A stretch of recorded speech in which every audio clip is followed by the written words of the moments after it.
Dave Campbell's Texas Football Magazine is live in Royce City at beautiful Royce City ISD Stadium for the regional semi-final 4A matchup between the Frisco Centennial Titans and the Red Oak Hawks. I'm Angela Heyman. Jeff Power and Travis Stewart are at their desk on the field, and we've got 6 hours of live high school football coverage coming your way, starting with the live Blitz and overtime shows, and of course, you can catch Scoreboard later tonight. We've got lots of playoff action to go over tonight, but first we're going to start with tonight's matchup between Red Oak and Frisco Centennial. Both teams tied for district championships, and both are coming off of big wins in the last round. Frisco Centennial is coached by Mark Howard. He is in his 9th season as head coach. And their only loss in district came against Prosper, who is still alive in the 4A D2 playoff bracket. This is their 4th overall playoff appearance. They've only been around since the early 2000s. Their key player is cornerback Ranthony Tejada. He's committed to TCU. He runs a 4.38 40. And he has 4 interceptions on the season. The Red Oak Hawks are coached by Mike Shields. He's in his 6th year as the Hawks head coach, and in just a few more seasons, he'll be the longest tenured head coach in Red Oak history. They're 9-3 overall, 6-1 in district. This is their 8th overall playoff appearance, and 4 of those playoff appearances came in the last 6 seasons. Their key player is athlete Jeremiah Gaines. He's got big numbers for a tight end in 2012. 5 receptions for over 500 yards and 6 touchdowns. We're going to keep an eye on Jeremiah Gaines tonight. And now we're going to send it down to Jeff Power and Travis Stewart, and they're going to give us tonight's keys to the game. Guys?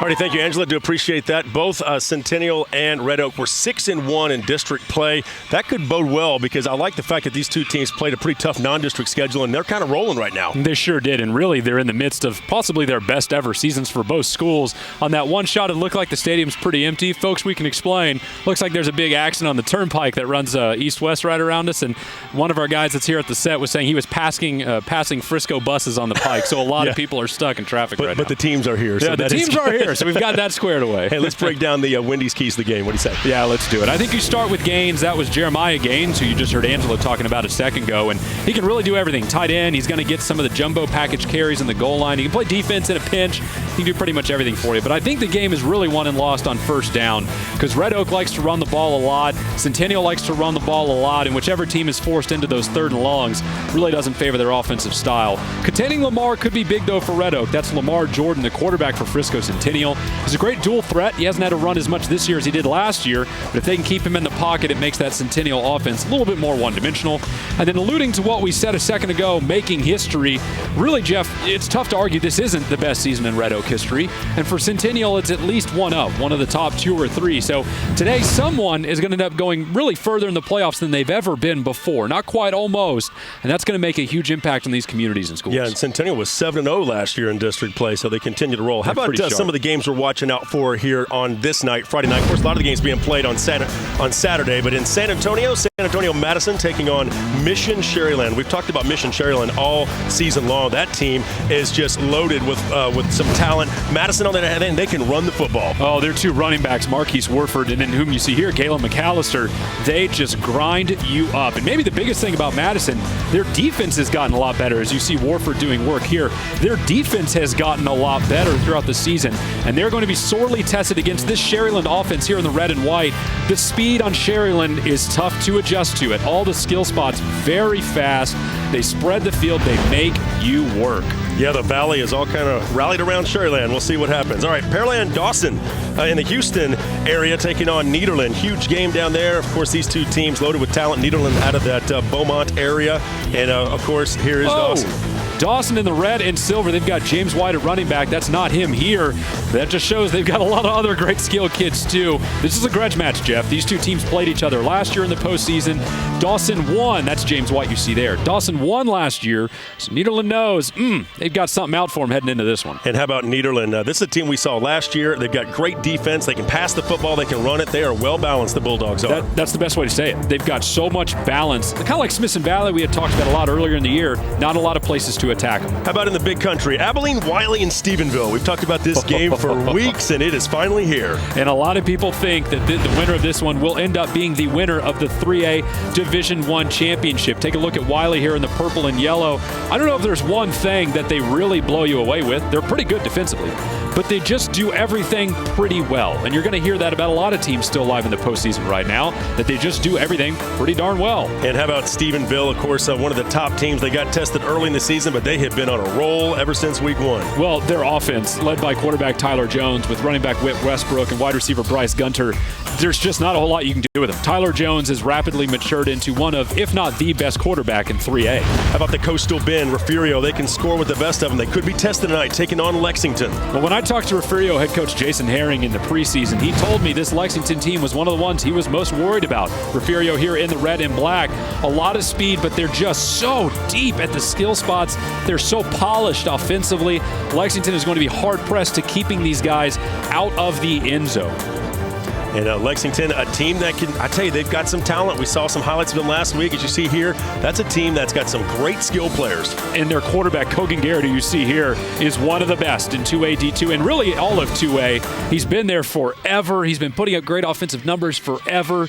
I think that one has a chance to be a great game. So a lot of big games. All those games tonight, we've got crews at all these particular battles, so it's going to be fun. Yeah. Highlights to come up here in just a bit. What do you say we check back in with Angela now, who has more at the State Farm desk? Angela? Well, Frisco is one of the fastest growing cities in the country. And earlier I talked to Centennial's Mark Howard about the growth of Frisco ISD.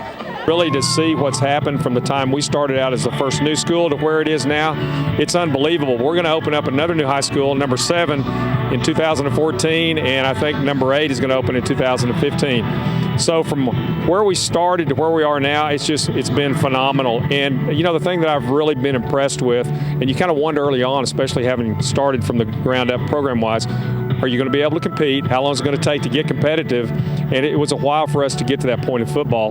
But I think we've started to make some progress in that area, and the other schools in the district have done the same thing too. So it's been a real good thing, and obviously gives the kids, a lot more kids, an opportunity to get out on the field and play. Wow, 8 schools by 2015. When Fox Football Friday returns, we'll talk about Centennials and Red Oaks playoff runs.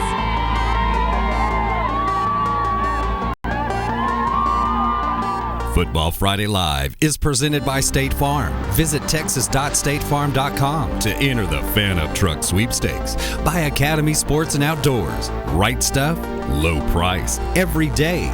Buy your Texas Ford dealers. It's the year-end celebration at your Texas Ford dealer. Enjoy great savings on the freshest lineup. Ford is the best in Texas. And buy Wendy's. Be bold with Wendy's Asiago Ranch Chicken Club in spicy, home style, or grilled. Try one today.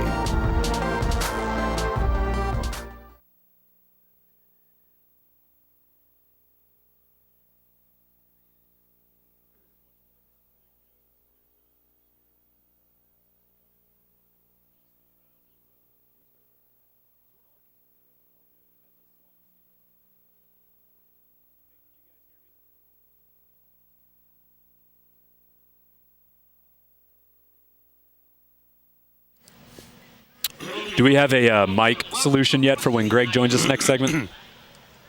Welcome to tonight's Region 2 Division 1 Class 4A Regional Championship game. Napkin. The Frisco Centennial Rock Islands and the Red Oak Hawks. Do we have napkins or towels or anything just like a cloth? Not for now, but in a little bit maybe. So what is Greg talking on here in segment 3? Do we know that yet? Okay, good deal. By the way, great job, Scotty. That was an awesome segment 1. You were right on top of that. Frisco.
City for the 4A regional semifinal matchup between the Frisco Centennial Titans and the Red Oak Hawks. Kickoff is at 7:30 tonight, and be sure to join us each and every Saturday morning at 8:30 a.m. right here on Fox Sports Southwest as we highlight the Built Ford Tough Player of the Week winners. You can also watch our show online at playeroftheweek.com, powered by your Texas Ford dealers. Let's talk about our Built Ford Tough Player of the Week. This is our pregame pick, and it's Centennial quarterback Lamar Jordan. He's a 5'10", 180-pound senior. He's thrown for over 2,100 yards this season and 36 total touchdowns. We talked to Red Oaks coach earlier, and he said one of their keys to the game is going to be stopping Lamar Jordan. Let's send it over to Jeff and Travis now for the playoff history of these two schools facing off tonight. Guys? You know, Travis, with Centennial being 12-1 last year, they were in the postseason, but these two teams are relatively new to the playoffs, including Red Oak here, and we'll see. Jitters? What do you think? Well, maybe a little bit. They're new to the postseason for different reasons. Right. I mean, Centennial is still a fairly new school, but if you look at Red Oak, they've been around a long time, and they've been around since the 1940s, and this is still only their 8th ever postseason appearance. They've been through long stretches where they struggled. You can see they made it in 1940, 1968, a couple times in the 80s, and then Mike Shields took over in 2007, and look at what he's done. 4 playoff appearances since 2007, his first year. Completely reinvented that program. Now you look at Frisco Centennial, it's a very different story. They only opened in 2004, so they're short about, I don't know, maybe 70 years of history there on Red Oak, but they've had great success as of late with Mark Howard at the helm. They were 6-5 in 2008 and 2010, but these last 2 years, 23 combined wins. That's an astronomical mark for a school that's still as young as this one is, and it seems like they're getting better on a daily basis. Okay, good stuff right there, and this should be a great battle tonight. Of course, game starting at 7:30. Hey, let's check in with our Academy Sports Desk. Let's check in with Rick Renner in the Fox Studios. Rick? The Titans come in tonight's game with an 11-1 season record. Their district record is 6-1. Currently, the Titans are on a 7-game winning streak. Centennial High School represents District 9-4A. Andrew.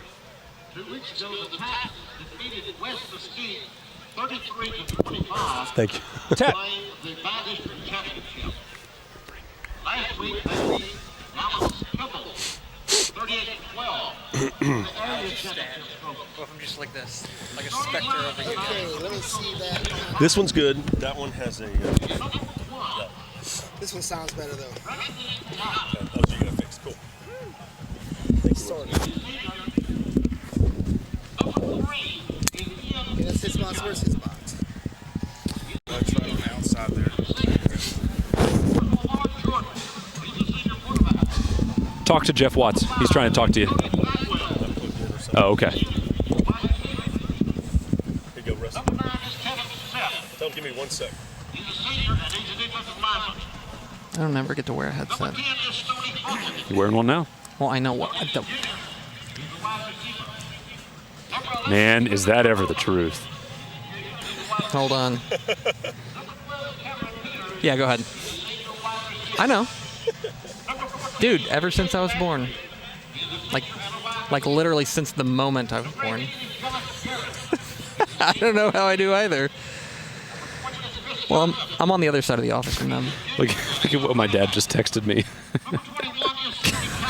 Goodness. Have you heard about the San Antonio Spurs stuff? Oh, well, Popovich sat a bunch of their stars last night for rest. This is what my dad just texted me. I love my dad so much. Yes. Is that me? Yes. Just Jeff.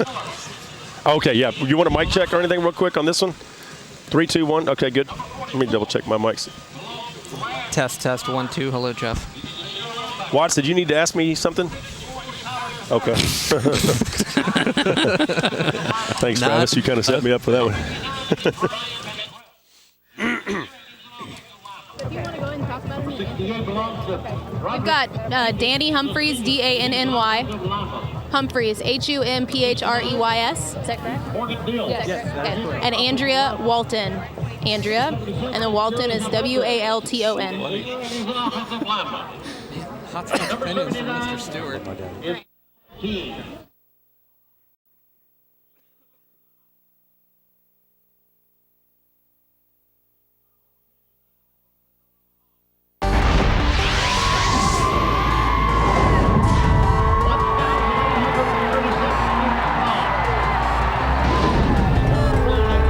to Fox Football Friday, powered by Dave Campbell's Texas Football Magazine. We are live in Royce City for the regional semifinal matchup between the Red Oak Hawks and the Frisco Centennial Titans. Kickoff is at 7:30. We're getting ready for that game, and right now I'm joined by two State Farm agents. I have Andrea Walton and Danny Humphreys with me. They're here to tell us a little bit about State Farm's involvement in the communities. We're going to start with Andrea, and obviously price of gas, groceries, everything's pretty high right now. How can people save money with State Farm? What a great question, because in today's world, everybody wants to save, and it's time to visit with your local State Farm agent to be able to review your discounts. We offer so many discounts, like good grades, good driving. There are so many discounts for young drivers, and the most important thing is knowing what you're paying for. So if you take the time to visit AndreaWalton.com, you can visit us on weekends and weekdays to look at how we can create additional savings for you. Thank you. And Danny, tell us a little bit about the Fan Up sweepstakes that State Farm is doing. Sure. Texas State Farm agents have grouped together to give away a couple Ford F-150s. We want to put one in your driveway, so you can do that. To win, you can go text FAN UP to 35350, or to go to www.texas.statefarm.com. And if anyone wanted to get some more information from you, Danny, how could they reach you? Contact me through my website, www.sfredoak.com. Well, thanks for being here. I heard that you are both Red Oak fans, so I know who you're rooting for, but it should be a good game tonight. Yes, absolutely. Woo! All right, thanks. Now let's send it over to Jeff and Travis, and they're going to go over these two teams' playoff brackets. Guys? Thanks, Angela. Do appreciate that. Joining us now, Texas Football's Greg Tepper. Tep, good to have you along. Good to be sitting next to you, but good to be sitting next to Jeff Power's hair. It's really nice. I try my best. You learned from Rick Ritter. Hey, 4A Division I, Region 2 bracket. Let's break down the bracket board. Well, there's not much to look at in these this week, but we'll still hit them all. Frisco Centennial and Red Oak at the top. That's where we are. And then Frisco and John Tyler is the other regional semifinal down in Region 2 for 4A D1. We're going to talk a little more about that game when we get in to the Blitz show later on tonight, but I'm telling you, John Tyler's got all the talent in the world on both sides of the ball, and Frisco is going to push them pretty hard. Here's looking at some Frisco here in the blue. They can really move the ball on the ground. They've got a lot of runners who can do a lot of damage. It's just whether or not John Tyler is going to be able to slow that ground game down. Let's take a look at Cujo now, that John Tyler group. They can really hurt you in the passing game. Their quarterback, Greg Ward, one of the most accurate in really the entire state of Texas. I don't think he's thrown an interception yet, Tepper. Wow, that's really remarkable, and considering how often they throw the ball to those big wide receivers on the outside, including Flowers and the other name is Fred Ross. Fred Ross, of course. And they've got defense too, obviously, with Tyus Bowers. Kind of fitting an interception there, right? It's going to happen. Hey, let's take a look at Tepper's top 5. Kind of bring us up to date on that. Well, we're going to run through a bit of my power rankings, who I think is the best to win a state title in 5A. I think you got to start with Katy and Cibolo Steel. I know they could play each other in a state semifinal, but I think those two have the best shot to take it in Division 2. Two teams that could also meet in a regional final, South Lake Carroll and DeSoto, both looking very good with their explosive offenses, and you got to like Dallas Skyline still love all the offensive talent they've got. So you don't have Allen in your top 5 for 5A? No, I don't. I just think that Division 1 is so loaded. But then you look at 4A rather, and you look up at the top, John Tyler, you mentioned it, just the offensive explosion they have. Leander plays great defense. Same with Cedar Park. Lancaster's been a bit of a surprise, but I love them to continue rolling the way that they are. And Pearland Dawson, a team that we thought would be there at the end, well, here they are, still rolling along. Well, let's look at 3A. This is kind of your baby and your specialty. You write a lot of our small schools on TexasFootball.com. This is my baby, and tonight you've got a great matchup between Stephenville and Abilene Wiley. I really think that might as well be the Division 1 state title game. Navasota rolling along with Kadarius Baker at quarterback. Argyle's been very good as well on that left side of the Division 2 bracket. And keep an eye on a West Orange Stark, a traditional power, still playing that great defense and still playing very well. That Stephenville-Wiley game, I mean, this is a game that we've been kind of talking about for weeks, and it's going to finally happen, right? It's finally going to happen. You've got Tyler Jones, the Stephenville quarterback, going up against Garrett Martin in that Abilene-Wiley running game. I can't wait. I'm sorry I'm here. I can't. Who do you like? Who do you take? Oh, jeez. I think I got to go with Stephenville, Did you hear that, Wiley fan? Did you hear what he just said to you? Hugh Sandifer, please. He's going to come after me, man. You know he will. Hugh Sandifer, of course, the head coach of Wiley. That's a great game. We're going to have highlights of that one a little later on tonight, thanks to KTXS out in Abilene. All right, let's take a quick break. Fox Football Friday continues in just a moment.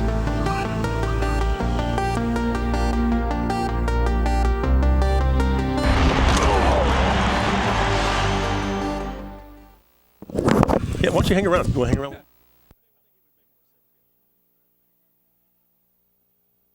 Outro me. Do you want me to part my hair to the other side for this one? That's funny. All of a sudden, I just pull off a big wig. You come back and you're bald.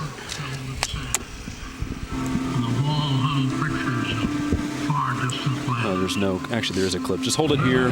Keep this behind you. Good matchups in 5A. Here, up. Pick your butt up. Pick your butt up. Sit. Oh boy, that's fun. Trick is to, as Jeff Power told me once upon a time, sit on your coattails. Yeah, It keeps your shoulders taut. Yep. Okay, Jeff said we have 4 and minutes. Make sure you don't have any bats in the cave when you get started.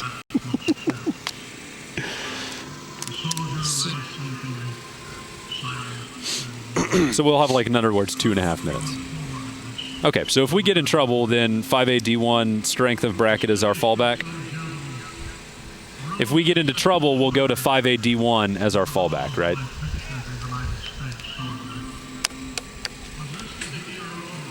Mm-hmm. Okay.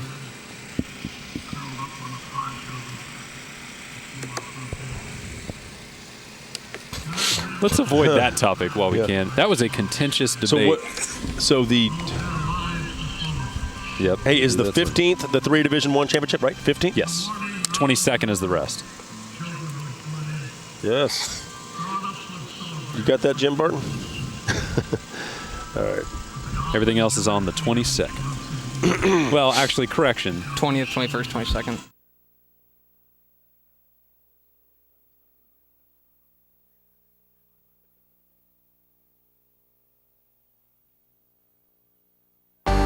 Football Friday Live is presented by State Farm. Visit texas.statefarm.com to enter the Fan Up Truck Sweepstakes. Buy Academy Sports and Outdoors. Right stuff, low price, every day. Buy your Texas Ford dealers. It's the year-end celebration at your Texas Ford dealer.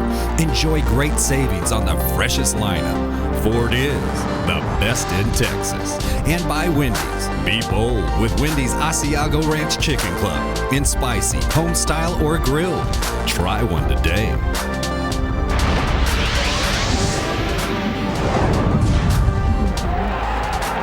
Welcome back to Fox Football Friday, powered by Dave Campbell's Texas Football Magazine. I'm Angela Heyman. Jeff Power and Travis Stewart are at their desk, and we're here live in Royce City for the matchup between the Red Oak Hawks and the Frisco Centennial Titans. I've got some Red Oak fans behind me who think their team is going to win. And speaking of Red Oak, they've got 2 of the top playmakers in the DFW Metroplex, and Jeremiah Gaines and Cameron Bosley. Earlier, I asked their head coach, Mike Shields, about his 2 amazing offensive players.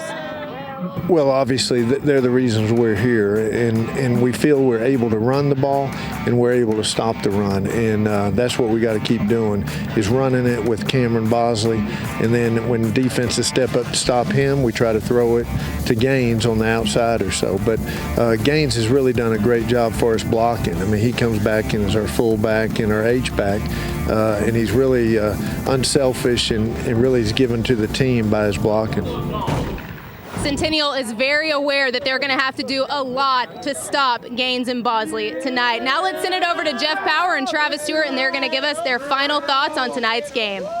All right, thank you, Angela. Do appreciate that. Greg Tepper hanging around with us for another semester. Whoa.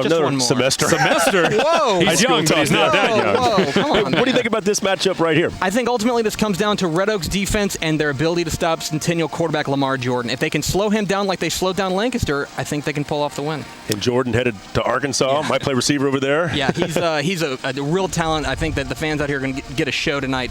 He is really, really dynamic. Good. I think whenever you're playing a quarterback who's going to possibly play slot receiver at the next level, what you have to do becomes pretty obvious, which is contain. You got to get those defensive ends out. You got to keep your linebackers in those spy situations because, as we said earlier, Lamar hasn't had to run a lot this year. He ran for, 900 yards last year. He's only run for about 400 this year. But it's because the offense is better as a whole. But I feel fairly certain if they need him to go, he'll be gone. It's just a matter of taking off. You're absolutely right. This is an explosive Centennial team, but then again, we've seen this Red Oak defense shut down some of the most explosive offenses in the DFW area. Lancaster. Like Lancaster. That's right. And Red Oak's one of those teams that's kind of physical. They come into the season, they're pretty battle-tested, but they might be new to the playoffs, but, they're tough. This is a team that's going to beat you up front. They want to control the pace of the game. They want to make sure that they can take the ball and just sit on it, take the air out of it, and if they can just keep the ball away from Centennial's offense, I love their chances. And, when we talked about Jeremiah Gaines, I think when you're going to see him at his best, best is out there blocking and catching. But where he may end up having the most effect is in a fullback down in the goal line. He's got something like 16 rushing touchdowns this year. They use him in some ways almost like Joe Bergeron at Texas. Hey, we're right on the goal line. Give it to the big guy. Let's slam it in there and see what happens. And he's always done a good job of doing that. Hey, the 5A Division I, there's going to be huge games tonight. I mean, think about some of the matchups going on this weekend. In fact, Euless Trinity, South Lake Carroll come to mind. I mean, is it getting bigger? No, I mean, it really doesn't. You know, and I'm convinced. I'm surprised it hadn't sold out yet. I heard there are still tickets remaining. How does that happen? Oh, it's high school. People always walk up and buy. It's how you do it. I was surprised. I think that's going to be a real slobber knocker game. And if there's a defense that can slobber knocker, okay. And I think that if there's a defense that can shut down Kenny Hill, I think it's Euless Trinity. Slobber knocker. I think Trinity had maybe an advantage in the trenches. They're so big. They're mashers down there in the offensive line. But Carroll, I think they're an even better team than when they won the state title last year. And when you really look at how good they were last year, to think that they could be better this time out, that's terrifying. I mean, I'm not saying they're unbeatable by any stretch, but the way they've played and what they did to Arlington Martin in the playoff opener, I think that shows you more than anything else that Hal Wasson has that team just rolling like a stone, and it's going to be really hard to come into a halt. Yeah, and that defense, the way they're flying around and playing with pride, Tanner Jacobson at the safety spot. He's fantastic. They're just a lot of fun to watch. You know, if you have a chance, if you're anywhere near that area, get out there. There are apparently still tickets remaining. It's the platinum blonde hair, I'm sure of it. You know what? We should have all dyed our hair blonde for the final show on Fox Football Friday. Just gone blonde and bleached it. Hey, Belleville dyed their hair blonde. We're going to hear from them a little bit later on. I'm excited about that. Class 3A. All right, so coming up here, don't forget, we've got the Blitz. We've got so much high school football coming up for you tonight. Hang around, folks. We got you all the way until 1 o'clock in the morning with high school football here on Fox Sports Southwest. Stick around. We'll be right back with much more. We are here in Royse City.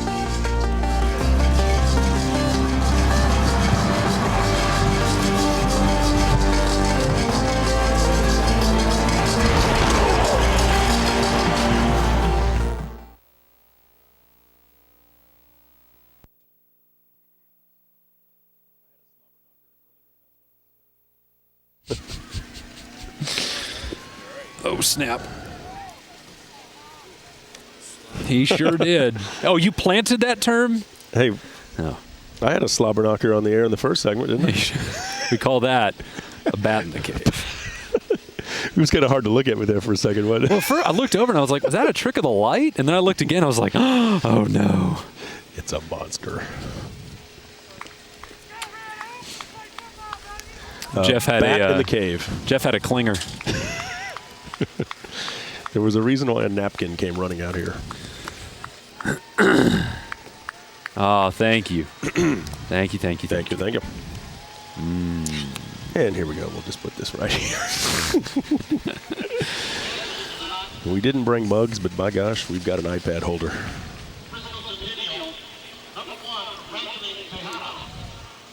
We'll start with some 5A, huh? Actually, that's what we did last week. Yeah, I was about to say, because there's no games tonight. Right. So we just get them out of the way, preview them, and then we'll hit the games that are actually going later. Man, how good was DeSoto last week, huh? Wow. Dude, they're awesome. Good. They're really good. Yep.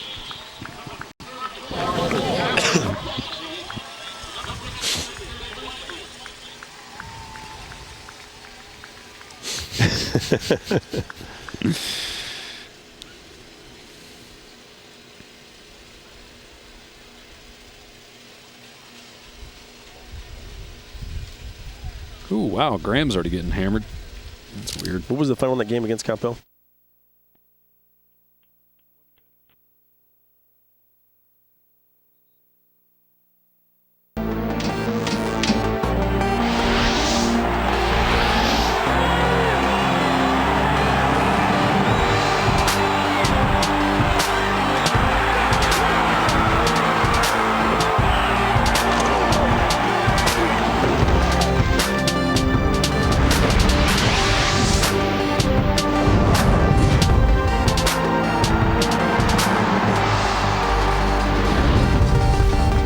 Rocks Football Friday, powered by Dave Campbell's Texas Football Magazine. It is the Blitz. We are here in Royce City, Texas. Royce City with an S, I might add. Red Oak Hawks taking on Frisco Centennial Titans. Great mascots, great battle, and a lot of fun tonight. All right, I'm Jeff Power alongside Travis Stewart, Angela Heyman on the sidelines now. This game getting ready to kick off. What do you say we talk about this one real quick, and then we'll dive into some brackets? Well, you heard us talk about it a lot in the live show that we just finished, but I think no matter which way you slice the bread, I think we've got a close game. I can't really find one distinguishing characteristic one way or the other that I think points this towards a blowout. It's two really competitive, balanced football teams. That is why we are here. All right, let's talk about Class 5A Division I. Of course, this is the bracket board, Region 1, and it is a doozy, to say the least. Well, you got Bowie and DeSoto, and Bowie had a bit of a scare last week when it looked like they may not actually stay in the playoff picture. They might have been disqualified. And then you have Southlake Carroll and Euless Trinity, as well as this Titan monster behind us blowing that horn. Oh, my heavens. Southlake Carroll and Euless Trinity going head-to-head. The last time Trinity did not make it through the third round. Sorry, that was funny. Oh, man, that's fantastic. The last time Trinity didn't make it through the third round was 2007. That year they lost to Carroll. You know, Bowie, of course, and DeSoto, one of the ideal matchups. And Arlington Bowie trying to pull the upset. And you think they got a chance because we know how good DeSoto looked last week against Capel. And these are previous highlights from these teams because all of these games we're going to talk about, save one, are actually being played tomorrow on Saturday. But number 10 there, Tony James, their sophomore quarterback for Bowie, he's magical, but I don't know if he's as good as this DeSoto team is. This was DeSoto drubbing Capel. That's Ricky Daniels, their wide receiver, getting a long pass from Desmond White. And watch this. One-handed by running back Dontre Wilson. Two-man's miss. Third-man miss. Spin move.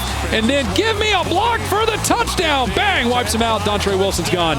DeSoto is spectacular. He is going to be an Oregon Duck. All right, yep. Southlake Carroll and Euless Trinity. Wow, there's a good one for you Saturday night. Two of the most prestigious teams in all of national high school football. That's the God's honest truth to it. Taking a look at Southlake Carroll. Quarterback Kenny Hill throwing the ball here. That's a busted coverage, but even in tight coverage, he can put the ball in there. That's why he's going to Texas A&M. But watch the speed of this Carroll offense. This is no schlubs, people. That's Arlington Martin that Carroll's getting away from like that. Martin's got a lot of defensive talent. Trinity answers, Jeff, with this power ground game. Yeah, that power ground game. They've got a great defense. They were battle-tested earlier in the year, took their lumps in non-district play, but Trinity has been really cruising through district and now into the postseason. This game is on Saturday as well, being played at Birdville, a rather smallish venue, so expect an intimate atmosphere and an intense one. A lot of emotion there.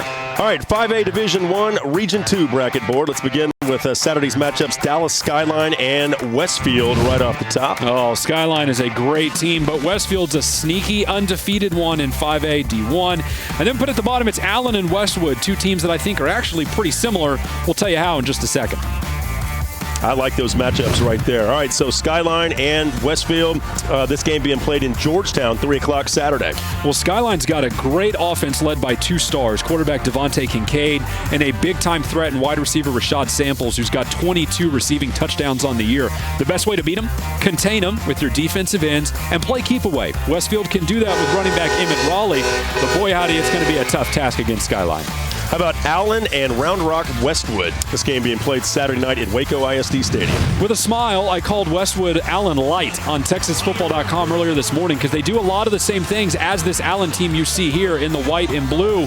Quarterback Kyler Murray can get out of the pocket and hurt you. Oliver Pierce, their do-it-all talent, can hurt you too, and they play great defense. Westwood's got a mobile quarterback in Bear Fenimore. They're also very good in the front seven and a great coach in Anthony Wood. Yeah, and Anthony Wood said last year he wanted to be playing beyond Thanksgiving, and they're doing it this year. 5A Division I Region 3 bracket board is this game on Saturday in the greater Houston area. Let's talk more about 5A Division I Region 3. And if you haven't gleaned yet, folks, we're going to handle an entire division per segment of the show tonight. So this will be all 5A D1 we're going through. You have A-Leaf Elsick taking on North Shore tomorrow, and then Houston Lamar going head-to-head with Fort Bend Travis. That one's a late one tomorrow night. More on that North Shore Elsick game. North Shore, they suffered a loss in the regular season, but they look as strong as ever right now. Well, defensively, they're so good. And offensively, with quarterback Micah Thomas, who you see here, and then running back Tristan Houston, there's not a lot of good ways to slow them down offensively, but their real gem as of late has been the defense. They really put the stranglehold on you. The bad news is for North Shore, Elsick does the same thing. I think they've got 4 shutouts on the season, which is a lot. Elsick doesn't score the ball a whole lot. They've got a good running back, and Caleb Cormier is over 1,000 yards this year. But I think you're looking at a low-scoring defensive struggle. How about Houston Lamar and Fort Bend Travis? Oh, I don't know. This is one of the many toss-up games in round 3 that is very difficult to handicap. Travis has a very good quarterback in Tegan Nels. They've already beaten a great team in Clear Springs this year in the playoffs. They've beaten Deer Park, too. I just think unbeaten Lamar, still unbeaten this late in the year, 12-0. I think they're a little bit of a better team, but I could see this going either direction. So you got the Harrison Twins in basketball for Fort Bend Travis, and they got a football team that's loaded. Yes, 5A Division I, Region 4 bracket board. Well, San Antonio O'Connor, we're going to catch up with their head coach, David Molesky, here in just a second, taking on Laredo Alexander, and then San Antonio Madison butting heads with Mission Sharyland. We talked about that game about 10 minutes ago. All right, so let's look at that matchup right there between Madison and Sharyland. 2 teams that should definitely be a good matchup. Yeah, I think it's all going to come down to the Sharyland defense, honestly. If they can't get stops against Madison, they're probably not going to win a shootout. As good as they are offensively, Madison is probably just better. O'Connor? I think Sharyland wants to keep this score in the 30s. O'Connor and Laredo Alexander. How about that one? Well, O'Connor's got a monster running back named Trey Johnson who has just torn up the River City. And I think this is the appropriate time to ask their head coach, David Molesky, about that guy. Coach Molesky, thank you for joining us tonight. Good luck tomorrow. But also tell me about this great running back of yours, Trey Johnson, 2,000 yards on the season. Well, I appreciate you having us on tonight.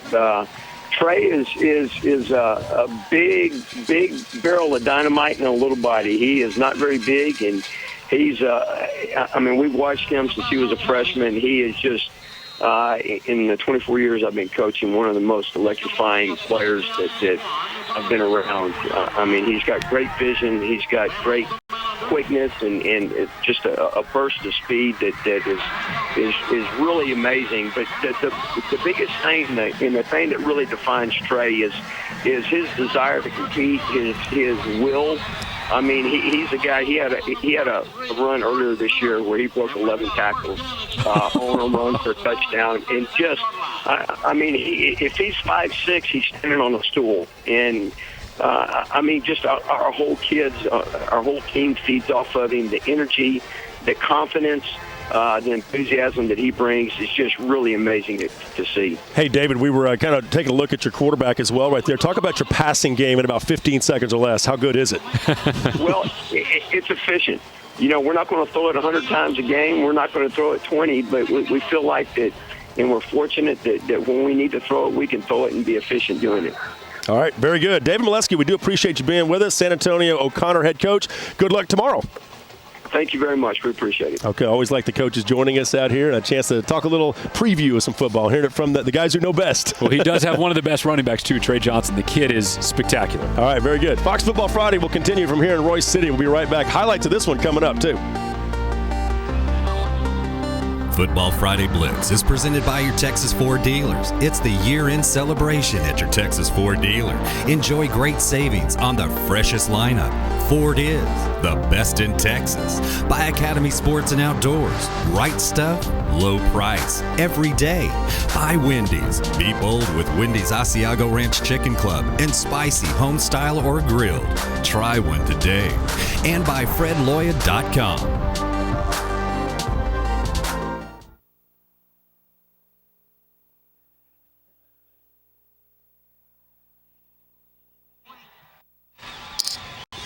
So is Tepper going to have a headset tonight? Oh, that's probably a good thing. No, unfortunately, it's way too much. But whenever he uncovers one of those little Twitter nuggets, that's good to pass along to the fans. Oh, okay, that's not a big deal. Just whenever he's got info. He can text it to me, too.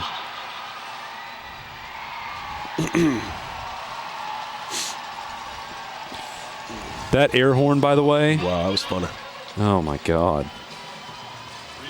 It was weird. It was like the second time in 5 minutes that the timing was like just perfect. Nope.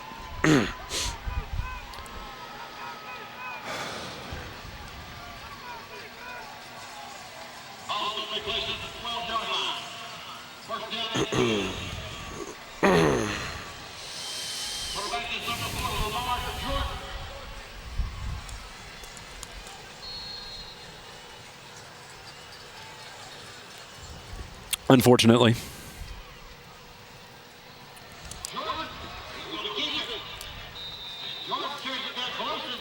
Are you hearing something? I'm not hearing anything. I can hear him now. You about to tell me your life story?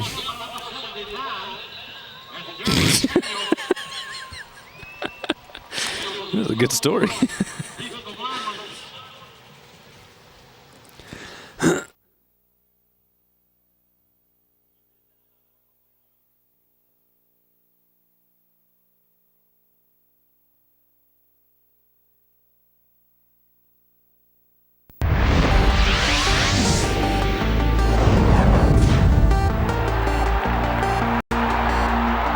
Welcome back to Fox Football Friday. It's the Blitz, powered by Dave Campbell's Texas Football Magazine, and the full moon. Red Oak Hawks taking on Frisco Centennial Titans. We're here in Royce City. Beautiful night for football. Good weather, not too cold, not too windy, and ready for some action. Hey, man, if you can get a game like this right on that first weekend in December area, you will take it if you're going to be outside. Good. No question. Hey, let's talk about 5A Division II Region 1's bracket board. We got to see Arlington last week. That's a pretty good-looking team taking on Cedar Hill, huh? We also got to see Abilene, too, and both of those teams in action. I think a lot of people are sleeping on Arlington, but we'll talk about that in a second. And then the Battle of Unbeatens. Some people are saying the end of the world, Abilene versus Hewitt Midway. All right, so let's talk about that Arlington-Cedar Hill matchup. What do you like? Well, Arlington's quarterback, Connor Huffman, who you see taking off here, he's got a lot of talent. He's put it on full display against Abilene Cooper last week. But it's really tough to go against Cedar Hill in this one as you watch more highlights from last week in this game, member being played tomorrow. It's pretty tough to go against Cedar Hill. Quarterback Damian Hobbs here under center. He knows where to put the ball, and LaQuivante Gonzalez, their running back here, is a good guy to look for. It's a great cut to the outside. They're just so dangerous offensively. Jeff, this was one of the best plays we saw all season. Damian Hobbs escaping the pocket, and then he would have a little dump off to Gonzalez, and Gonzalez would take it to the house, as the kids would say. So a lot of talent on the field, but I'm not sure that Arlington's got enough defensively to run with Cedar Hill.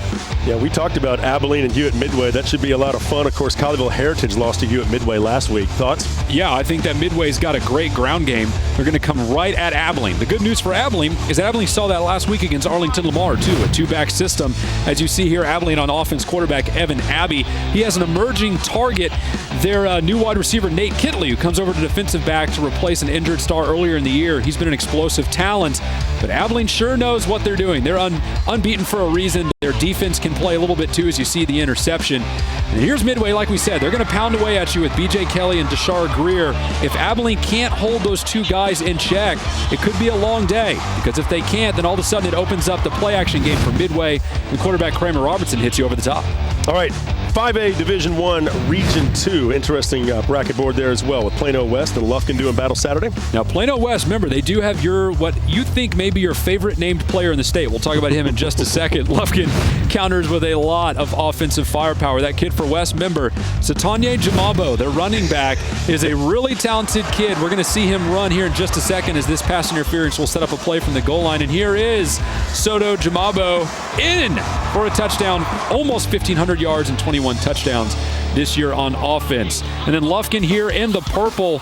Their awesome running back, Kiddrick Maps, had a great season, but it's really the connection between quarterback Tyler Stubblefield and wide receiver DeBryce Taylor that's made this offense go over the past couple weeks. May I? Soto Jamabo. That is just brilliant. You say it better than anybody I know. That's Love awesome. It. Hey, Westlake and Longview. Westlake's been rolling in the postseason. Well, I know you really like their defense, right, Jeff? Yeah, they've been great all year long. Darren Allman's got them playing the way they need to be playing right now.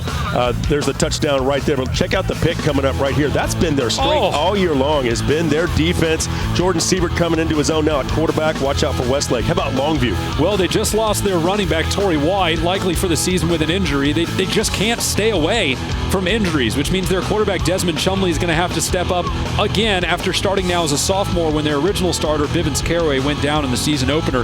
It's next man up for Longview, but I think this game is going to get them back to their defensive roots where they really shine. Okay, Westlake and Longview. How about 5A Division II, Region 3 now, the bracket board. Another good-looking one, especially in that Houston area. How about a rematch right off the top? Oh, my. Let's just skip over that. We'll be there in a second. Cy Ranch and Manville have two great offenses on display, and here we are. You said it, Jeff. These two met in the third round last year. LaPorte knocked them off 9-7 as we look at Katy and running back Adam Taylor on offense. This may be the biggest game we'll have in Texas all year, including the state title games. It'll be in that equation because the two fan bases both want it so bad. I have not been lit up on Twitter by fans as much about any other game as I have this one as you watch LaPorte here on offense. Katy, I think that Katy's going to come out angry. They don't want to lose to this team 2 years in a row, but LaPorte knows how to beat this Katy team. It's with ground game and defense, and the Bulldogs are fantastic at both of them. And LaPorte will run you over, even the officials, so you just got to look out for LaPorte. The Bulldogs looking good. All right, Cy Ranch and Manville, how about that matchup? Well, Manville's quarterback is in rarefied air right now. Shane McCarley, 52 touchdown passes on the year. We take a look at Cy Ranch here. We'll get back to McCarley in a second. Cy Ranch, their offense is great. You see the quarterback doing damage here, but their running back, Keith Ford, is a lot of what sets their offense up. Now, here's Manville. That's quarterback Shane McCarley. Again, 52 touchdown passes on the year, Jeff. If he has 5 more this season, that will put him 5th all-time single season in state history. If by some miracle he can get 16 more, almost assuredly he have to get to the finals to do it, he would be 1st all-time in single-season touchdown passes. I'll never forget Keith Ford's touchdown in Cy Ranch's 64-63 win over Langham Creek. Unbelievable. All right, 5A Division II, Region 4 now. Well, we got San Antonio, Brandeis, and Del Rio. They actually play tonight, one of the few 5A games on the schedule Friday night. And it's Cibolo Steele and Edinburgh North. Here's that Brandeis-Del Rio game. Remember, Brandeis knocked off Smithson Valley last week. A big upset, a big surprise, I think, for a lot of people. This is actually Cibolo Steele here.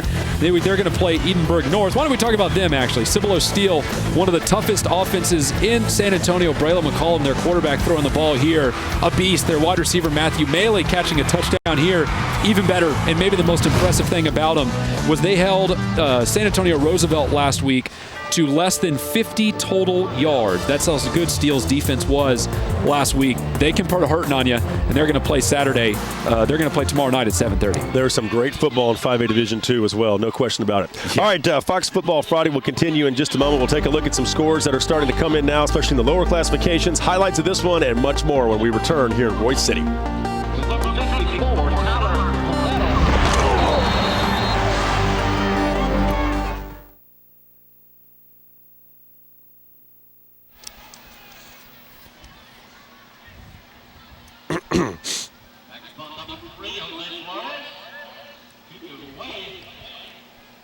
I know Aaron Hardigan.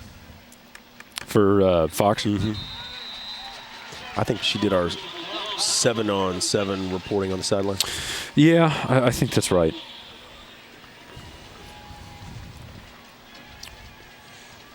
Who?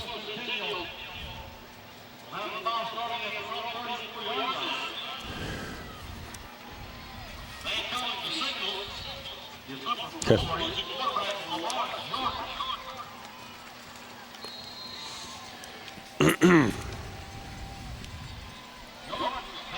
Man, Centennial has got a long roster. 3 pages. They're a big school. What's that?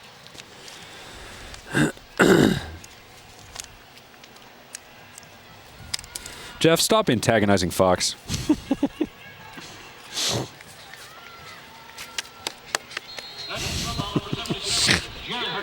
Are you having fun over there, Jeff? I got a score if we need any scores for this upcoming segment. Monahan 7, Gatesville 0. You want that one? I have Monahan's 7, Gatesville 0. First quarter. Oh, all right. Oh my God. Okay, never mind. I'll be quiet.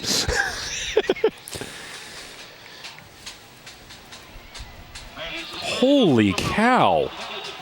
Where did you – is this on Verizon 4G? It's called the Big City. Yes.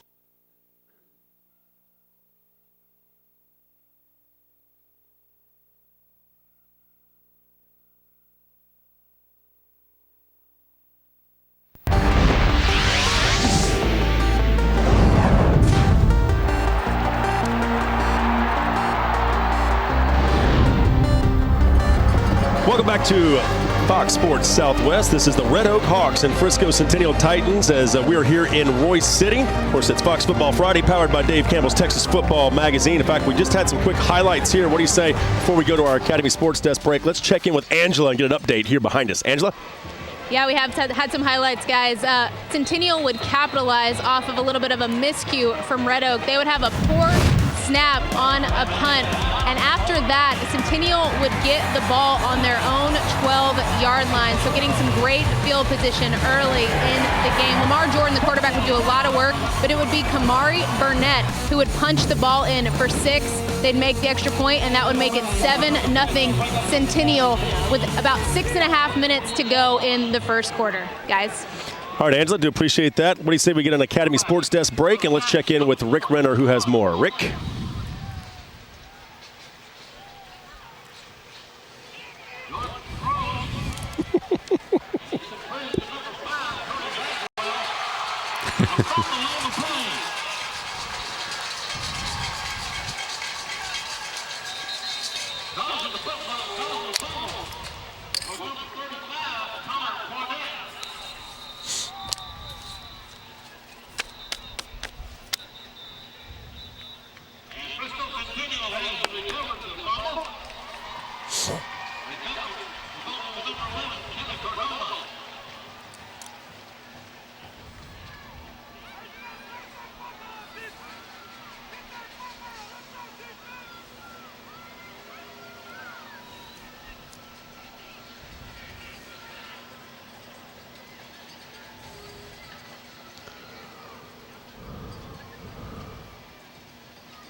Guess we can run the Anson package now.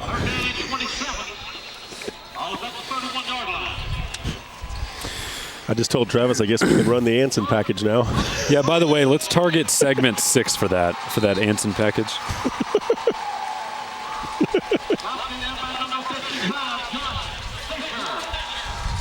It's the last show of the year. Have a holiday spirit.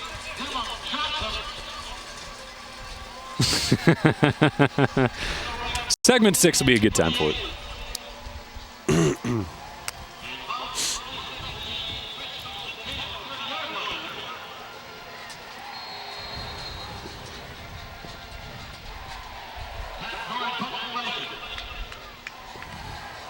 Hey, I got another score for you. He's running around. How about Greenwood, Midland Greenwood, 17, Graham 7?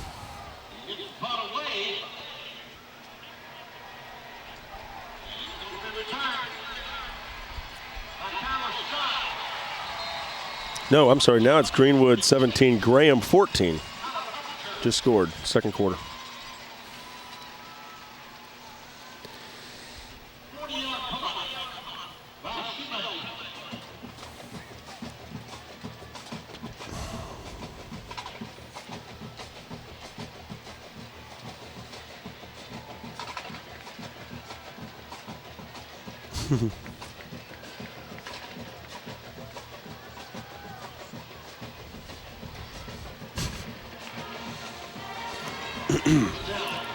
We got Dawson highlights now.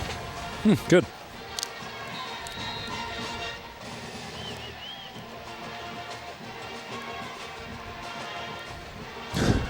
Goodness gracious.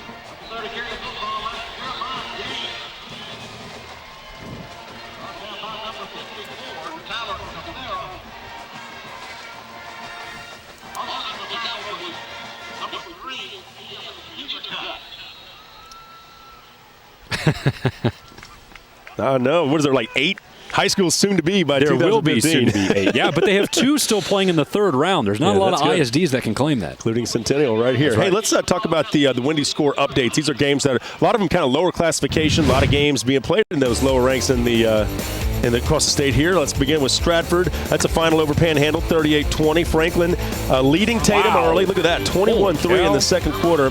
How about Balmorea trailing right now, 42-32 at the half to Royalty.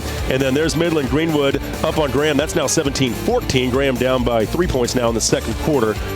And Lamarck trailing Navasota 7-6 in the first. A lot of people like Navasota big there. I think it'll be a close game. In the big country, Eastland up over Bangs right now 14-0. Dawson heading in the wrong direction in the second quarter, down 7-0. That was scoreless at the end of the first. And then Wellington up big right now over Spring Lake Earth. It's 20-2. All right, so Wellington leading there. How about Gilmore and Argyle all tied up at 7? That's a great matchup. Mesquite Poteet up 14-7 on Wiley East. Valley leads Petersburg at the half, 30-0. And West Orange Stark on the board against Lorena up 7-0 in the first quarter. One more page of scores for you. It's Follett over Motley County right now, 16-0. Dangerfield jumps out to a quick start over Winsboro at 7-0 there. Newton, those brilliant Newton Eagles, 7-0 over the Grandview Zebras. And then Stephenville and Abilene Wiley, one of the heaviest hitters in all of Texas tonight. Stephenville out to a 7-3 lead. All right, so those are some of the early scores pouring in right now. And a lot of games, of course, being played on Saturday. But got to love the lower classification football. They get it done on Friday night with us. Well, that's why they love this stage of the playoffs, because it's giving their schools a lot of chances to really shine on a statewide level for people to log on to Twitter and Facebook and Fox Football Friday and say, where is Wellington? I've never heard of Wellington. Sure. Oh, I didn't know they have a quarterback named Clark Ashmore, all those things like that. They learn when they get to the stage of the playoffs, and it's really what makes part of this sport so special. Okay, yeah. All right. Hey, we got some highlights rolling in already. We'll get to that in just a moment when Fox Football Friday continues. What a tease. I can tell you it's Pearland, Dawson, and Nederland. How about that? I haven't even seen it yet. We'll be right back.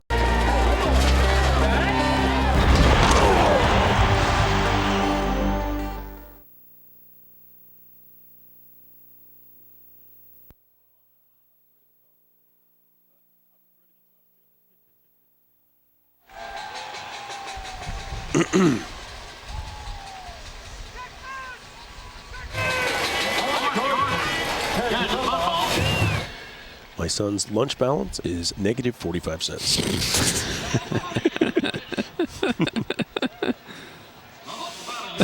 Yes. I need to feed my children. It'll put him at 55 cents. You can get a leche. That's really funny. Man, Katie and LaPorte fans love to yell at me. Why? What are they saying? I mean, it's just that game is so heated, and they both want it so bad. No matter which way you pick, you're going to get fussed at. So that's okay. So who'd you take? I picked Katie. Okay, well. I mean, I didn't give a score prediction because I think it'll be a very, very close game. I'd be surprised if it was substantial either way. Katie and LaPorte, I think it'd be a good game.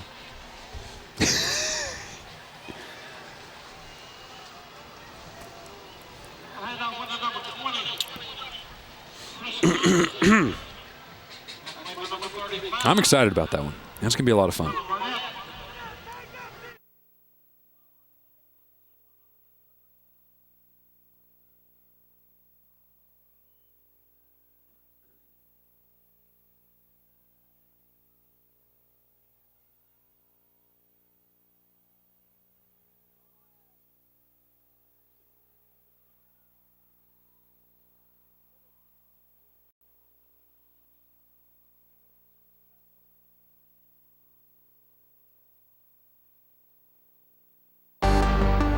Football Friday Blitz is presented by your Texas Ford dealers. It's the year-end celebration at your Texas Ford dealer. Enjoy great savings on the freshest lineup. Ford is the best in Texas. By Academy Sports and Outdoors. Right stuff, low price, every day. And by Wendy's. Be bold with Wendy's Asiago Ranch Chicken Club and spicy, home style, or grill. Try one today.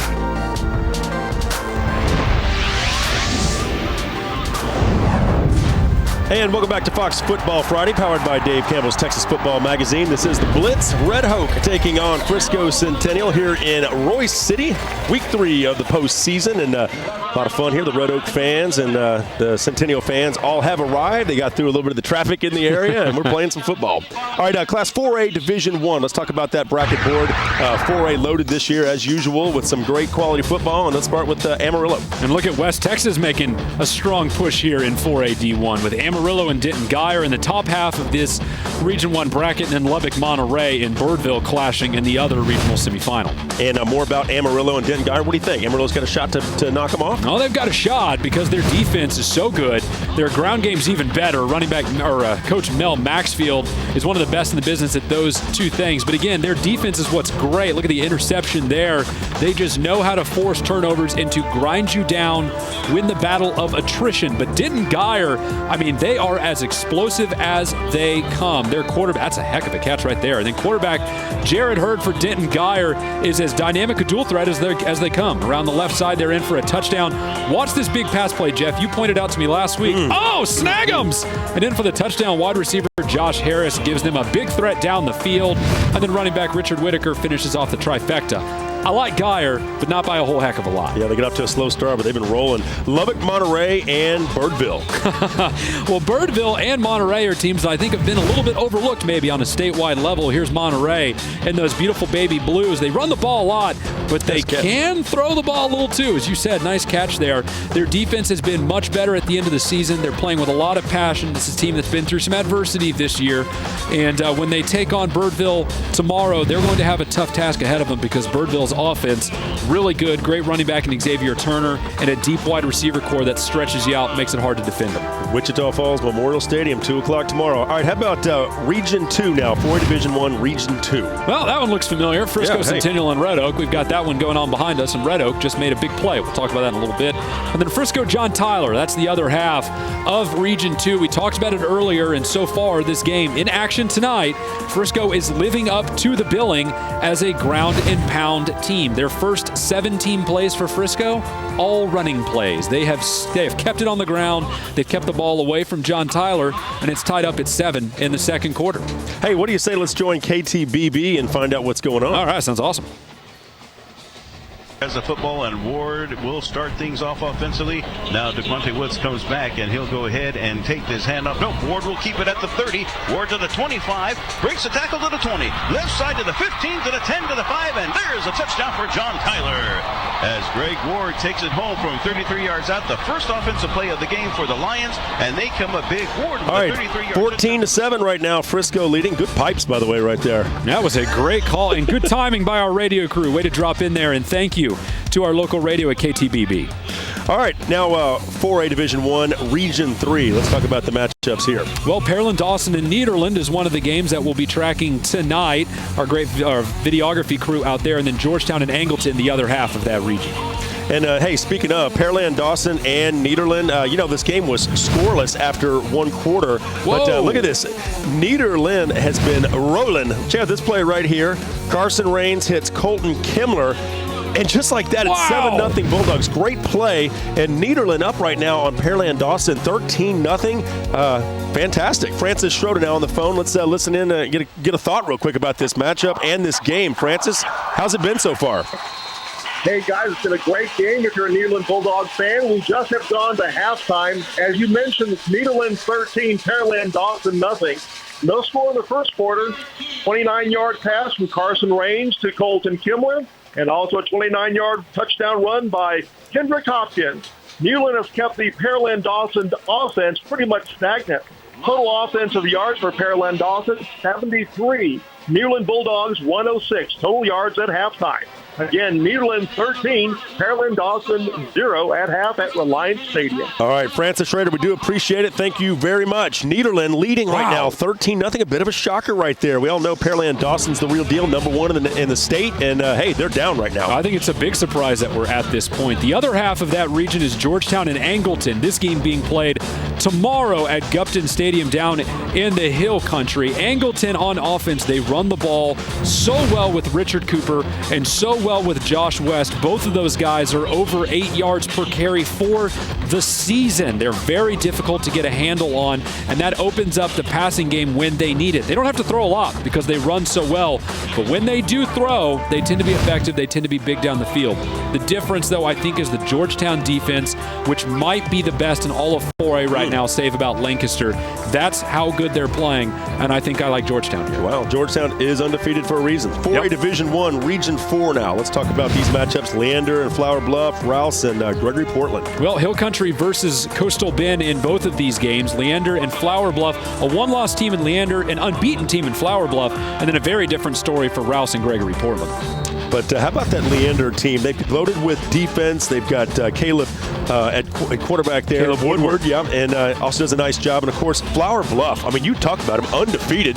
They're a great team. Yeah, and their quarterback, Colton Mims, is a big reason why. He's a devastating dual-threat kid. He hurts you throwing the ball.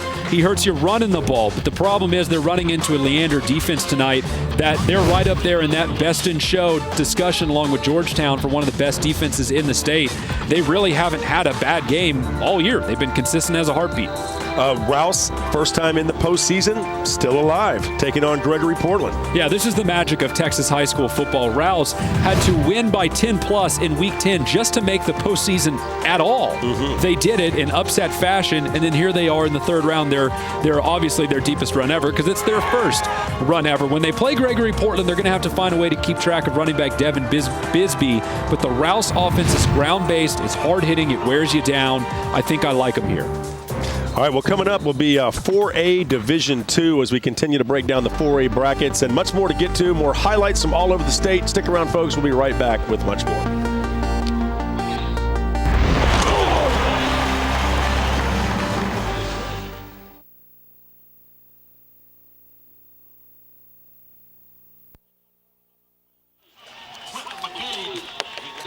Scotty is just flying. Just touching. By the way, the surface. We need to make sure whenever we show previous highlights, I need to do a better job of this too. We need Let to make them know sure we that it's mention something from previous week. Yeah, that's no problem. You were doing that, but I wasn't. Most people get it, I think. Yeah. We're letting them know there's not too many games tonight. Yeah. Yes, the cheerleaders, but they're not with me right this second. I'll go grab them. Just the best day of your life, Greg? Okay. Yep, Clay's going to grab the cheerleaders right now. Oh, okay. Never mind. I'm going. Way to go, Stevie.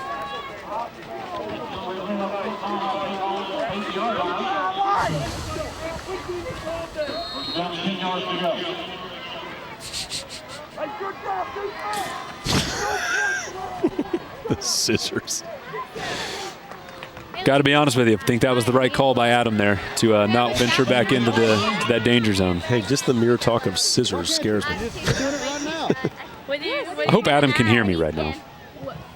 Are you going to tell us what to say? No, I'm just going to ask you. Isn't this fun? Like, Uh-oh. Did he go home? I won't ask you about like the Yo, yeah, he was here. He came.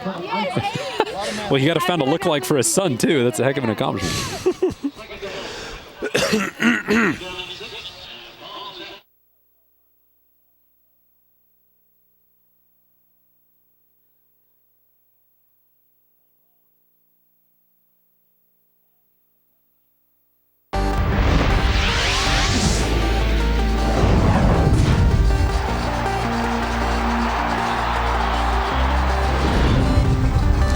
Welcome back to Fox Football Friday, powered by Dave Campbell's Texas Football Magazine. This is the Blitz. Of course, Red Oak taking on Frisco. We're here in Royce City, by the way. In fact, let's check in with Angela Heyman real quick and get an update. Angela? Thanks, guys. Right now, I'm joined by this week's Academy team behind the team. It's the Red Oak varsity cheerleaders. They're very excited to be cheering at this playoff game tonight. I've got Amy right next to me, and actually, they told me half of their squad is in Florida right now, I believe, filming a commercial. So first, tell me a little bit about that. Well, we were nominated by NCAA to go to Disney and do the November parade, and Are they having fun there? Have you heard from them? Absolutely. They're always posting pictures, and I'm jealous. And tell me about what it's like to get to cheer at a playoff game at this beautiful stadium. It's a huge stadium and a huge game. It's absolutely incredible. Like, the feeling is always energetic, especially the crowd. It's amazing. Like, I love cheering at playoff games, especially since this is the farthest that we have gone in Red Oak history, and hopefully we keep on going farther than this. Well, I know that they're getting a lot of support from you ladies, and have fun the rest of the night. Okay, thank you. Back to you guys. All right, so the Red Oak cheerleaders, they're having a good time. And, hey, we've got a good game going on behind us. More on that in just a moment. What do you say we talk a little bit about 4A Division II, Region 1 now? That bracket as good as it gets. I tell you, 4A Division II is loaded as well. Yeah, it's wide open, too. That's the toughest thing about it is you don't really know who's going to come out in front of all of it. Burgess and Wichita Falls right up at the top. Get that. An El Paso team's got a chance to make the 4th round this weekend. And then Wolfforth Friendship going head-to-head with a Waco, a team they've seen before in the playoffs a couple years ago, maybe. Yeah, so let's talk about that first one, Burgess and Ryder. Well, Burgess has a tandem of talents in Aaron Jones and Alvin Jones, really two of the best in the high school business. They're brothers, and they've just been tearing everybody up. It's going to be up to Ryder to slow those two down and then to just grind this game down with that Ryder run game with Dominique Thrasher. It's a great ground game. They're just going to have to use that to control the pace and not let those Jones kids run roughshod on them. Who knew Jerry Jones had a brother in football? Wolfforth Friendship and Waco. Well, Friendship, speaking of defense, they're doing it better than pretty much anybody right now in 4A D2. They've been spectacular. They've only given up more than 21 points 4 times this year, all of them to playoff teams. And their offense has gotten red hot recently behind DeMondrick Tucker, their running back. I think this game is going to be tough for Waco. They've got great talent. Christian Sims is a good running back, almost 1,600 yards in the year. But Friendship is playing so well on both sides of the ball. I think it's an upstream swim for Waco tomorrow.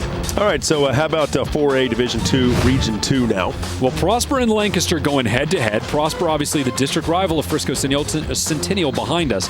And then you have Poteet and Wiley East, and that's going to take us 20 minutes to sort through the scoring box score of that one. We'll get to that in a second.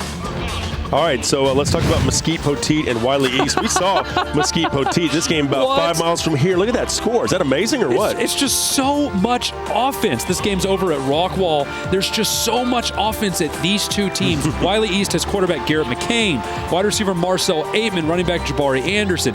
Mesquite Poteet counters with quarterback Tanner Ramsey. It's a laundry list of guys who can put the ball in the end zone, and neither team necessarily rolls out great defense. So scoring was always going to be in abundance at this game tonight.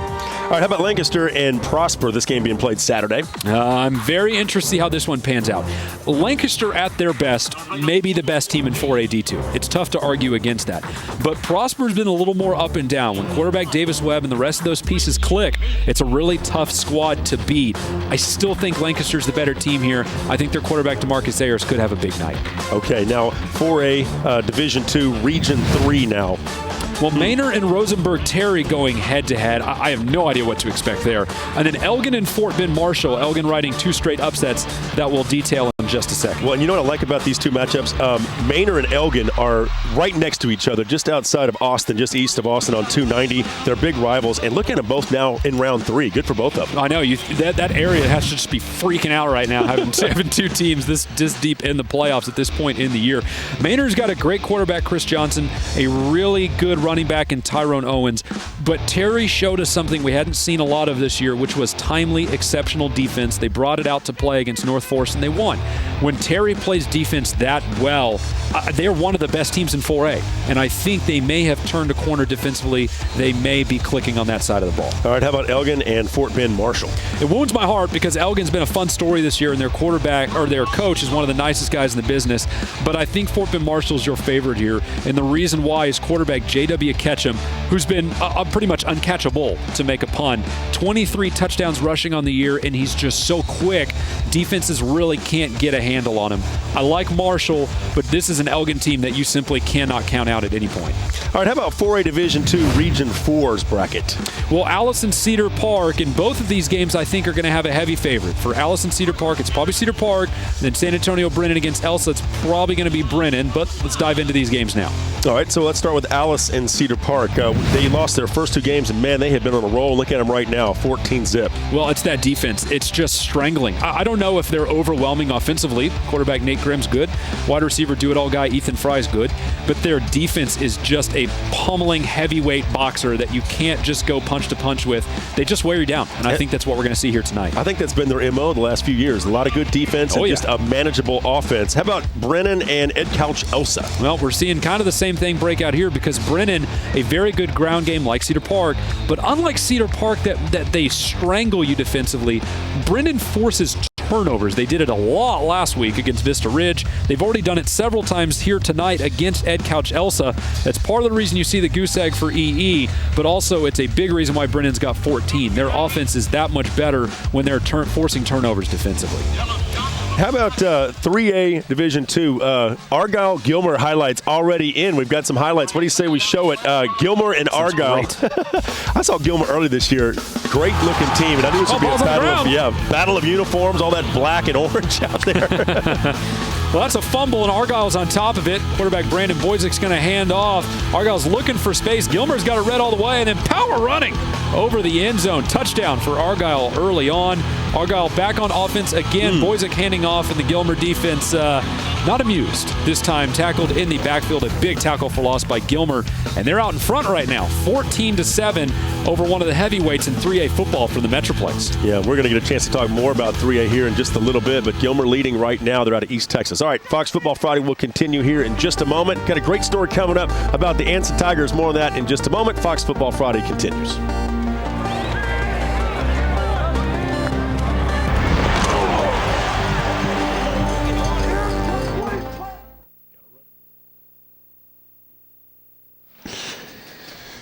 Travis, got to run it now. You sneaky devil, you. Hey, ask Adam if he's got any mugs. I bet he's got some. Not in his car. No? Nope. Man, I even texted you. He's a dead. I'm disappointed.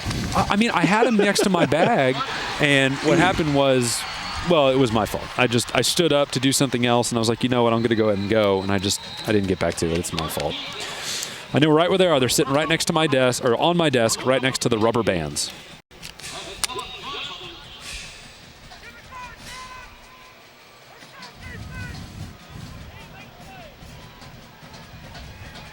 Okay.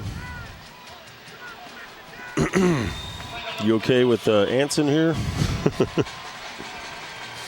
All right, yeah. Yes, please. I got a little bit of stuff written up here on this, but, feel free to jump in. You go ahead and run it, Bubba. It's yours. I got to get this guy's name who did this. Let's see.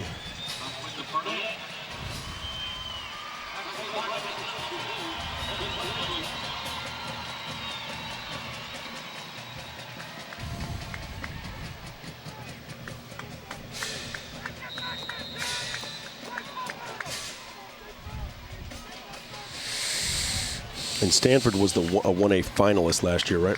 Stanford? Yeah. Yeah, they lost to Mason in the state finals. We got Mason highlights tonight. You see that? Yeah, that's awesome. Yeah, the punchers. So great. Casey King. Yes.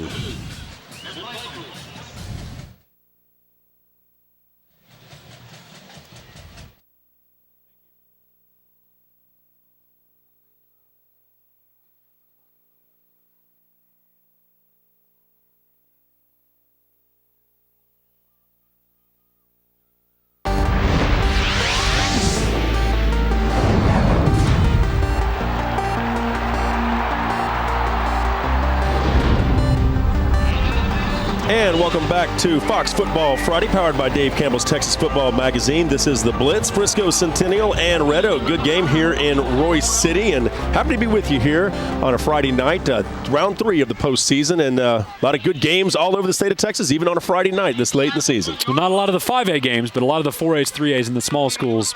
Big-time action tonight. Okay, hey, Academy Sports Desk. Let's check in with them real quick, and we'll get right back here with some highlights in just a moment.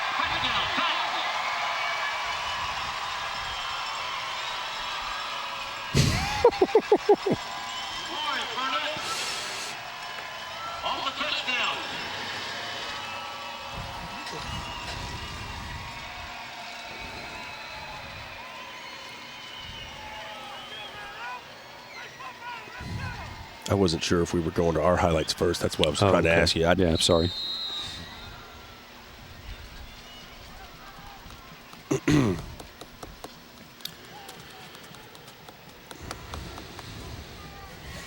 Kick is up. Kick is good. That's right. Offensive continual. Hit play. 51 yards. Takes 2 minutes and 20 seconds to score.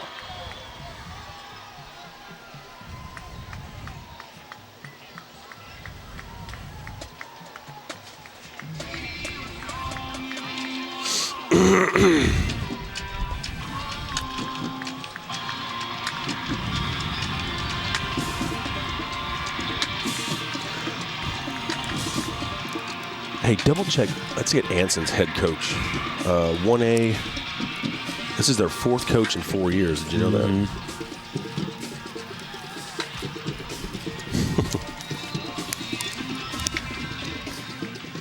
You remember? Keith Wolf, I think, is what I have at least. Yeah, that's it, actually. And it's WOOLF, right? Yep. 4th coach in 4 years. It's amazing.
Can't hear.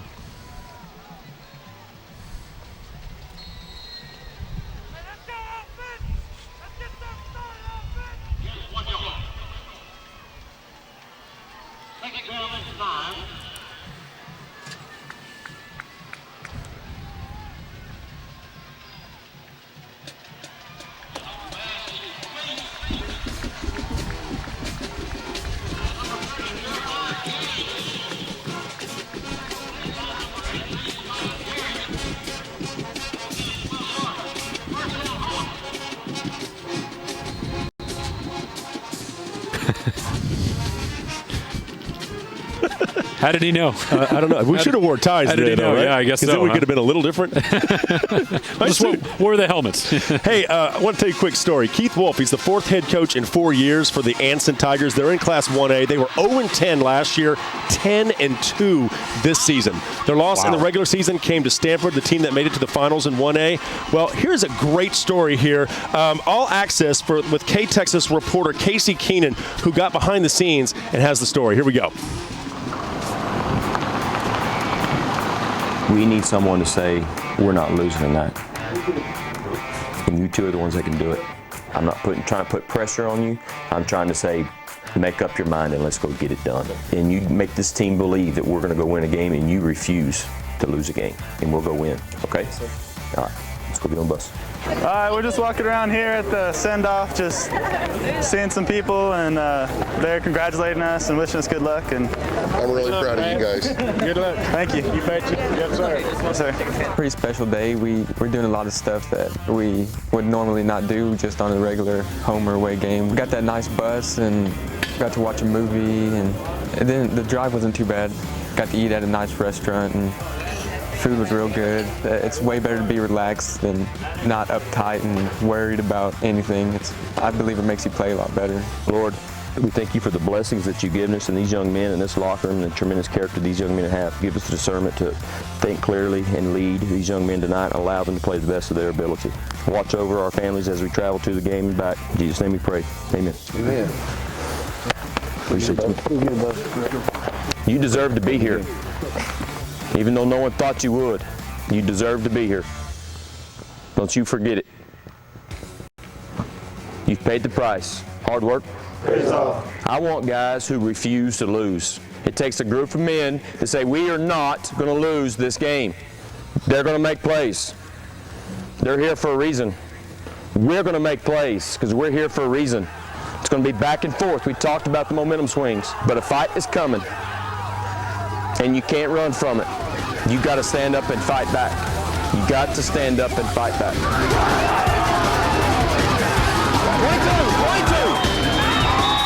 Go respond. Let's go respond. Let's go respond. Okay, we're fine. Let's go. Long ball game. Lots of play. Let's go. Go. Get up there. Left. If something bad's happened, you got to have amnesia. You've already been on the field with them for a half. Okay, we're going to be fine. 2 touchdowns wins this game. Now you know what to expect. Let's turn it up, turn up the heat a little bit, and let's go win a ball game. Yes, sir. Yes? Yes, sir.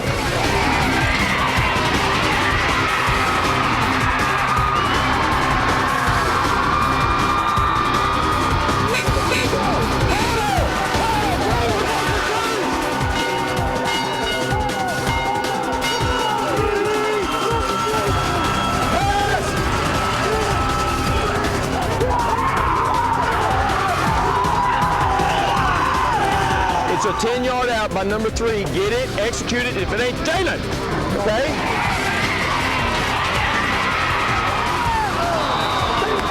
It's fourth down. It's either all or nothing. It's all or nothing. Game's over. Let's go. 1 and 3. 1, 2, 3.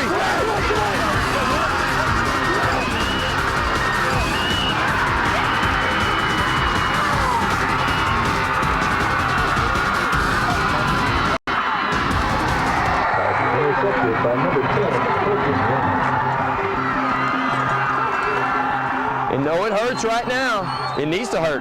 You've put a lot into it. But you need to take a look at the big picture here. And the big picture is you have changed this town, you changed this program because of your commitment. And I thank you for that. We're going to always finish the same way. We're going to put our hats on. We're going to do our push-ups just like we always do. We love you guys. Push-ups on. Let's go. Eyes up.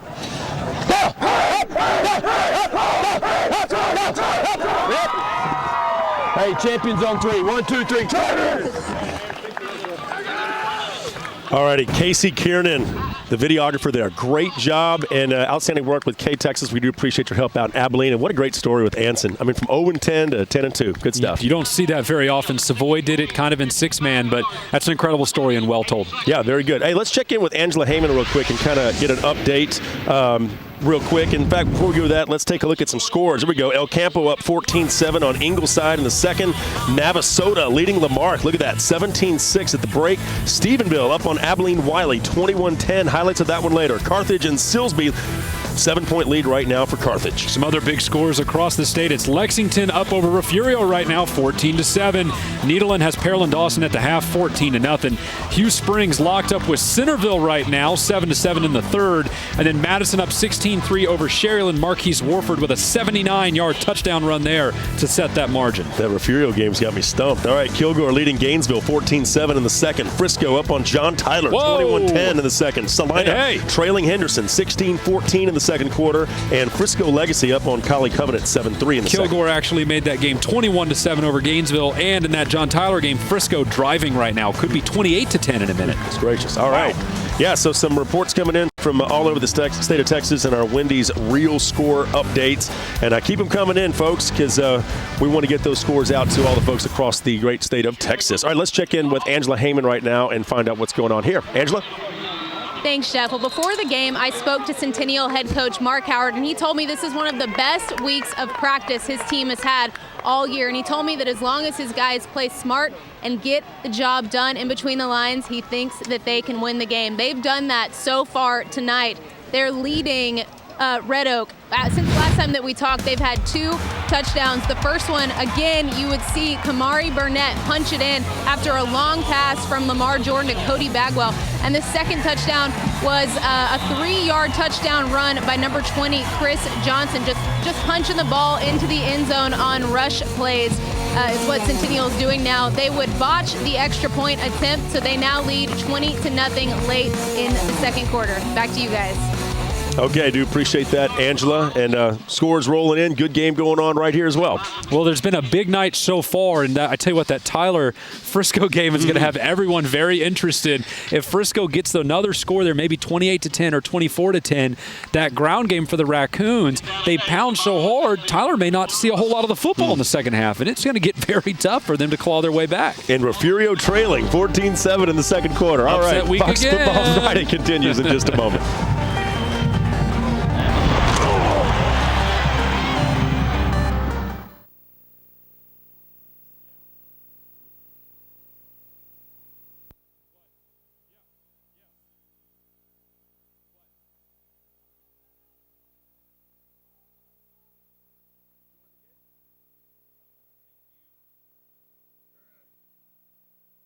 $281 attempts.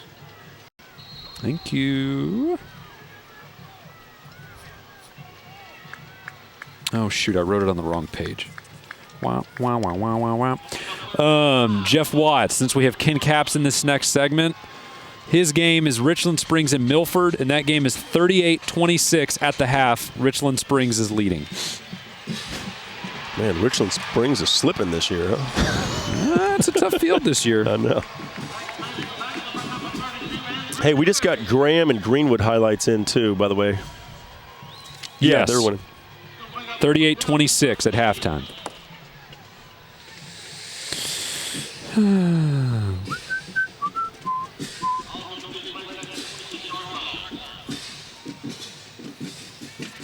What? State champions last week? Yes, the Dallas Academy Lucas Christian and the Azle Christian High Point were scores from last week. But they are state championships. We didn't mention them, so I figured let's talk about them. And we have the game-winning play from Academy Lucas Christian. I gave the footage to Scotty. Say again? TCAF. Private school six-man. T9C little things. But, Ken, this is Travis. Can you hear me? Yes, Travis. Hey, we're in Hico. Oh, Texas Ken. tonight.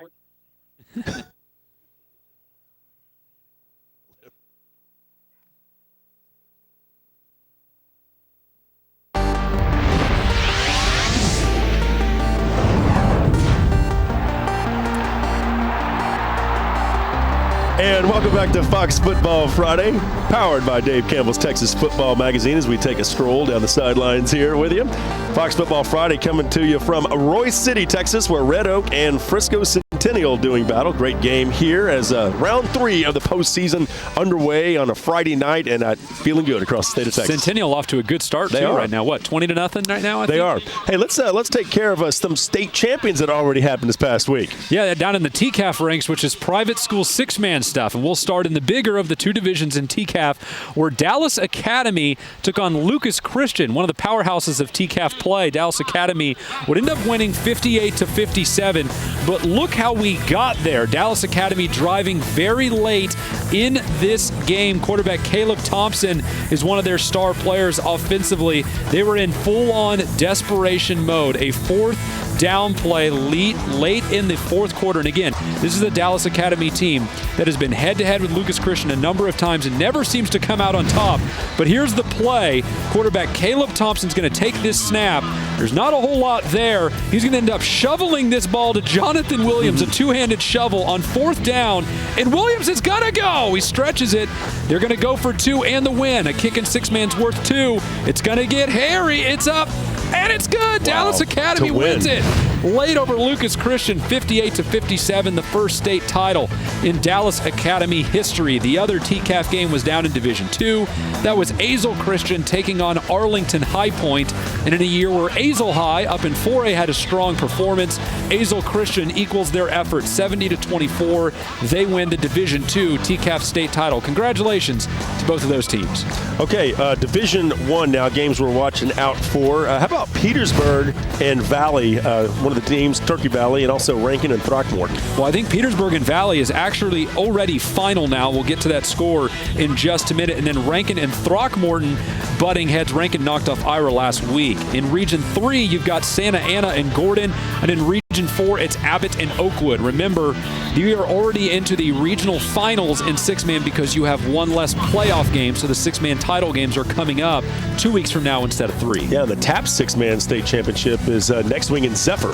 Oh, man, we're a six-man show all of a sudden. What? We got you covered, no question. So Turkey Valley, 46-0 winners over Petersburg. Big win by Valley over what's a really good Petersburg team, but I think Valley may be the best team in all of six-man. And Gordon, 16-0 lead right now in the second quarter over Santa Ana. You got to think Michael Valencia is going to drag Santa Ana back into this game. How about Abbott and Oakwood? Right now, Abbott up 39-20 in the second. No surprise. I think most people were siding with Abbott. And Rankin and Throckmorton will do battle on Saturday. Throckmorton, the defending champs.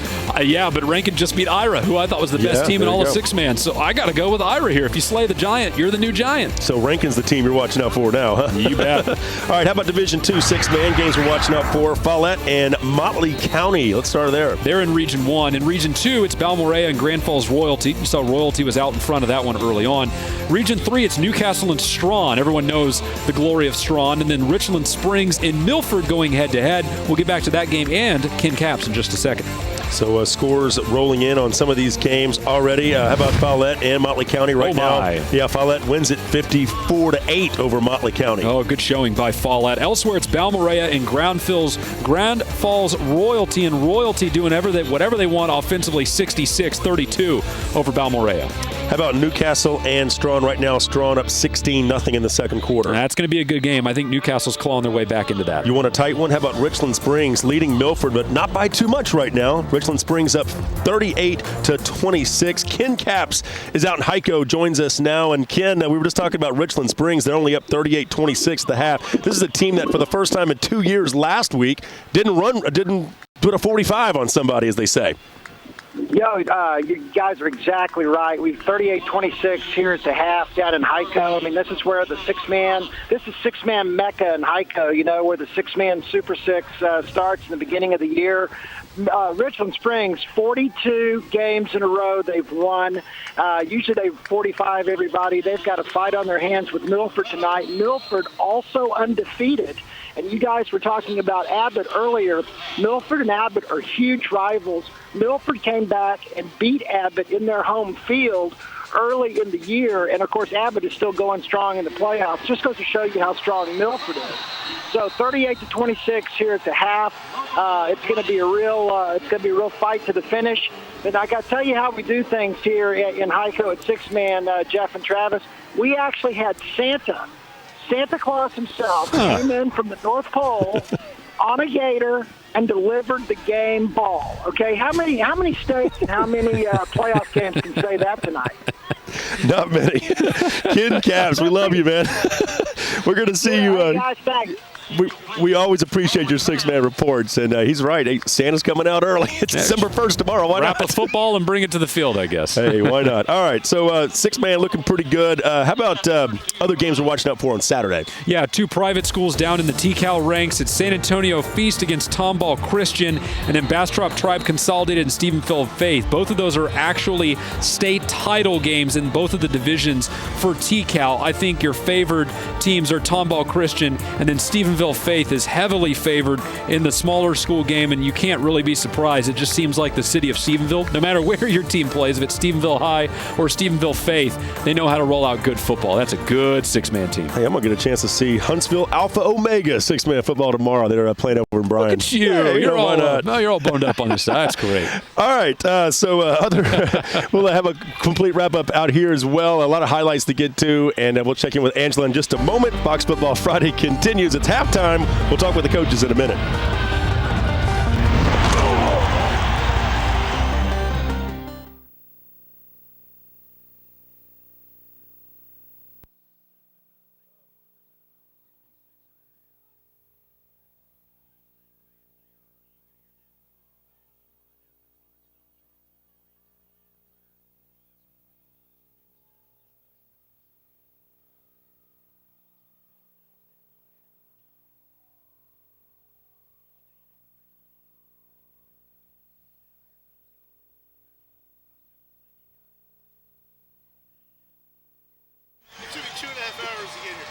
I know. I heard. I was in the same boat earlier. I think I just beat it.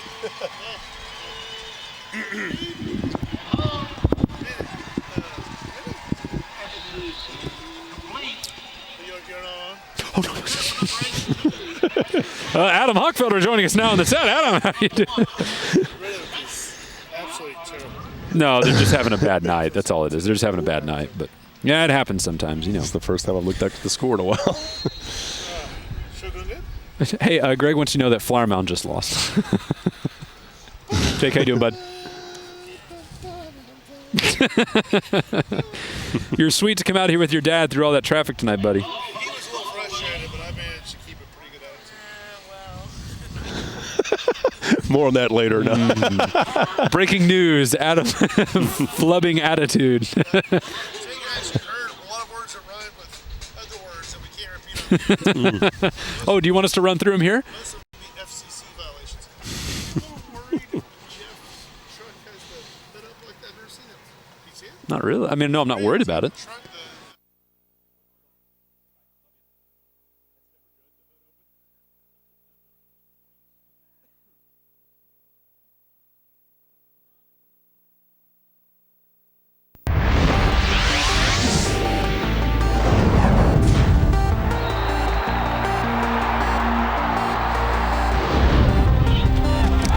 Alrighty, welcome back to Fox Football Friday, powered by Dave Campbell's Texas Football Magazine. Red Oak, the Hawks trailing Frisco Centennial 20-0 here at the break. Roy City.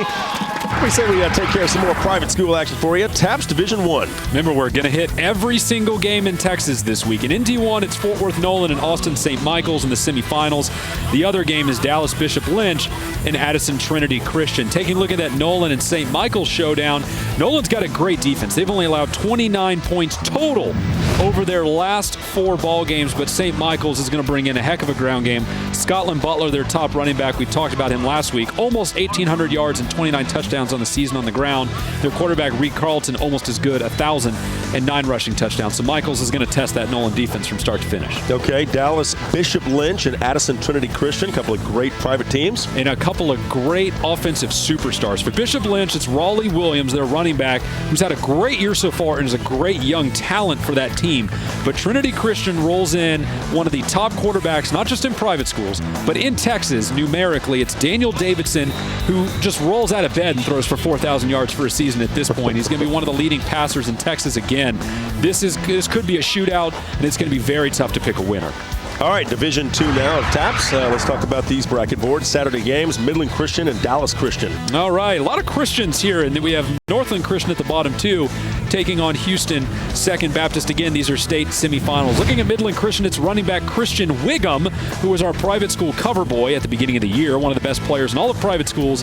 But Dallas Christian's is DeAndre Cannon and quarterback Alex Craig. Maybe as tough a tandem as you're going to find in D2. I still kind of like Midland Christian, though. How about Houston Second Baptist and Northland Christian? Northland Christian's down in the Houston area, and they bring Carter Odenweiler, their running back, to the field. He has 9.6 yards per carry coming into this game, so almost every time he touches the ball, he's got a first down. Second Baptist has a great quarterback in Garrett Gunter, but I've picked against Northland Christian once this year, and I was wrong. I'm going to try not to make that mistake again. TAPS Division III bracket board. Again, state semifinals. There's only 3 divisions now in 11-man for TAPS play.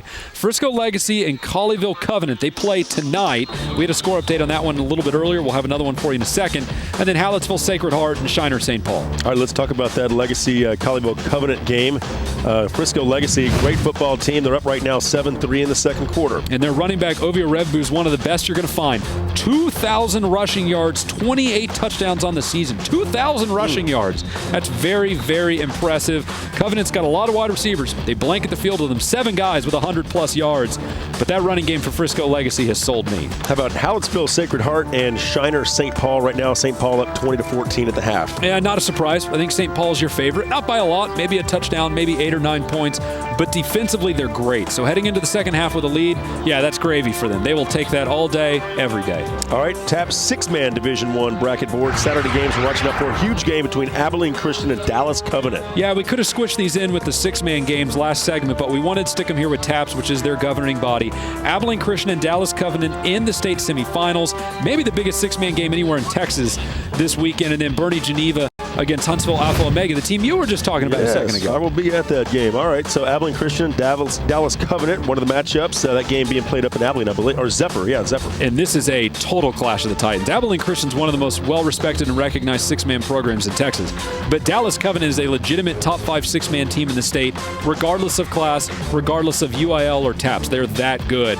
I'm going to take Covenant. And that stadium in Zephyr, all six-man all the time. I love it. Bernie Geneva and Huntsville Alpha Omega. Hey, don't look at me. You were talking to Geneva is undefeated for a reason. They're going to probably be the favorite here, but I spoke with Huntsville Alpha Omega's head coach, and he tells me that their running back is alive and well and ready and playing good football right now, and ever since he's been back from an injury, they have been undefeated. So we'll see. Should be an interesting matchup at Brian Allen Academy at 3. All right, TAP 6-man Division 2, Fredericksburg Heritage and Wichita Falls Notre Dame.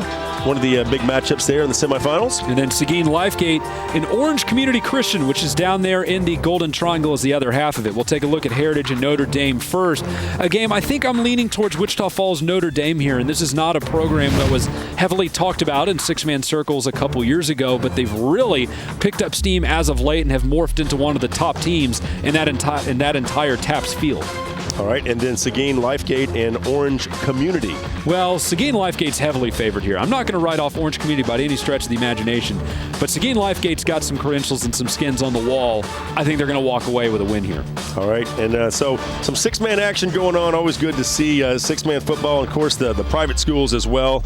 And so Seguin, Lifegate, Orange Community there, that's one of the interesting matchups we'll be keeping an eye out for. But I still think that Abilene Christian Dallas Covenant game is where it's going to be for six-man fans. I think the lines blur a little bit for six-man schools, for private schools, and UIL schools. It's all six-man, and that's a community that tends to stick together regardless of where you play. I like Dallas. And if you're wondering, Zephyr's just outside of Brownwood, by the way. All right, you geographic man. You know, you got to do it. All right, Fox Football Friday will continue in just a moment. We'll be right back.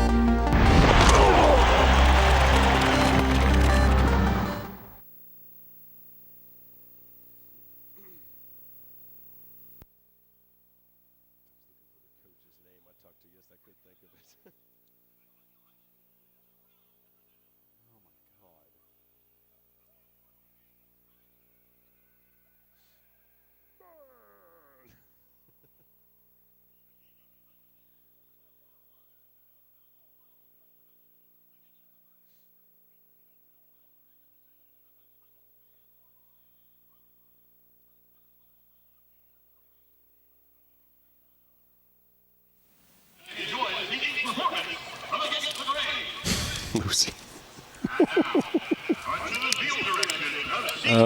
Do we have a caller this segment? Oh, Matt Wixon? No, that's with the Academy Sports Desk. Yeah, that's... We shouldn't have a caller yet. Oh, okay.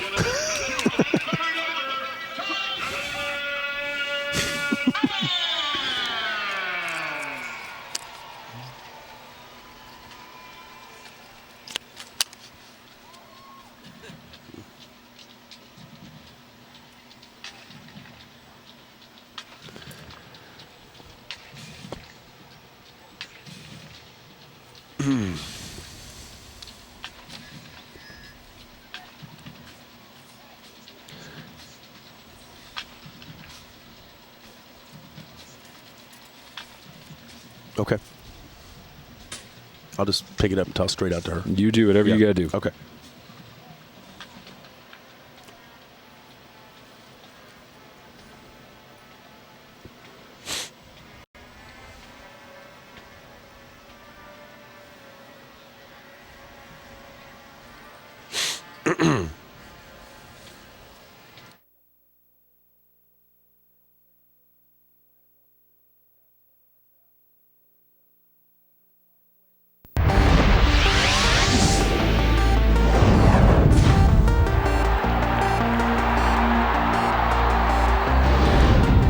And welcome back to Fox Football Friday, powered by Dave Campbell's Texas Football Magazine. Frisco Centennial leading Red Oak right now, 20-0. It is halftime here in Royce City, Texas.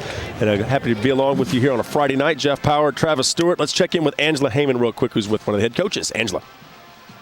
Okay. Guys, I'm joined right now by Centennial head coach Mark Howard. Coach Howard, your team, obviously your offense playing great in the first half, leading 20-0, but it's your defense putting all kinds of pressure on Red Oak right now. our defense is doing a phenomenal job, and our offense kind of coughed and sputtered there when we first started, but we finally got some things going there towards the end of the first quarter and carried on the second quarter. But, hats off to the defense. Those guys were playing lights out. There was a lot of question with a lot of people out there that don't know us if we would play physical or not, and I think we're showing that we can be a physical football team. Well, thanks, Coach. Good luck in the second half. Thank you. I appreciate it. Guys, that's the Fred Loy Insurance quote of halftime.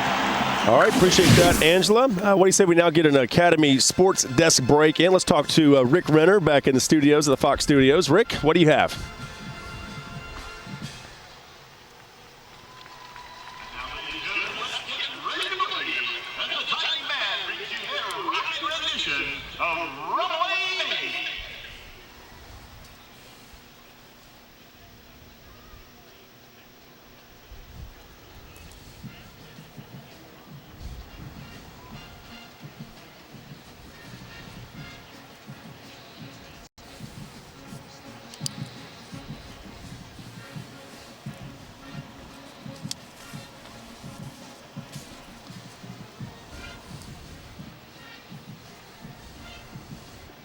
Do you need any scores, Jeff? Okay.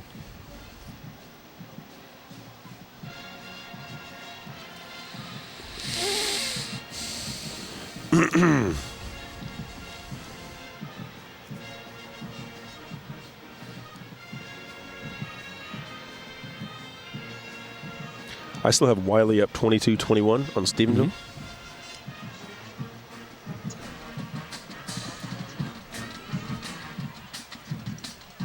Yeah. Oh. Perfect. Thank you.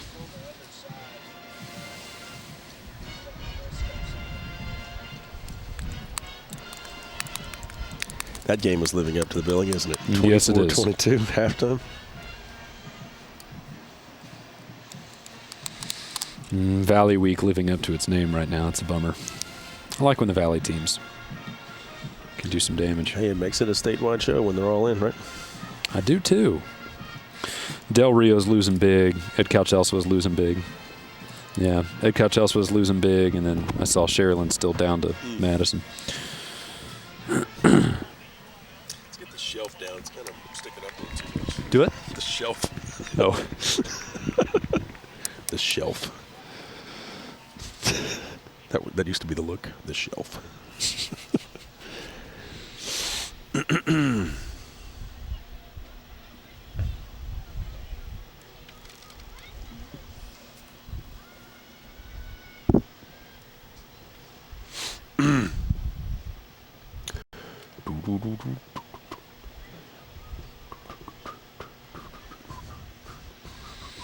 Pearland Dawson is going down in flames right now. Really? Mm-hmm. Wow, Nederland's for real, huh? Golden Triangle, baby. I mean, it's still 13-0. I don't want to oversell it, but.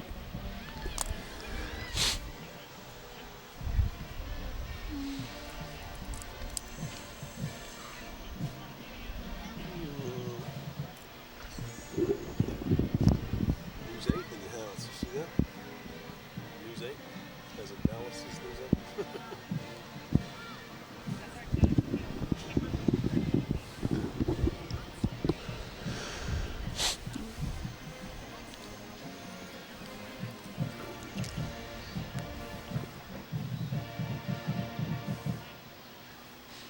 Ouch.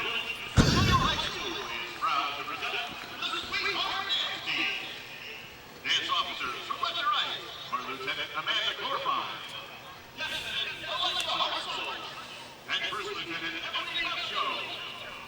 Social officers are President Jordan Ho, Vice President James Matthews, Secretary Sierra Idler, Historian Darian McClanahan, and Team Motivator is Yaki Broussard. Panhandle and Stratford was 4 o'clock today. That one's already finished up. That's a final. I got the Graham Greenwood read.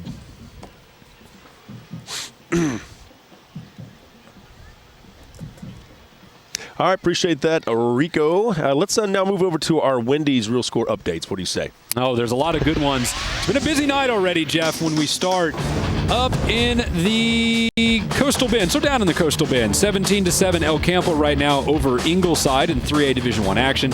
It's Frisco over John Tyler, 21-17 at the half, but John Tyler's got all the momentum after they scored right up at the end of things.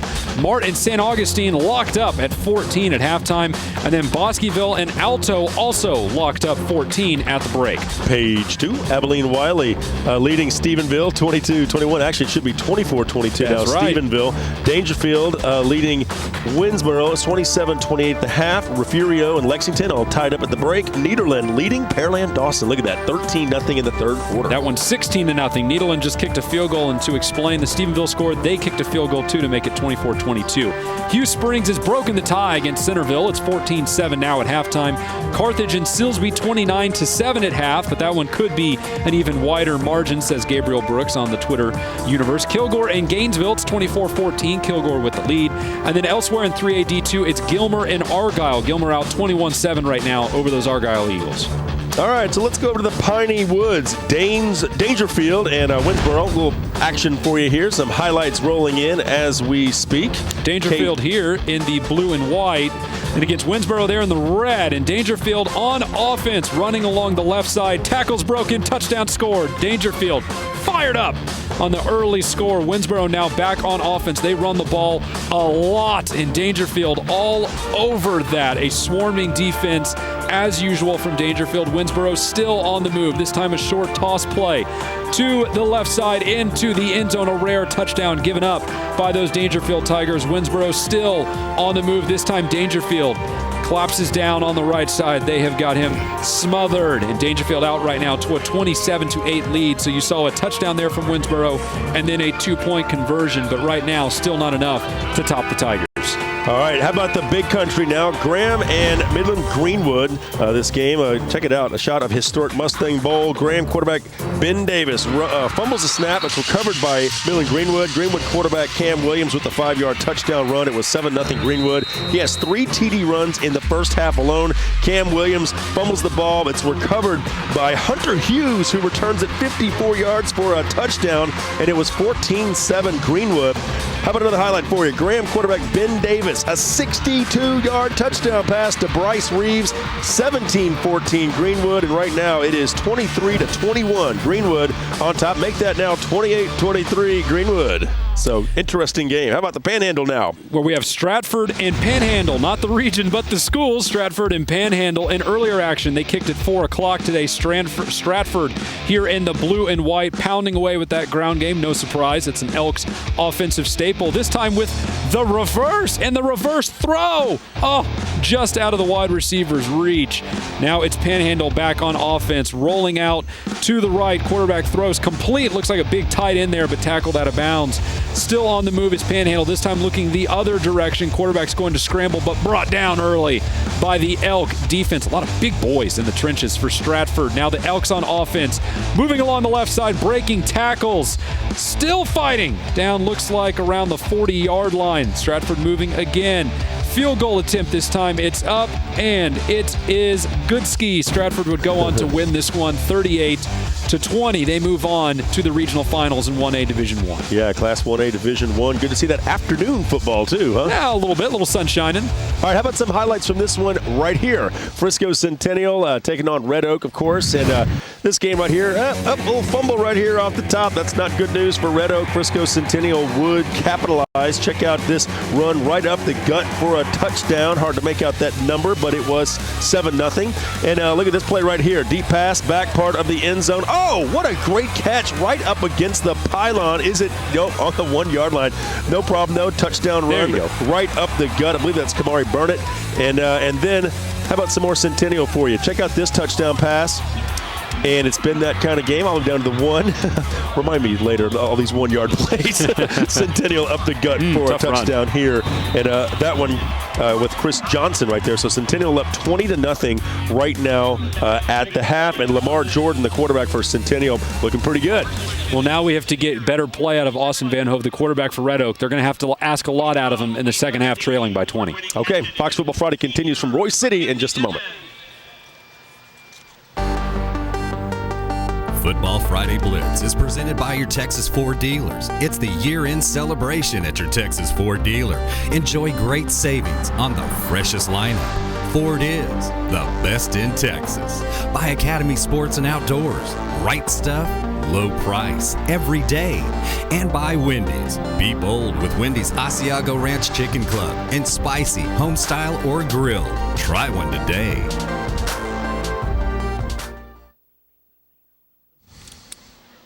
There you go, Travis. Thanks. Mucho apreciado. Still want this banana? I kind of do, I guess. I don't know. It's sitting down there. Oh.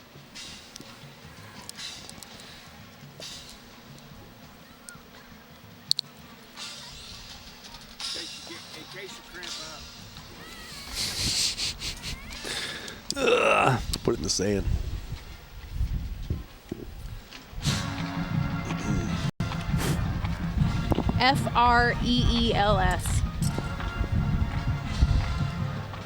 And we also have the superintendent. He's Dr. Scott Niven, Niven.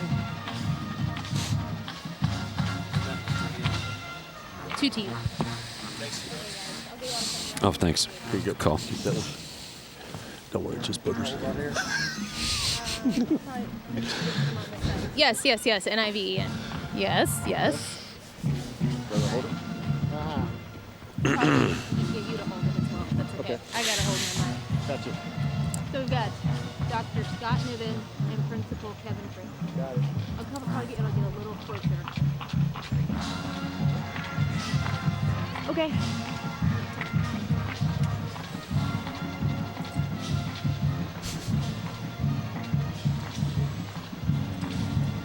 And your Red Oak ISD superintendent. Just want to make sure I get the title. I understand. We have some Blanco East Bernard highlights. Cool. I need to talk to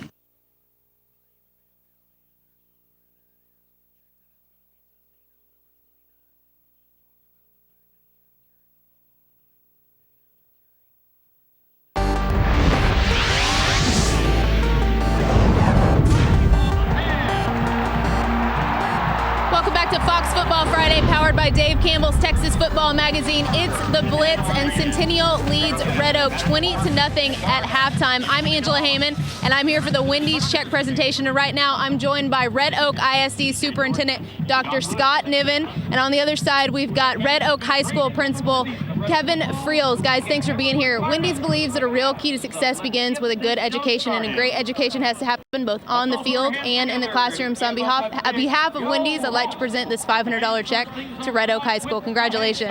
Thank you. We appreciate the opportunity to be here tonight and the opportunity to have the check presented to us. So thank you very much.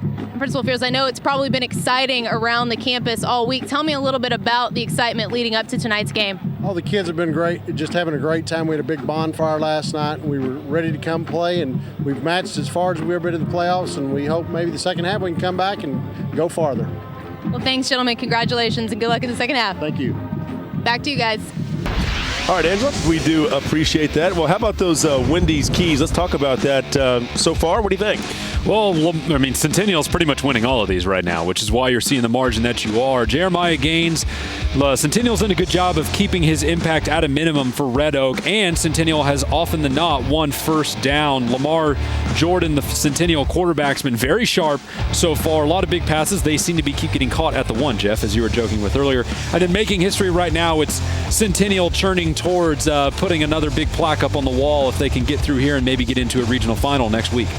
Okay, so let's move now to 3A Division I, Region 1, the bracket board. This is one of my favorite classifications, 3A. You and Greg Tepper both. This is a regional final tonight. Abilene Wiley and Stephenville going head-to-head out in Wichita Falls. And let's go ahead and take a look at the score, which has been, to say the least, a little bit back and forth through the first half. Stephenville got out to an early lead. Abilene Wiley stole it from them right at the end of the second quarter, only to have Stephenville steal it right back on a field goal as time expired in the half to go up 24-22. Yeah, one of the biggest games in the state. We've been talking about it. We knew this was going to be a possible collision course, and it's living up to expectations. More on that one a bit later. How about 3A Division I, Region 2 now? Well, we've got Kilgore and Gainesville, and look at what they had to get through to get to this point. Kilgore knocked off Athens, and they had to beat Paris, whereas Gainesville had to get through Frisco, Lone Star, and Princeton. Good teams. All those teams are pretty decent teams. So Gainesville and Kilgore having to go head-to-head, and right now it's Kilgore winning that battle with a big, powerful defense. I have to admit, I'm a little surprised that Gainesville's already gotten out to 14 in the first half. Kilgore usually gives that up over about 2 games. So you know that Gainesville's offense has shown that they can move the ball a little bit tonight. Kilgore regulars on this show. We'll have more on that one from KLTV later on. 3A Division I, Region 3 now.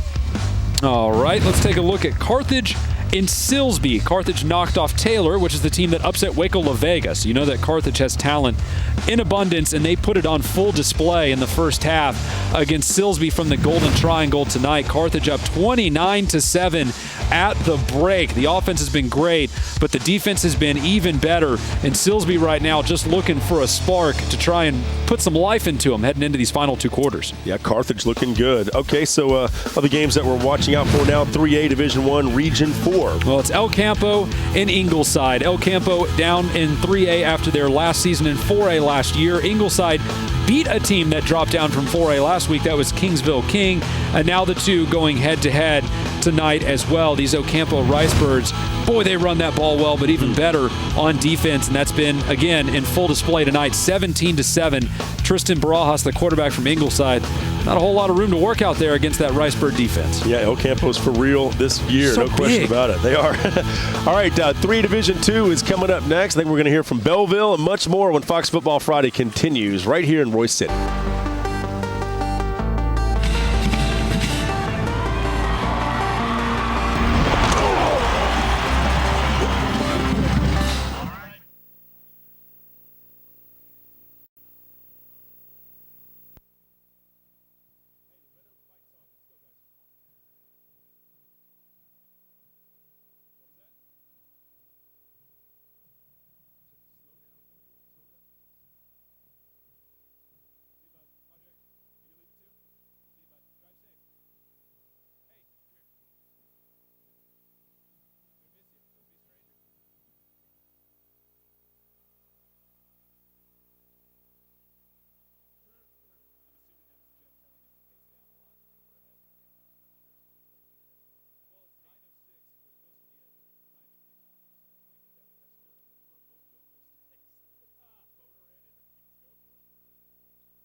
And welcome back to Fox Football Friday, powered by Dave Campbell's Texas Football Magazine. It's the Blitz. Frisco Centennial leading Red Oak 20-0 here at halftime. Jeff Power, Travis Stewart joining you from here just outside of the field. And, of course, down on the field on the sidelines, Angela Heyman. More on that in a moment. Hey, 3A Division II, great classification, great football. Let's begin with Midland, Greenwood, and Graham. And this battle going on in that huge bracket out there. That's right. And now back down to regional semifinals because 3A D2 does have the full 6 weeks of playoffs, unlike Division I, which only has 5 weeks. So Greenwood and Graham doing battle, and then Monahans and Gatesville going head-to-head. Right now it's Graham 35-23 over Midland Greenwood.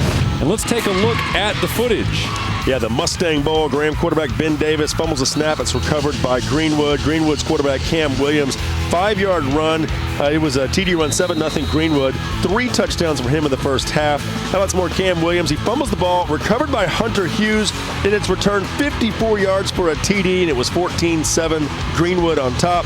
Graham's quarterback Ben Davis, though, check out the play coming up. A 62-yard bomb to Bryce Reeves.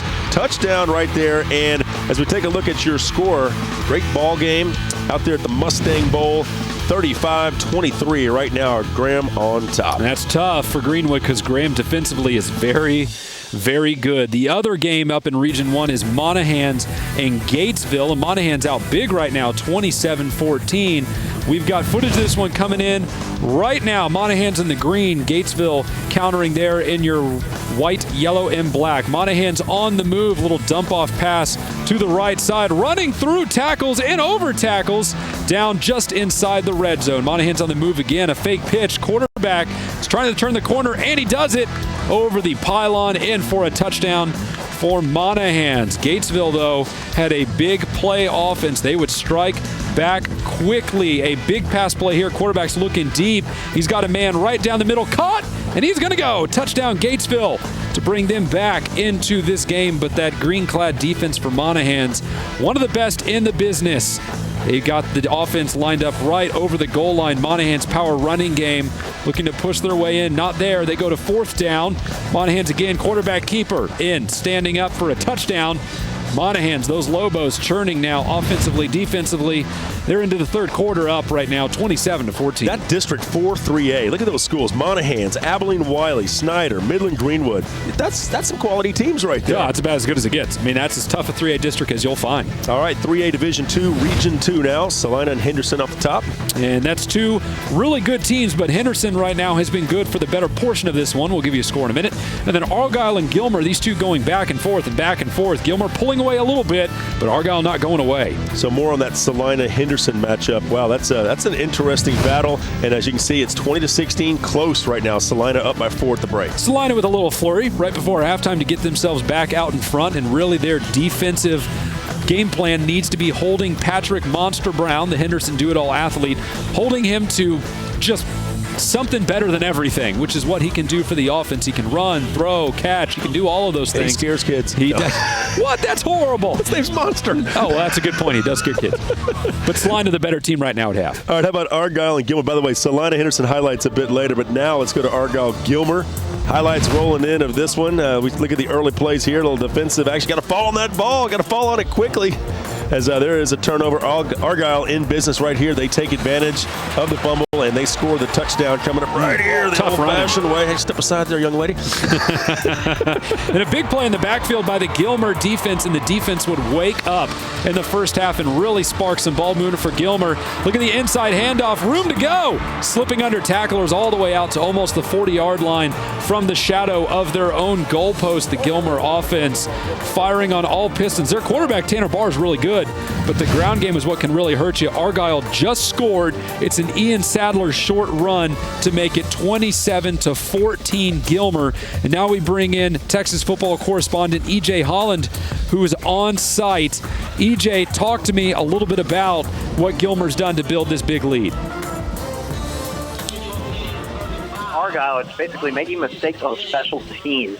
They fumbled a snap on a field goal. They had a field goal block. They fumbled a snap on a punt, which led to a Gilmer score. But like you said, Tanner Barr is a really great athlete for Gilmer at quarterback. Nice dual threat player who can make plays with his legs, make plays with his arms. He's accounted for 3 touchdowns tonight, and Gilmer's defense has done a tremendous job putting pressure in the backfield and making nice plays in the defensive backfield, led by SMU commit Trey Washington back there. They've kind of held 2014 prospect, Ian Sadler, in check. He did score that last touchdown, and Argyle isn't going away. But Gilmer's really eating up the clock right now, had an early start here heading into the fourth quarter, and they're driving, and they're down close to the red zone right now. All right, EJ, what does Argyle need to do to get themselves back into this game? Argyle has moved the ball nicely. They've been driven up and down the field. They just need to take care of the ball. They need to get the ball in Sadler's hands and let him make plays. And with that? Wow. That is completely overpowering. Thank you, EJ. We'll try and get back to you later when we're not being tacked by the biggest air horn in the history of mankind. Thank you, EJ.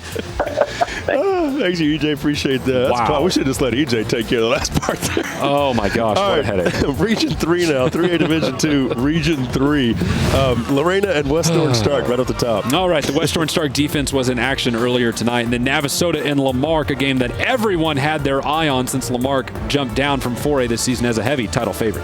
Okay. So that Lorena West Orange Stark game, West Orange Stark, fantastic all year long. KOGT right now. They're up 28-0. West Orange Stark. Let's listen in.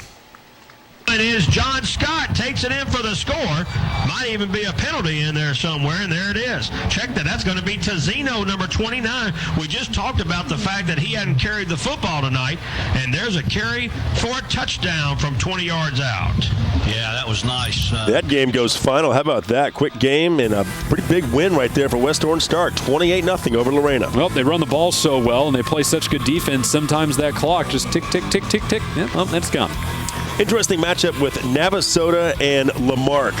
This is a game that we all thought would be tight, and right now Navasota's still leading 24-13. Actually, it's 31-13. Wow. They just scored again at the start of the fourth quarter. So now Navasota has a commanding lead heading into the final frame. Quarterback DeMund Mercer is going to have a furious comeback for Lamarck to find a way to win this one. All right. Hey, how about 3A Division 2 Region 4 now? Well, we've got Belleville and Orange Grove in one of those regional semifinals, and there's Geronimo Navarro against Port Isabel in the other one. Talking about Belleville and Orange Grove, though, Jeff, this was a school that you got an up-close and personal look at last week. Yeah, I did. Grady Rose got a great football team over there at Belleville. They play not only really good defense, but they've got a nice young stable of running backs in Bronson Allen, Lakeith Nunn, and DeBray Parker. We caught up with the coaching staff and their offensive line to talk about it. Hey, we got together in a little group, and we was like, let's get blonde hair for playoffs. We're going all the way this year. Blonde hair don't care. I mean, we just focus a little bit more, hold the water, blow through the line like we normally do. Those guys are so unselfish. It's whatever is opening up and whatever they're giving us, those guys are going to carry out their fakes. They're going to do the blocking for one another, and that's what our offense is all about, being unselfish and controlling the line of scrimmage. You know, it's the offensive line. That's about it. We just get the ball, take off, and do what we got to do. That is Bronson Allen talking there, and he said it best. I mean, they've got themselves a great offensive line. Lakeith Nunn, DeBray Parker. These are some good running backs. They're all juniors. They really looked good in their game against Wimberley last week. Beat the defending champs in Class 3A. So, hey, watch out for Belleville. They look like the real deal. The Brahmas are playing some great football, and Grady Rowe got them right where he wants them. Speaking of Grady Rowe, we're going to bring him on here in just a second and talk a little bit about what Belleville has done. But first, Geronimo Navarro and Port Isabel going head-to-head this one tomorrow. One of the only 3A games to be played on Saturday. I think a lot of people are going to be looking at Navarro there, but Port Isabel's ground game, they're going to be in this one. The Tarpons, hey, it's good to see the Tarpons battling this late in the season as well, right? Always love to have the Valley teams playing as late as they can. All right, so some of the games that we're watching out for, and interesting matchups all over 3A Division 1 and 2 for that matter. All right, some more statewide scores coming up here in just a moment. Second half coming up here as well, as Frisco Centennial leading right now. But let's go ahead and check in with Angela real quick, because I want to kind of find out how this game's been going down there with her perspective. Red Oak trailing this one 20-0 to Frisco Centennial. Angela, give me your thoughts. What have you seen? Does Red Oak have a shot maybe here in the third quarter? What do you think? Well, they do have a shot because they started off the second half with an onside kick, and the kicker, Jose Flores, recovered it. Went 10 yards, nobody touched it. He jumped on the ball. So, yes, they're driving right now. Even though they're down 20-0, I spoke to the coach during halftime, and he still believes that his team can get back in this ball game, guys. Okay, Angela, do appreciate that. And hey, we're all for close games, you know? Not trying we to pull can get a for close anybody. game. We can get a close game. I think that this is not a surprise. Yeah, recovering an onside kick out of the half is always a little bit surprising, but I'm not surprised to see Red Oak come out and play with a lot of fire right off the bat, because their coach, Mike Shields, is too intense. He's too hard-hitting. He's too good a coach to let a game slip away like that. In fact, let's go ahead and check back in with Angela, who was just with the head coach just a moment ago. Guys, I'm joined by Red Oak head coach Mike Shields. Coach Shields, your team's certainly not out of it. What's going to be the key in the second half to get your team back in this ball game? Well, we got to get the offense going. We got to stay away from turnovers and hopefully get a couple turnovers of ourselves and make some big plays. Thanks, Coach. Good luck in the second half. Thank you. Guys, that's a Fred Lloyd Insurance quote at halftime. All right, appreciate that, Angela. And there you go. And, like I said, you never know. I mean, Red Oak's one of those kind of teams that are pretty physical. We'll see if maybe they can find a way to battle themselves back into it. If they can get a score early in the third quarter, then it makes it a little easier to run the ball for the rest of the game. You're not having to worry about playing catch-up on 3 possessions at that point. Good point. Okay. All right, we'll talk about much more here on Fox Football Friday. A lot of scores and 2A Division I on the horizon. We'll talk about it in a moment.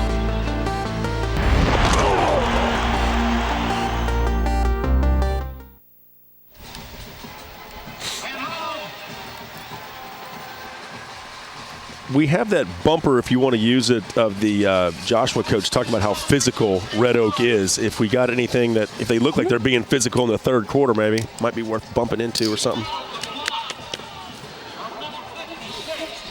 I think it's the USC fight song.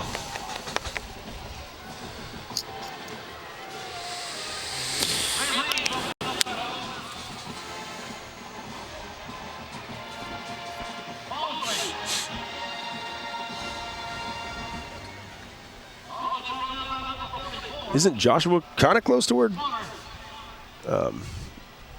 Doesn't Watts live out that way? No, I guess not. He's the other direction. Other way, north. Mm-hmm. Hey, they got a cool-looking stadium over there. They're coming back. All right, we've got good games brewing now. Hey, Jeff, can we, for the front page of our Wendy score updates, can we offer these for viewer amusement?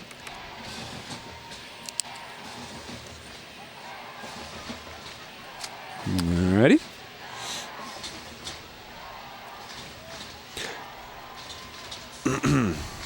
And to be honest, the sound mic can run either way. It can be a bump. It can be something we toss to the middle if we have time. It really works either way. I've learned in years and years of doing this, it's always good to overproduce, believe it or not. You never know. Yeah. Much better off having too much.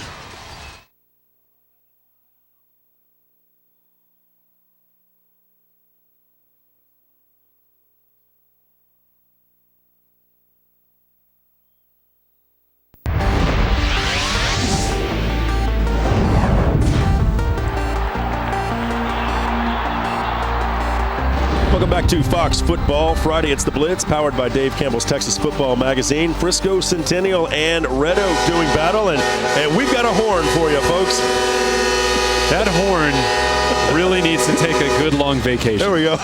Are we done? I just barely missed it. Okay, good. Now go. 20-0 right now. Frisco Centennial leading, unless we just had a touchdown. I'm not sure what that horn means, but we'll find out. I have a sneaky suspicion I know what it is. So anyway, nonetheless, Red Oak maybe on the move here. We'll see what happens.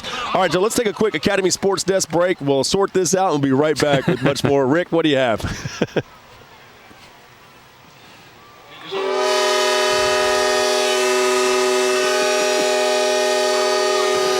Silence.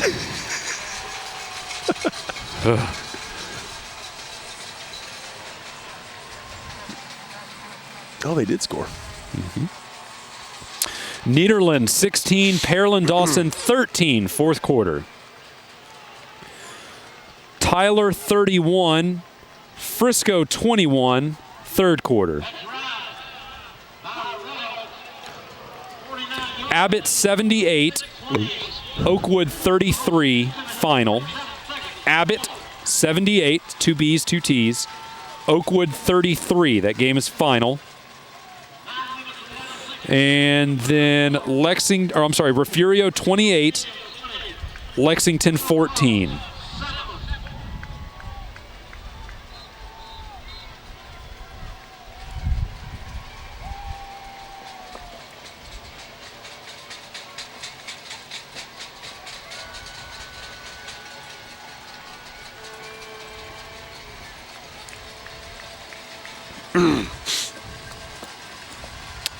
Third.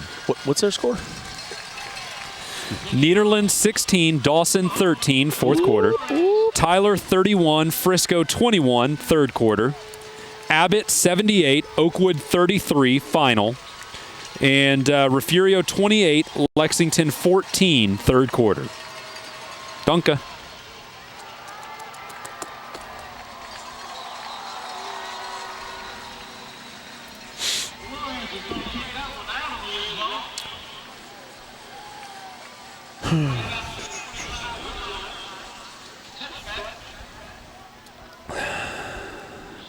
Greenwood has forced 5 turnovers tonight. Holy cow.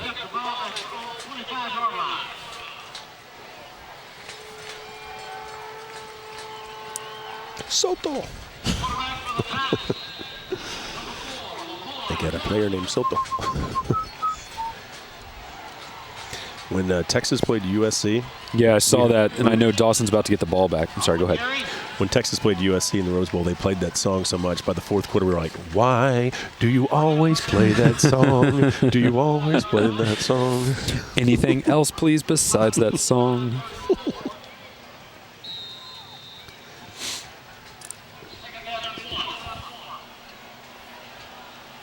That always throws me off. Kick it back. Oh.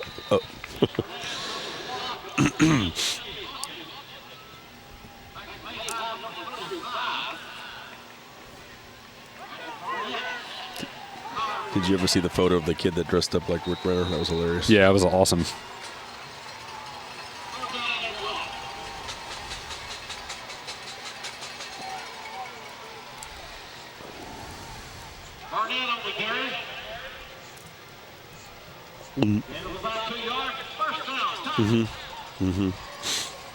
One more time on those.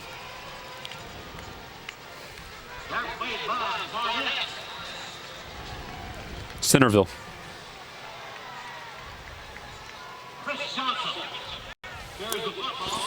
I've got that one.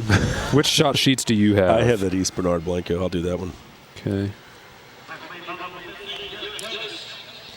I just got Mason Thorndale, by the way. Oh, wait. I have Wellington. I'll do that one.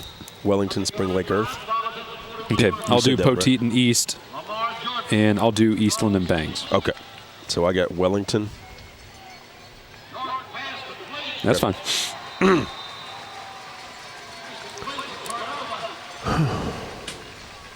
Cue up that Jerry Bird, son.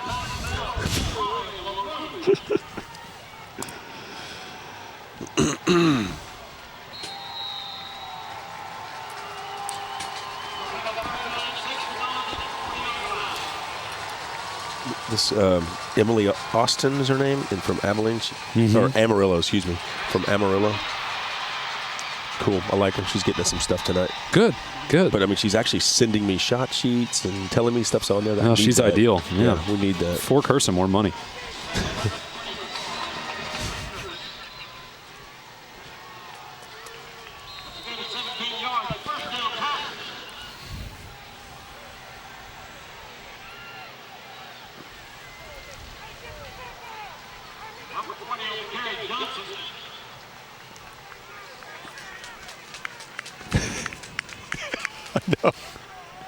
I'm buying one of those horns. Yeah, I think Rick Renner's got a button on his desk, and he goes, I've had too much Travis today. Just totally lays me out. Hey, we got some highlights rolling in and some Wendy's real score updates. Let's do some scores first. We'll get to the highlights in just a moment here on Fox Football Friday, powered by Dave Campbell's Texas Football. Blanco trailing East Bernard. Highlights of that one in just a moment. 16-0 East Bernard leading right now. That game being played in Bastrop. Mart leading San Augustine 21-14 right now in the third. Eastland over Bangs 17-14 in the fourth. Highlights of that one coming. Wall leading Merkel 22-7 at the break.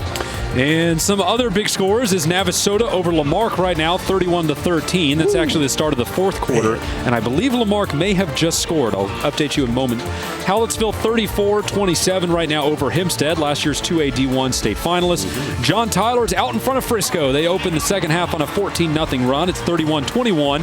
And then Mesquite Poteet right now over Wiley East, 35-28. East finding a way to get themselves back in that game after falling behind early. That's a good game. Highlights coming up. West Orange Stark leading, beats Lorena, 28-9. The game just went final. Nederland leading Pearland Dawson, but look at Dawson battling back into it. It's only 16-13 now in the fourth quarter. Nederland up Abbott over Oakwood final 78-33, and Lexington trailing Refugio 28-14 in the third. Dawson's actually driving with the football right now, and I was correct. Lamarck did score. The score out at Soda, and Lamarck is now 31-20. Navasota winning. Okay. All right. So let's go out to the Dallas-Fort Worth area from Mesquite and Wiley East out to some highlights.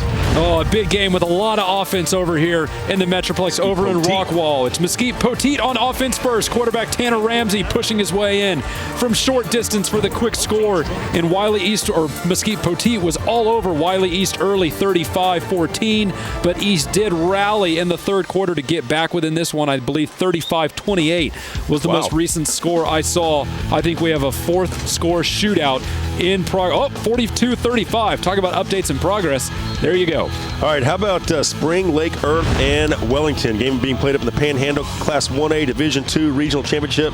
And first quarter, the Skyrockets, Clark Ashmore on the keeper. Big stop by Monroe Luther. Spring, Lake Earth looking to punt. Bad snap. Elijah Ramon runs it out of to the 15-yard line, but fumbles it.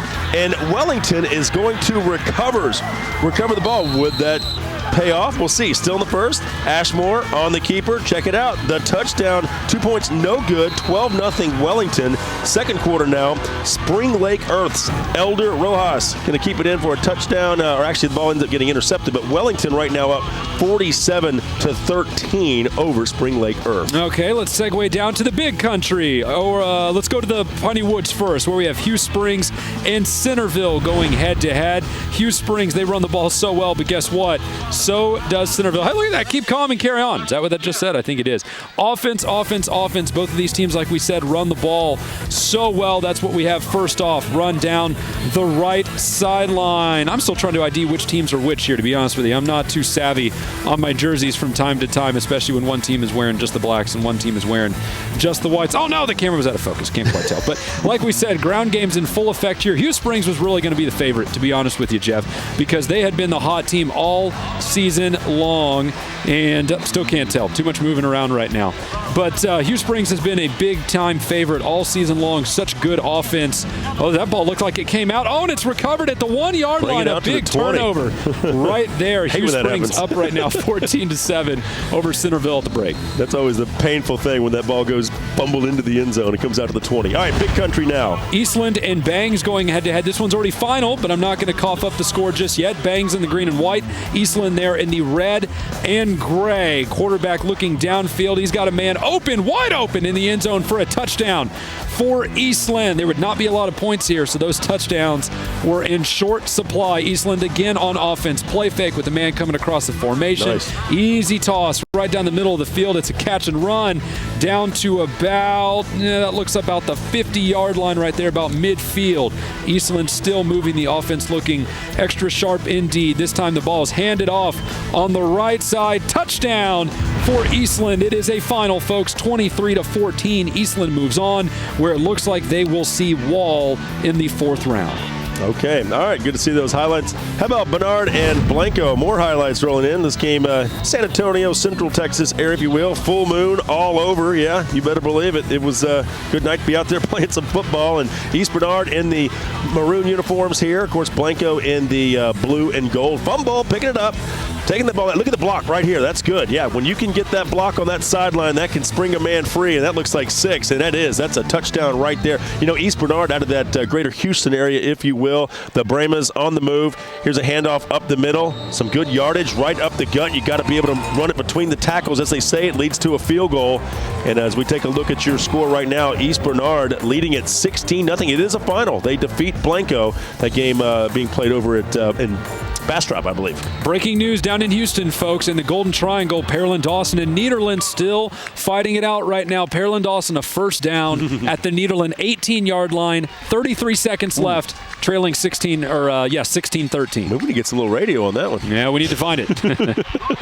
Okay, so Fox Football Friday. That is the nemesis, by the way. I just want everyone to know that this is the horn that has been frightening us. It's I'm going over to that Look thing. At that thing. It's just deadly looking, isn't it? I'm going to have a shouting match for that thing. You think I'm going to win? Can you make it go on right now? No, please don't. Rick Renner has a button, and he keeps making it go every time I talk. No there we horn. are. And we're right here in that little box behind you there. All right, Fox Football Friday continues in just a moment.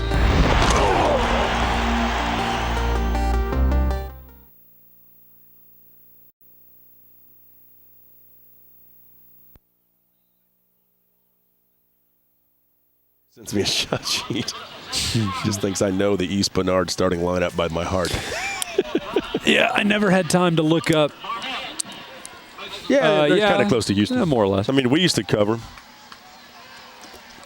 Yes, Greg. We used to cover Blanco and Austin, so they're out there by Llano. Come on, Northern Illinois. Do me a favor here, please. Actually, even winning in overtime may be enough to keep them out of that top 16, Greg. Hey, he's thorough, though. He gives me good information out here. That's why I'm a six-man genius. I had time to look up Eastland's and Bangs jerseys, but I did not have time to look up Hugh Springs. I was pretty sure Hugh Springs was in the black, but I didn't want to say it and be wrong. Well, they were the Mustangs, right? The big, I saw the M on the helmet. So yeah. We'll get that one right later.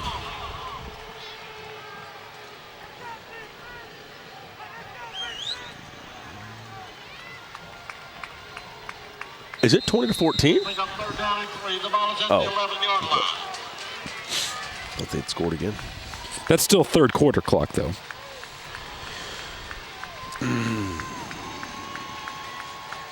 Ooh, nice. Oh, so they kicked the field goal, huh? Do we have that call or anything? That would be a good one to have. I know Jim can get that one. I know he's at that game.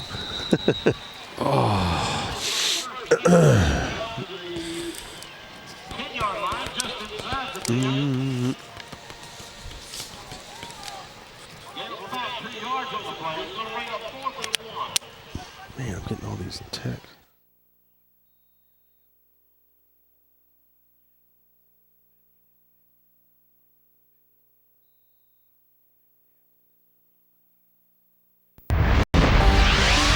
And welcome back to Fox Football Friday, powered by Dave Campbell's Texas Football Magazine. This is the Blitz. Red Oak taking on the Frisco Centennial. And right now, Frisco Centennial leading it 20-7 here in the third quarter out here in Royce City, just east of Dallas along I-30, in case you're wondering. And we just talked about Dawson and Nederland. That game is now in overtime, tied at 16. Dawson kicked a field goal as time expired. It actually looked like the clock had already expired, is what I'm seeing on Twitter. But the ball does split the uprights. Those two go to extra time. All right, 2A Division I, Region 1. Let's break down the bracket. All right, Merkel and Wall going head-to-head up in one regional semifinal. And then we just gave you the final on Eastland and Bangs a second ago. Eastland won that one, so they move in to the regional finals for next week. But onto that Merkel and Wall game. This is a rematch, Jeff. These two have seen each other before, and believe it or not, Wall has a perfect record except for one little game. They have one little loss in the loss column, and it came to Merkel. And Wall came out clearly looking for revenge. They have kept Merkel quarterback Baylor Mullins in check, and it looks like they're steaming towards a 28-7 win or more, and that would match them up against Eastland in the regional finals. Yeah, as we talked about, Eastland already beat Bangs, so there you go. That one in the books with Eastland, and it looks like they will probably take on Wall. Eastland wins over Bangs 23-14. You know what's interesting about that is we had talked a lot before the season about the Panhandle in 2A D1 with Muleshoe and Bushland and Littlefield. It was actually the Big Country that swept that region with Eastland and Wall now in the regional finals. Here's the Eastland Bangs footage again, and look at the speed and the versatility on the offense for Eastland. This is a wide open man in the end zone. It's a great throw as well over the top of the defense to make him wide open, and the Eastland fans love it. Those Big Country 2A teams have such good fan bases. Eastland again, this time on the play fake, they've got what looks like a tight end steaming right up the middle. Bangs would drag him down, but it was still, damage was done out near around half or midfield now. Eastland would get down deep into the red zone. Little handoff there along the right side. Running back pushes over the pile in for a score. So the Big Country sweeps things in 2A D1, and Eastland and Wall go head-to-head in the regional finals next week. Is it just me, or are we seeing that kind of Longhorn logo a lot tonight? No, I'm not seeing it. That must be you. All right, so here we go. Dangerfield and Winsboro in Class 2A Division I, Region 2. All right, it's Dangerfield and Winsboro. We saw some highlights from that one a little bit earlier. Dangerfield was up at that point, 34-14. And why don't we go ahead and revisit the footage? The blue and white of Dangerfield charging onto the field. On offense now, ball handed off along the left side. Cameraman's fooled. The defense is too. Broken tackles, and Dangerfield is in for a touchdown. And a sweet celebration, by the way. That's an awesome touchdown dance for that kid. Winsboro back on offense, bowling into the heart. Spear. Yes, indeed. Bowling into the heart of the Dangerfield defense working down into the red zone. Winsboro still fighting, looking for the left corner for the pylon. He's in for a touchdown, but Dangerfield has stretched their legs in the second half. 40-14, they're going to be in the regional finals this time next week. Dangerfield, they always step it up a notch this time of year. They sure do. Pottsboro and New Boston. All right, New Boston offering one of the top, if not the top running back in the state right now, Damian Haskins. He's got 50 rushing touchdowns on the year. Wow. If he has 6 more this season, he'll be 5th all-time. 16 more would put him 1st all-time in single-season state history, but they have to beat Pottsboro first. I was going to say, being held in check tonight, 7-all, good defensive battle. 2A Division I, Region 3 bracket board. Well, we have Tatum and Franklin, and we had a big upset brewing there a little bit earlier. And then Newton and Grandview, no upset there. We'll get to that score momentarily. Well, let's talk about that Franklin-Tatum game. Franklin led early on. Look at this. They're still maintaining that lead. Well, they led early on, and then Tatum charged back into it, and now Franklin has stiff-armed him back away again in the 4th quarter. Looks like Franklin's going to walk away with an upset win here, but a still well-deserved regional final game next week. Oh, and it's final. 49-30, Franklin a winner. That prolific offense will play for a chance in the state semifinals next week. Somewhere Larry Centers is crying as Tatum Eagles have lost. You two love Larry Centers, don't you? Newton and Grandview. Oh, my. Look at that, 41-7, Newton. That team is not messing around. Newton is really good offensively. Quarterback DJ Dean. They've got Kevin Shorter. Their running back there is great. But the defense has been the most underreported storyline for them. 41-7, holding the Zebras to 7 points is what I would call impressive. All right, how about 2A Division I, Region 4 now? Games we're watching out for Cameron Yo and Lago Vista, and also Hallettsville and Hempstead. Well, Cameron Yo, Lago Vista is a rematch. We've already seen that one once this year, and it's 24-0 right now, Yo over Lago Vista. And with the way Yo plays defense, one of the best in the entire class, man, you got to think that this one may be church here if this goes on much longer like this. Yo, D up. Hallettsville and Hempstead. All right, Hempstead, like we said earlier, last year's 2A Division I state finalist. I do have a score update for this one somewhere. I'm scrolling as I'm talking. I know Hempstead at one point was in this one, but right now it's Hallettsville 42-33, late stages of the 3rd quarter right now. So Hallettsville up 42-33. Okay, and I saw where East Bernard did actually win their game over Blanco, 16-0 final on that one. All right, so we're going to talk more about Class 2A Division II coming up here in just a minute. Let's take a quick break. We'll be right back here in Royce City in a moment.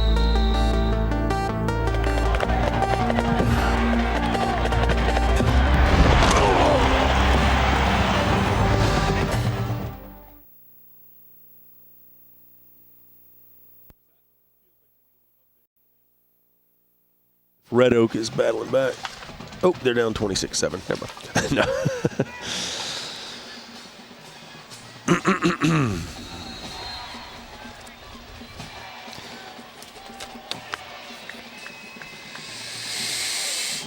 We should definitely mention the Red Oak touchdown, but obviously Centennial pulling away now.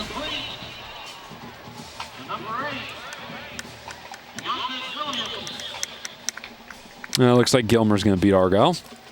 We haven't seen anything from Chuck Alcido. What's his story tonight? That was Poteet, right? Doesn't he have Poteet? What's that? I think he has Mesquite Poteet. No, that's Jeff Watts' crew.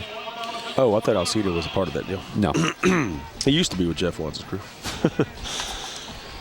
All right, let me check in with a couple of my folks. Tiffany.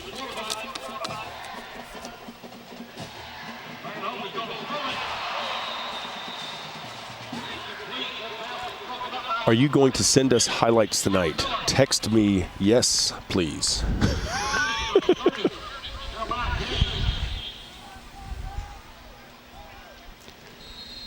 Please send highlights of your game to jeffspower@gmail.com. There, that's how you get it done. Asking you shower scene. I like voice texting, by the way. When you drive as much as I do, you better voice text. Except Travis doesn't like my voice texting.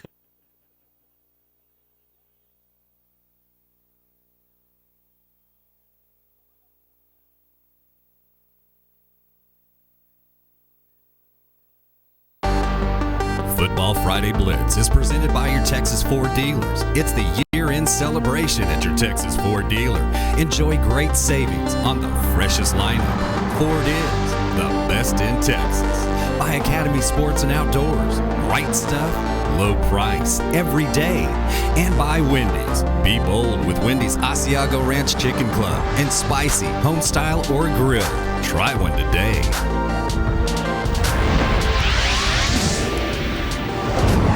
And welcome back to Fox Football Friday. It's powered by Dave Campbell's Texas Football Magazine. The Blitz right now, Jeff Power, and of course Travis Stewart with you. On the sidelines, Angela Heyman. Let's find out what's going on here. Angela?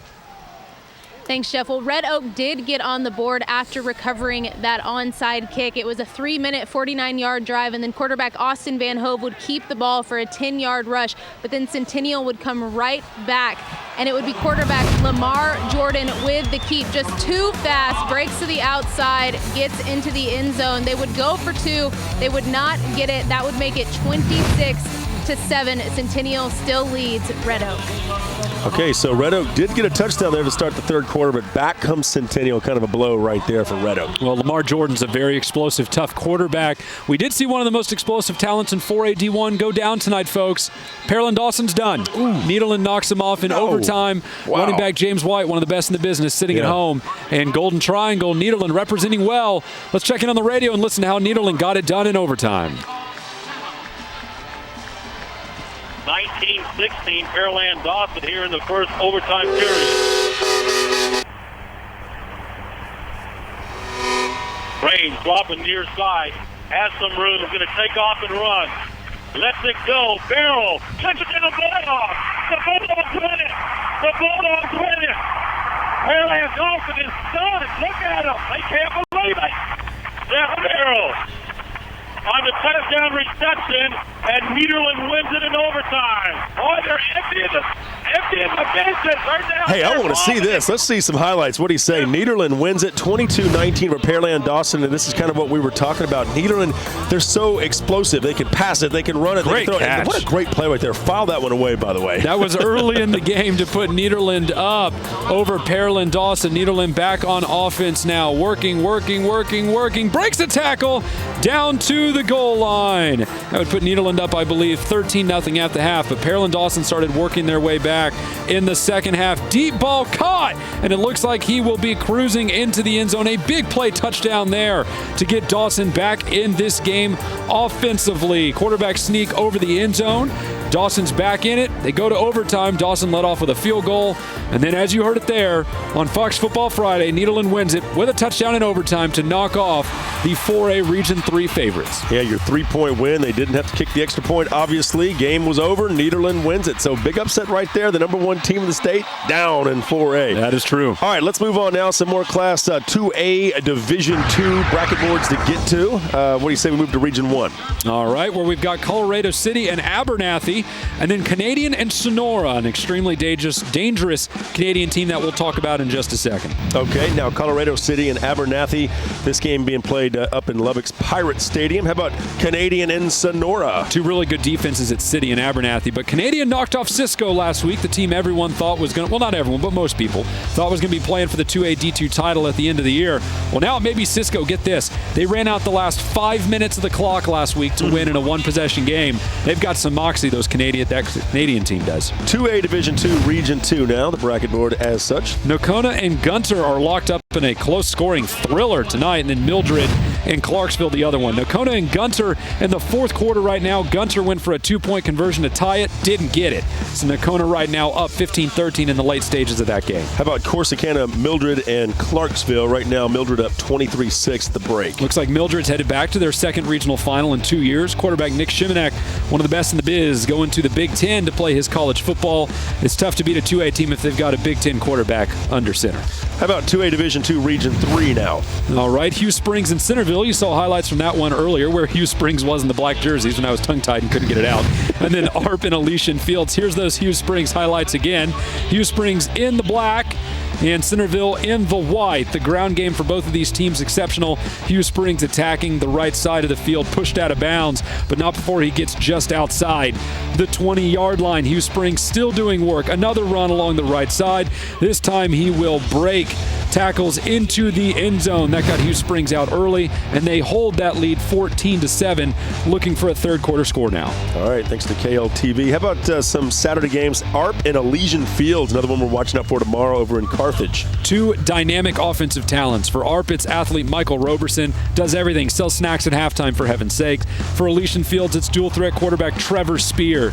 Man, I don't know which way to go on this one. I'll lean towards Elysian Fields, but I could see either. All right, 2A Division II, Region 4 now. All right, we've got East Bernard and Blanco in a low-scoring wrestling match, and then Lexington and Refugio, one of the most highly anticipated games in 2A D2 heading into the year. And let's talk about that East Bernard-Blanco game. East Bernard, the Brahmas. One thing that you want to learn about the state of Texas, never say Brahmas. It's always Brahmas. Hey, That's what the Belleville folks told me last week. So East Bernard here in the maroon and white on the move. They've got a great ground game. Check out the play right here as a quarterback. He fumbles the ball, but finds a way to pick it back up, gets a block from his teammate, takes it down the field. That's a fantastic play right there, Travis. Keep an eye on that one, too. East Bernard would go on to win this game 16-0 over the Panthers of Blanco. So a good win for East Bernard, and they advance. Very good defensive squad out there at East Bernard. Now look at Refugio and Lexington, where Refugio looks to have this game more or less iced as we head into the late stages. Lexington fought hard, maybe harder than anyone will against Refugio all year. They were so close, but Refugio right now with a 21-point lead. Yeah, Refugio, they were trailing early, but not for long. They can score with the best of them, no question about it. All right, so we're going to give you some more statewide scores here in just a moment, plus 1A Division I on the way as Fox Football Friday continues from here in Royce City. We'll be right back.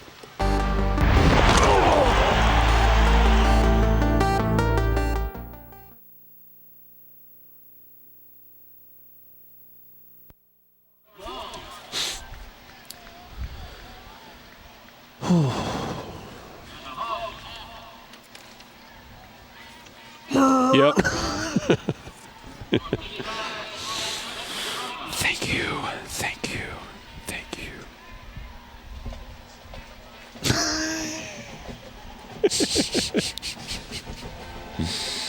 Funny.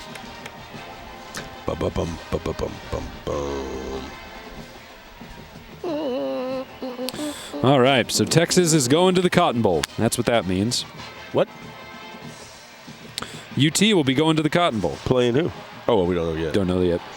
But they won't be playing the Aggies. But if Kent State loses, they're not going to a BCS Bowl. That means Oklahoma is probably going to get an at-large bid. I think they'll get an at-large bid, which moves Texas to the Cotton. But is that a done deal? I mean, what if Texas beats Kansas State? Does that mean anything? I don't remember who was playing at Reliant. Why? Oh, you weren't talking really? about... That's kind of funny. You have two conversations going here, don't you, Travis? I typically do. I just wanted to be a part of one of them. All right, what's up? Sorry. Longhorns in the Cotton Bowl for sure? Not for sure, but I mean, odds are they're probably going to be there. I mean, if they beat Kansas State, maybe something will change, right? Probably not. Them and Oklahoma State are really the only two teams that could end up in the Cotton Bowl, probably. Yeah. What? Oh. You may see Iowa State there.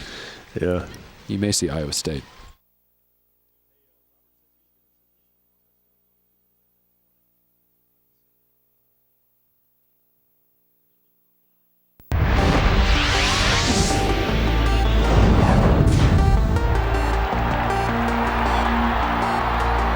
And welcome back to Fox Football Friday. It's the Blitz powered by Dave Campbell's Texas Football Magazine. Frisco Centennial leading right now 26-7 over Red Oak. We are here in Royce City.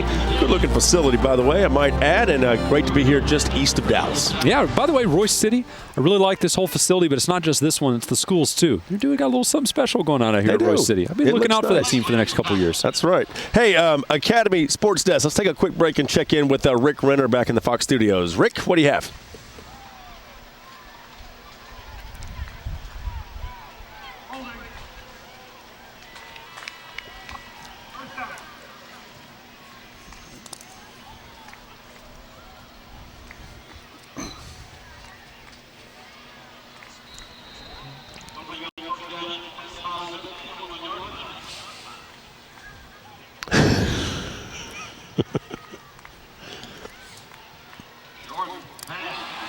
I just got a text saying we were going to get the game-winning touchdown here in a few minutes from Nederland.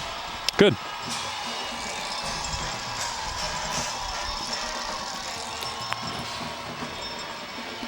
No, I don't have a cell for him. I'm sorry. He never gives it. Hey, Dropbox has our, for KRGV, has Ed Couch, Elsa, and Brennan. Oh, Brennan's running away with that.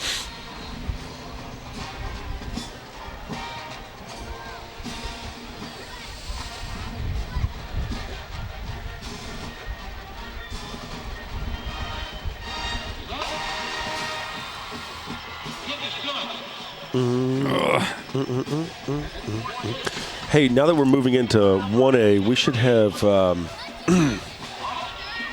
yeah, we're going to have some Thorndale highlights. I've seen them. So Mason, Thorndale, that's next segment, sorry. All right, so Graham's the Steers, right? Big Spring's the Steers. They all have that same Longhorn on their helmet is what I'm saying. But who's the other one? Was it Eastland that also has that same look? They're the Mavericks. I don't know. But they have like a Longhorn on their helmet. I'm not sure. It's like a. We saw Cedar Hill earlier, and they definitely have the UT logo. Yeah, so that was my point earlier. Any team that's a Maverick usually ends up going with that look too. See, I usually think they have the roguish cowboy look. Marshall's another one. You know, Mavericks, but they have that Longhorn logo. It's like a different looking Longhorn. Oh, Brennan and Ed Couch Elsa just went final. What was that final? 42-0. Ooh.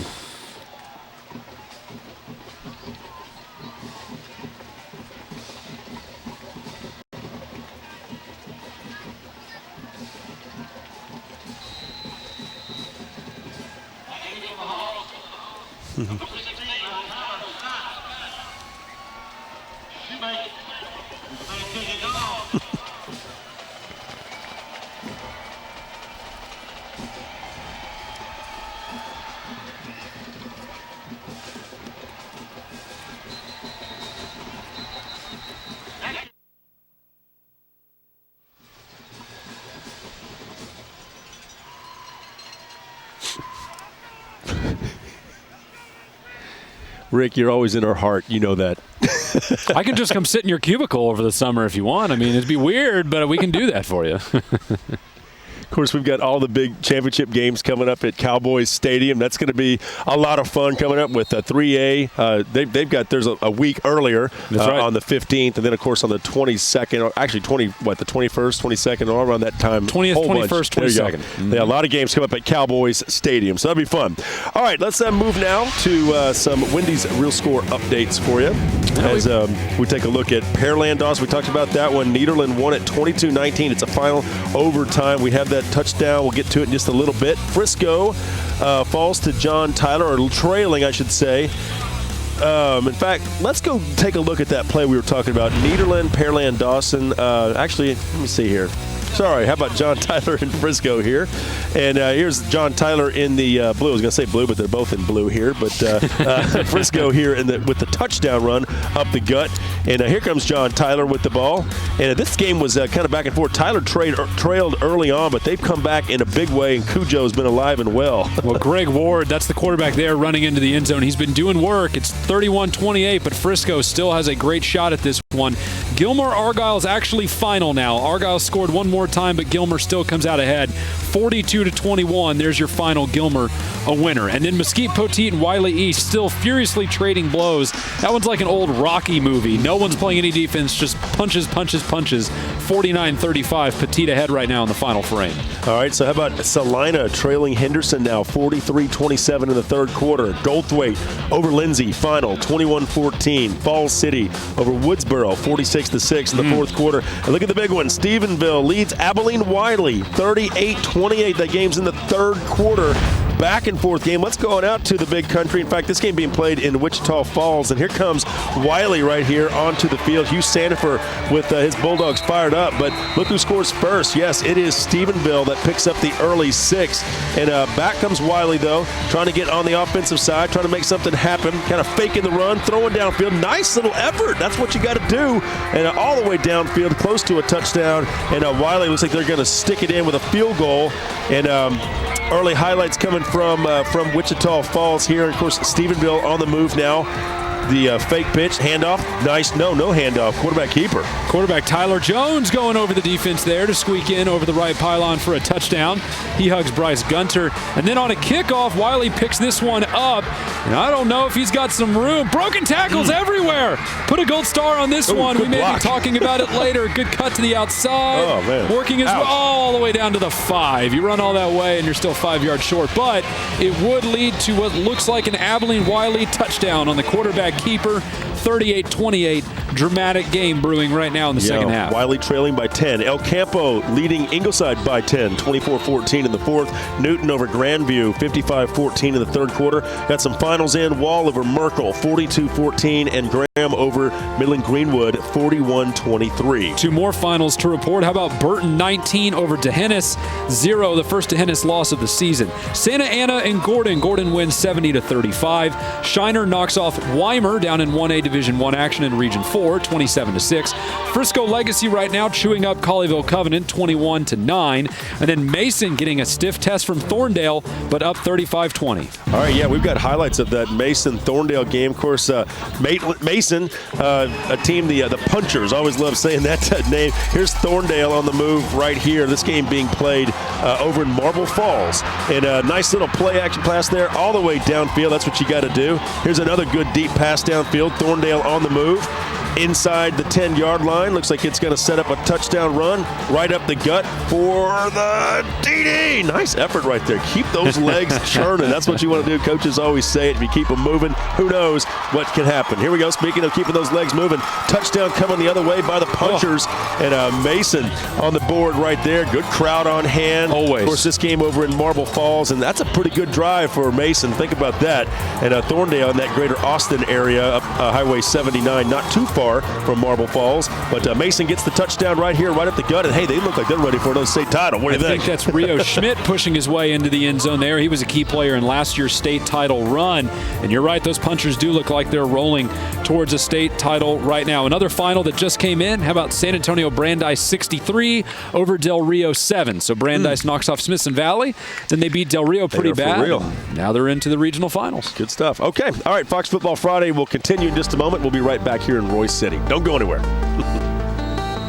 Ow.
That is... I want Angela to find out what the name of that horn is. Scrap metal. It's extremely loud. Way too loud.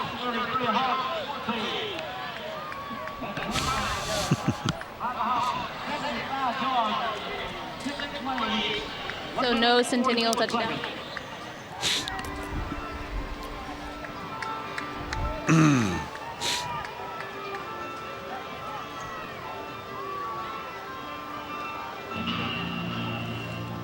It's the comeback music. And Red Oak scored 3 touchdowns. Yeah,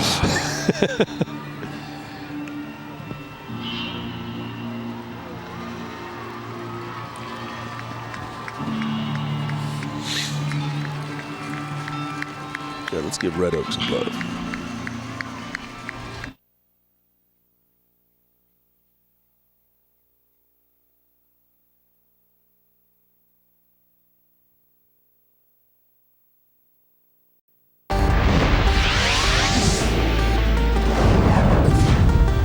And welcome back to Fox Football Friday. It's the Blitz, powered by Dave Campbell's Texas Football Magazine. We're here with in Royce City, Frisco Centennial leading Red Oak.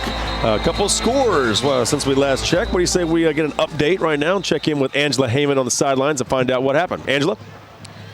Well, guys, Red Oak would fumble the ball and Centennial would recover it, and they would capitalize on that fumble with a touchdown. It would be quarterback Lamar Jordan to his wide receiver Kelly Cordova. It'd be a 21-yard touchdown pass. That would make it 33-7.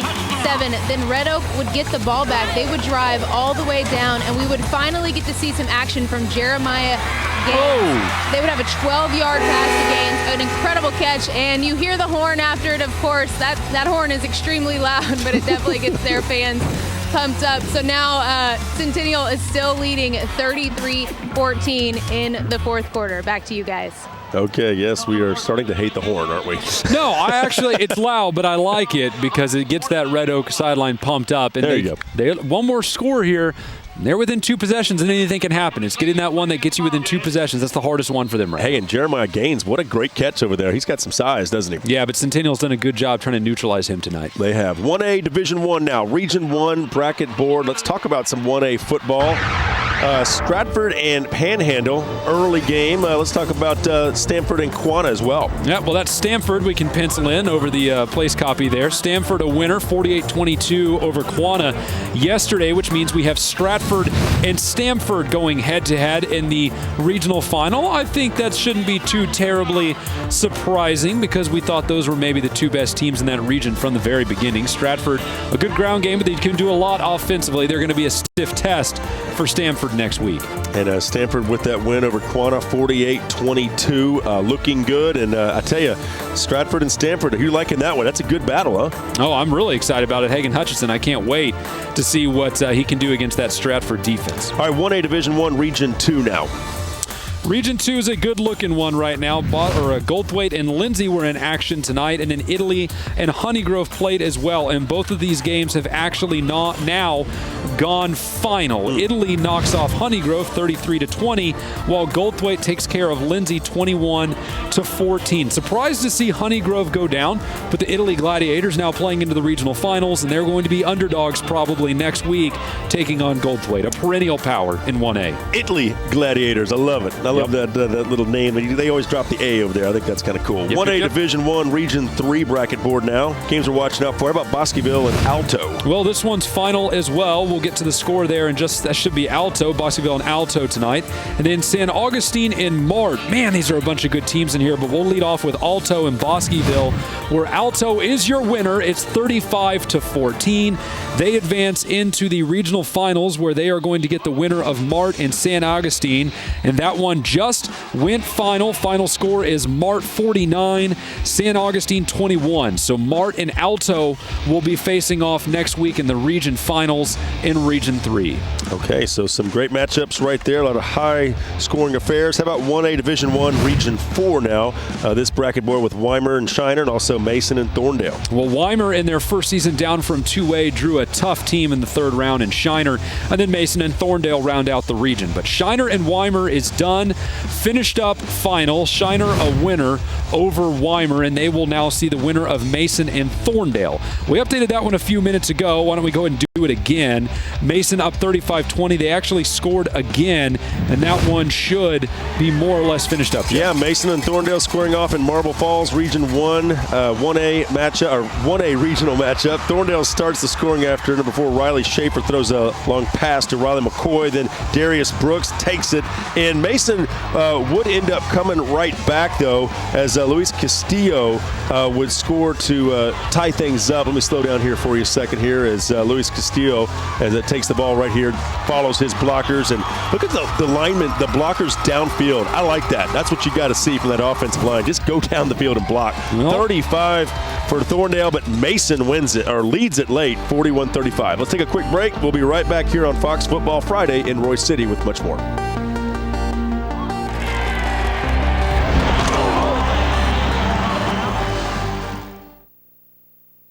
Do a little better read, although I didn't do that. The guy that writes them up, he doesn't, it's not like a shot sheet. He just writes what he thinks is going on, but that doesn't work. He doesn't know his work, Because it's like he's trying to do play-by-play, and that doesn't, Just tell me what the touchdowns are. That's all I need to know. One more scripted segment for tonight, Jeff. Okay. It is 10:08. I need to check in with my wife. Are we way behind, Jeff, or are we okay? Oh, are we way under?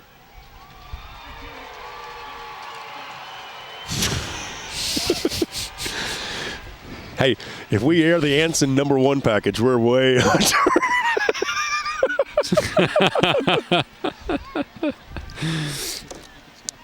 That is a good point. Yes. Hey, Greg, would you do me a favor? That was a cool story, though. You got to admit. That had thank that you, feel. Shoopy. Would you go find somewhere on Twitter a score update from Mesquite, Poteet, and Wiley East that's not coming from Texas HS and retweet that? Yeah, none of them use Twitter. Hey, Robert just sent us the touchdown for Nederland to win it. I mean, I don't know if you want to hang on to it, but that could be some pretty good drama here. That Nederland game winner.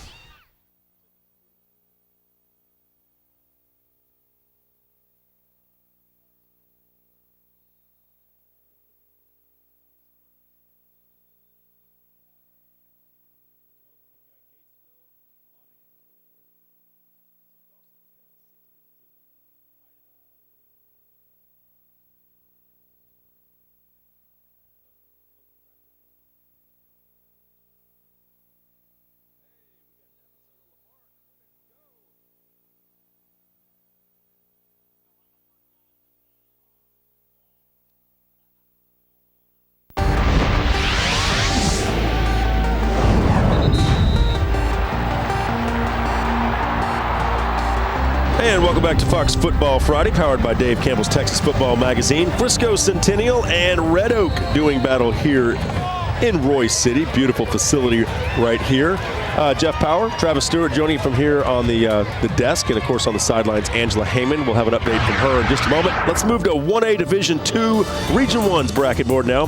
Wellington and Spring Lake Earth. Wellington and Spring Lake Earth in action. Wellington the favorite team there, and then Booker and Sudan in the other half. Yeah, we saw highlights of those games earlier. More on that in just a moment as Wellington wins pretty big. We'll cue that one up for you in the overtime segment. Skyrockets flying high there. I love that name. And Booker, Sudan. Well, looking for the score there. Booker 48-20 over Sudan. Looks like that one will be final shortly. The Kiowas going to move into a regional final. All right, how about 1A Division II Region 2 now? Games we're watching out for: Munster, Albany, and also Hamlin and Monday on Saturday. That's right, Hamlin and Monday on Saturday, and a lot of people are going to be expecting a big win from Monday. But tonight's game was Munster and Albany was the better team. They win 31-14. Couple star efforts from a couple of their star players. Late score there, or late interception there to ice this one over Munster. And the Hamlin Pied Pipers taking on Monday and 2 o'clock Monday Moguls. Game. Yeah, great mascot bowl. Abilene Bulldogs Stadium there. That's a 1A Division II matchup. Should be fun on Saturday. All right, looking down at 1A D2 Region 3, we have Bremont and Tinnaha, and then Mount Enterprise and Frost. Both of these games are either final or rapidly inching towards that result. Looking at Bremont and Tinnaha first. Tinnaha maybe have put together their best performance of the year, a 31-0 lead right now in the fourth quarter, and looking just like solid gold trying to get back into the D2 title game. Yeah, they lose their quarterback. No big deal. They don't even skip a beat. They brought back a lot of talent backfield and defensively. The other game was Mount Enterprise and Frost. And Frost, the Polar Bears, one of the top mascots in Texas, is going to play for a regional final against Tinnaha. They beat Mount Enterprise 38-14. Oh, if only the Polar Bears and the Winter's Blizzards could get together. Hey, 1A Division II Region 4 now. All right, we've got Burton and D'Hanis. We gave you that final a second ago. And then Falls City and Woodsboro. Both of these games are already done for the evening. Burton and D'Hanis. Burton playing as good a football as you're going to find. A 19-0 win over D'Hanis. They're also looking to try and get back into a state semifinal. And then down at the Coastal Bend, it's Falls City flying under the radar a little bit in 1A this year against Woodsboro. But Falls City a big winner tonight, 46-6. A couple of good baseball teams, too. All right, so that is a look at your Major 1A Division II. And we got some more 1A Division II coming up here in just a bit here on Fox Football Friday. And I want to kind of just remind you, bottom of the hour, overtime, we're queuing up a ton of highlights for you. So make sure you hang around. We kind of bring them to you in snippets throughout, but at the bottom of the hour, we just ram them all down your throat. All right, Fox Football Friday continues in a moment. We'll be right back.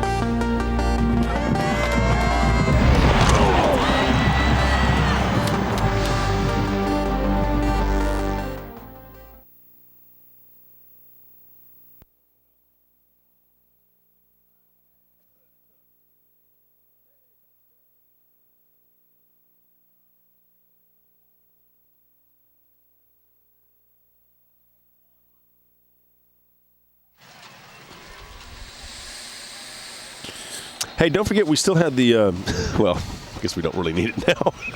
I was going to say we still have the soundbite from, I know, forget it. Yeah. The documentary. That was KXAS, or KTXS. Story. No, he's talking about the Joshua thing. Oh. No, I ain't trying to sell nothing. Come on. Man, when was the last time we had a game actually stretch into the overtime segment? We haven't had that in forever. I know this game started at 7:30. Yeah, we had a 7:30 kickoff for a change. You would have thought we could have. Well, I mean, we still may. They've still got 4.5 left. Twitter's starting to settle down a little bit as all these games go final. It's the only way Jerry Bird's getting out is if Red Oak makes a big comeback. All right, let's see here. Thank you. Oh, you want me to retweet you? Gross. Dave Knobler says we're about to have highlights about 3 or 4 minutes away. Good. He had the Lamarck game, so I texted him earlier and said, hey, we need to see you tonight. Segment 18. 1, 2, 3, and Tiffany 4, from Houston also.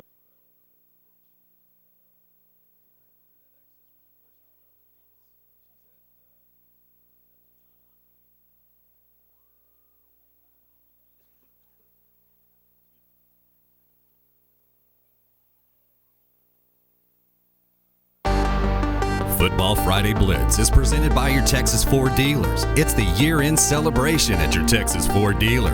Enjoy great savings on the freshest lineup. Ford is the best in Texas. By Academy Sports and Outdoors. Right stuff, low price, every day.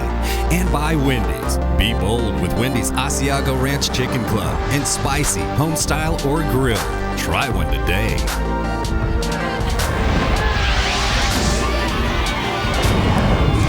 And welcome back to Fox Football Friday, powered by Dave Campbell's Texas Football Magazine. It is the Blitz. We're here in Royce City. Fans having a good time. Frisco Centennial leading Red Oak right now, and it is 33-14.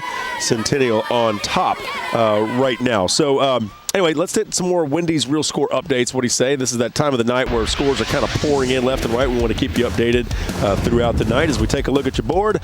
It's, yes, Balmarea falls 82-40 to Grand Brawl's Royalty there, final score. Argyle falls to Gilmer 42-21. Eastland over Bangs 23-14. And West Orange Start over Lorena 28-0. All right, other scores across Texas. How about John Tyler knocks off Frisco 45-28. They go on a 35-7 run to finish that game out. Me oh my. Graham and Midland Greenwood. Graham a winner, 41-23. Navasota over Lamarck, 31-20. Valley and six-man action, 45's Petersburg, 46-0. And then Shiner knocks off Weimer. One other game in progress. It's Monahans and Gatesville in overtime. Monahans misses their field goal attempt. Gatesville has a chance to win it with a score. Well, and highlights of that Lamarck-Navasota game, by the way, coming up. I can tell you Mason leading Thorndale right now, 49-35. That game being played in Marble Falls. Updates on that one coming up, too. So, yeah, some big games all over. A lot of games right now that are being played tonight are tight, pretty close. Some games that are kind of, getting closer and closer to the closing minutes of those games. So that's right. Keep you updated throughout the night here with the Wendy's Real Score updates, plus tons of highlights coming in from all over the state as well. Well, the game behind us, it looks like it's more or less going to a close. Frisco Centennial starting to put this one on ice now, 39-14 over Red Oak. A Red Oak team that played really hard, especially in the second half. I just think Centennial had a little more talent tonight, Jeff. Yeah, I think they did too. And it was one of those games where Centennial just kind of jumped out early. And that's Lamar Jordan with the touchdown there here in the second half. And here he is tossing one. The nice little pump fake. That looked good. Open across the middle. There is the touchdown grab by Kelly Cordova. But Red Oak trying to hang this touchdown coming up right here as Austin Van Hove or Jeremiah Gaines, big catch. Yeah, Jeremiah Gaines on the receiving end. And yeah, there's the horn.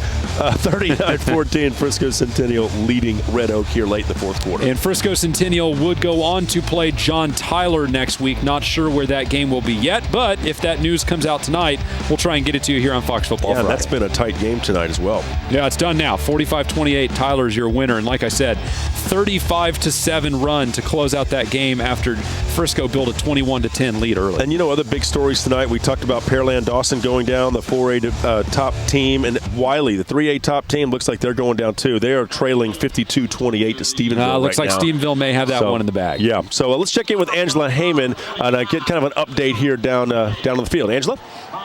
Well, as you guys were giving those highlights, Centennial actually scored again. They now lead 40-14. It was a 1-yard touchdown run by Chris Johnson. That is his second touchdown of the night. And as you guys said, it looks like we can go ahead and put this one on ice. Centennial is going to walk away with the win tonight. Back to you guys. So Centennial looking pretty good here, 40-14 right now over Red Oak. And I tell you, Frisco ISD, they should be proud. They keep moving on, huh? Well, we just gave you an update on Gatesville Monahans real quick in overtime. How about we close that one out? Gatesville gets a field goal in overtime. They knock off Monahans by the score of 37-34. It's that time of year. Man, I can't believe I thought Monahans was going to win. I thought it was a toss-up game, a 50-50, but I did think that Monahans was going to win.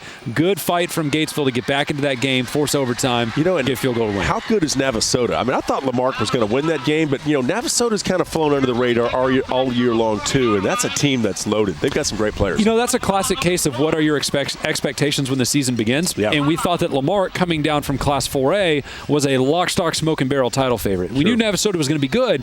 We just didn't know how good. And so when Navasota ran roughshod over the majority of Class 3A throughout the year, we just didn't have the perspective to put it into. We said, oh, well, they're going to be good, but we had them at one point, we had them as a top 10 team, not a top 1 team throughout the year. So I'm sure that's the little bucket they fit in. Well, now they're starting to knock off all the heavy favorites we had, and it's time that we reevaluate that assessment and say that they're probably the best team in 3A D2 right now. Yeah, I'll tell you what, of course, Navasota on Highway 6 over there by 101 going towards Conroe, around College Station area.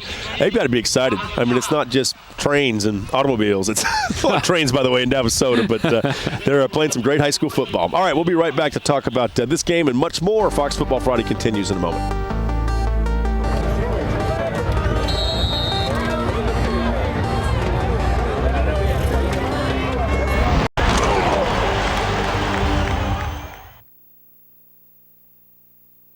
Something trains and automobiles.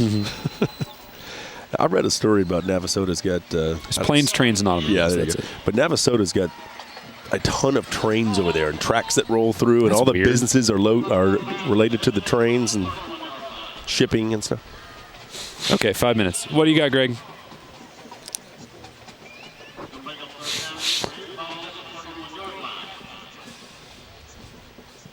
Okay, so Hempstead 46, Hallettsville 49. Wow, really? Final? 34 seconds left. Recovered onside. No, Frisco Centennial will play John Tyler. Yeah. Angela, you can ask Coach Howard when you interview him if they know where they're going to play that game yet. Okay. As a matter of fact, Angela, that's a good 3-question interview real quick. Ask him thoughts on the game, thoughts about John Tyler, and then close out with if he knows where they're going to play. Sound good? Sounds good. Gracias.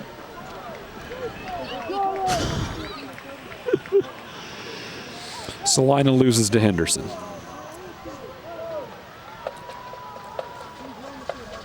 Yeah, so you've got Gilmer and Henderson. Still a good one. Oh, yeah, it's great. You want me to do the game for you? No, I hear the resignation in your voice. That means no. Do we need to work the phones this weekend, you and me, Jeffy?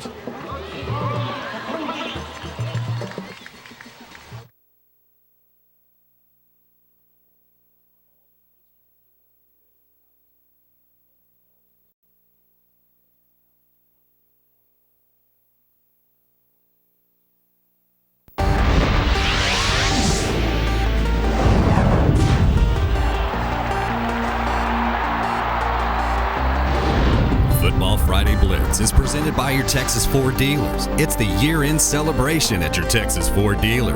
Enjoy great savings on the freshest lineup. Ford is the best in Texas. By Academy Sports and Outdoors. Right stuff, low price, every day. And by Wendy's. Be bold with Wendy's Asiago Ranch Chicken Club and spicy, home style, or grilled. Try one today.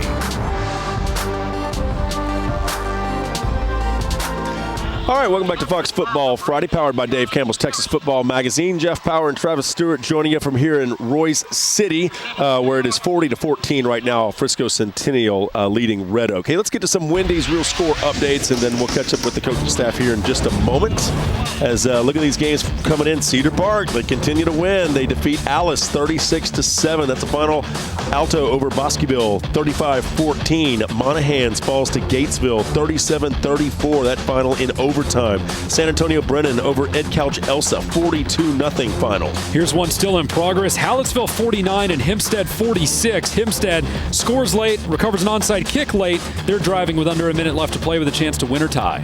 All right, St. Augustine falls to Mart 49-21. Nakona over Gunter 15-13. Look at that Stephenville game 52-28 over Abilene Wiley. Looks like District 4-3A is out of the postseason. Carthage over Silsbee 50-21 final. How about Henderson 64, Salina 35? Another big game down in 3AD2, which means Henderson and Gilmer will run for the region final next week. 16-3A, the District of Doom sweeps 3AD2 Region 2. How about that? I was just kind of looking at some stuff on Twitter, too. 12th straight year that a Permian Basin team's not going to win 11-man football. Man, that's crazy. Yeah, but, maybe some surprises there with Wiley falling the way they did to Stephenville. Other thoughts about, you talked about Monahan and some of those other teams over there. Well, that's just the way it plays out sometimes. And right now, the balance of power seems to be held in the big country. You have Abilene playing very well. Mm-hmm. You have Wall and Eastland, who swept 2A Division I Region 1. They're playing in a region final now.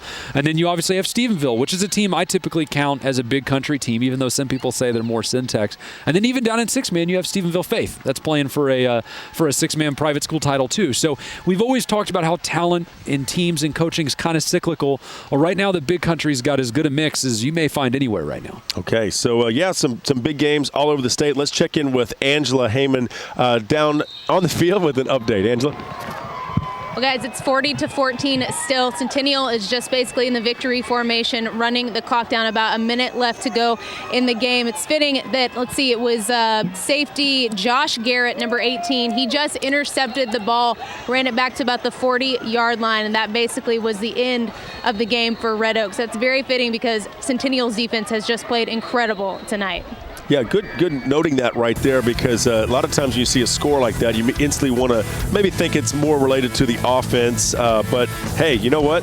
This is a team that can get it done on both sides. It's not just the Lamar Jordan show with their quarterback. They can play some defense. And they're going to have to, playing John Tyler next week with quarterback Greg Ward. He can really hurt you. By the way, a game we updated you on a second ago, Hallettsville and Hempstead. Hempstead can't find the end zone. Hallettsville goes on to win it 49-46. Wow. A final and a thriller. That may be one of the top games of the entire evening. That one down in 2AD1. Almost a 6-man score right there. Yeah, it's starting to get kind of close, isn't it? Okay, I think they're wrapping this one up here behind us. We'll try to get an interview with the coaching staff here in just a moment. But any other thoughts? The horn. Rick Renner and the horn button firing up again. But anyway, it's been a good night. It really has been an impressive night of high school football. We saw Pearland Dawson go down. Stephenville won big. There's been a lot of key games, and we have a lot of highlights coming up when we hit the overtime segment here in a minute. Yeah, the Titans here are getting a chance to kind of feel pretty good about themselves, defeating the Hawks of Red Oak. Again, 40-14, the final score here in Royce City as Frisco Centennial defeats the Red Oak Hawks. So Centennial now they got to take on John Tyler. That is going to be a tall order. Well, it all comes down to whether or not you can stop Greg Ward at quarterback. The only team to beat Tyler this year has been Lancaster, and they did it by keeping Ward in the pocket and not letting him run the football. So Centennial's going to have to do that, too, if they want to knock Cujo off. Okay, hey, overtime coming up with a lot of highlights from all over the state of Texas, and we got some big shockers for you, some updates, big touchdowns in overtime, you name it. Fox Football Friday continues. Don't go anywhere.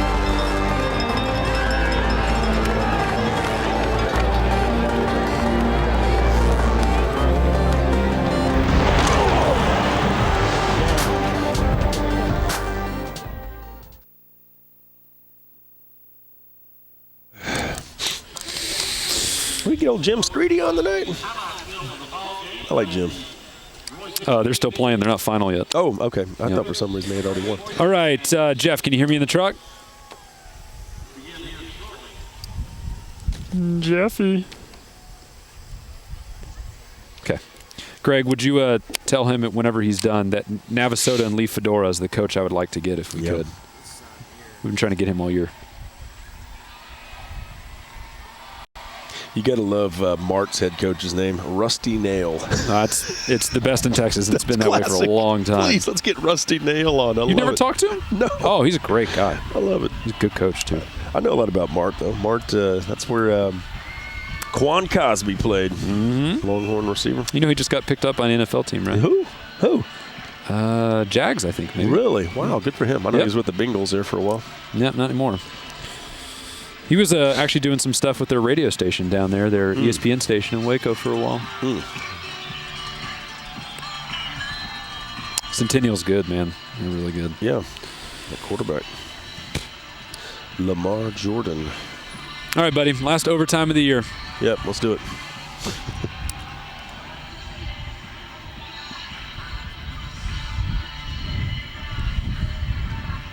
Wow, what a very mild night it's been. This is great.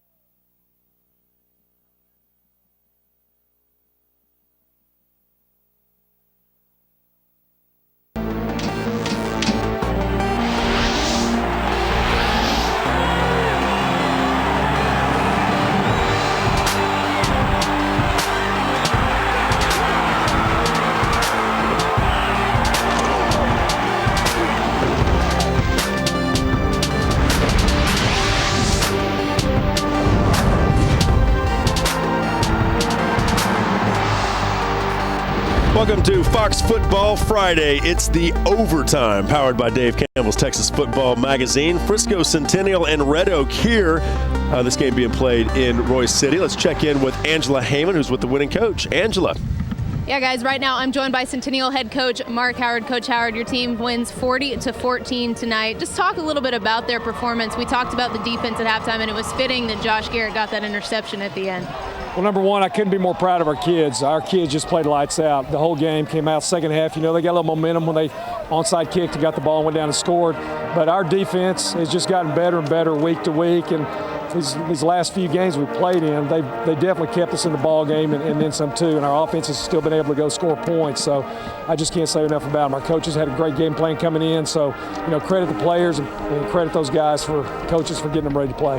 And, Coach, you will face John Tyler next week. You mentioned your defense going to need it next week. They've got a stellar quarterback. Number one, what are your thoughts on that game next week? And number two, do you have any idea where it will be played? Number one is they have a great football team. I think they have 17 starters back from last year as a semifinal team, and we know they're very talented. It's going to come down to us not making mistakes, and I think for them too, because our kids we're not really intimidated by anybody we play against. That doesn't mean we go in with a cocky attitude or an arrogant attitude, because we don't, but we feel confident our kids do in the way that they play. And so, number one, we're really going to look forward to it. It's going to be a great game, and it's really a great opportunity, and it's an honor to go ahead and play against somebody like that is that caliber football team. We are going to play in Ennis next Friday night at 7:30. It's already set. Well, thank you, Coach. Congratulations on the win tonight. Good luck next week. Thank you very much. I appreciate it. Guys, that's the Fred Loy Insurance Quote of the Night. All right, Andrew, do appreciate that. So that'll be a great matchup in Ennis. Oh, man, I'm looking forward to it next Friday at 7:30. Let's take a look at the bracket boards in Class 4A, where we just saw Centennial polish off Red Oak. But starting in Division I now in 4A, as you see Centennial over Red Oak and then John Tyler over Frisco in that thriller of a game. Those two will play next Friday at 7:30 in Ennis for the regional finals. Looking at Frisco and John Tyler and that game tonight, John Tyler here sporting the blues with the blue numbers, wearing the Cujo jerseys when they get in to the postseason, going head-to-head with Frisco. And it was Frisco on offense early. Big rushing touchdown with that ground game for the Raccoons. Got them started off right, but then and it was John Tyler quarterback Greg Ward on the keeper. Cuts it up the middle and then runs out to the left side, gets a good block from a couple of wide receivers into the end zone. John Tyler roared back, 35-7 finish to win 45-28. All right, hey, let's talk about Dawson and Nederland. Of course, Dawson, Pearland Dawson, #1 team in the state, undefeated for a reason. Wow. But Nederland comes right out. Look at the stiff arm right there. Was that awesome? That's a heck of a run, kid. That's a heck of a run. No doubt about it. And Nederland jumped out to that 16-0 lead, but back came Dawson. How about that beautiful pass? Of course, this game being played over at Reliant Stadium. And Dawson's offense playing very well, but in overtime, this is the game winner, Jeff. Yeah, here we go. Dawson with the comeback. They are trailing here by a field goal, and look at the play. Carson Raines rolling out. Wow! Hits Seth Burrow. Then the touchdown. What a great play. 22-19. Nederland wins, and joining us now is Larry Newman, the head coach for Nederland. Wow, what a victory, Coach. Congratulations. Give us your thoughts, first of all, about this win.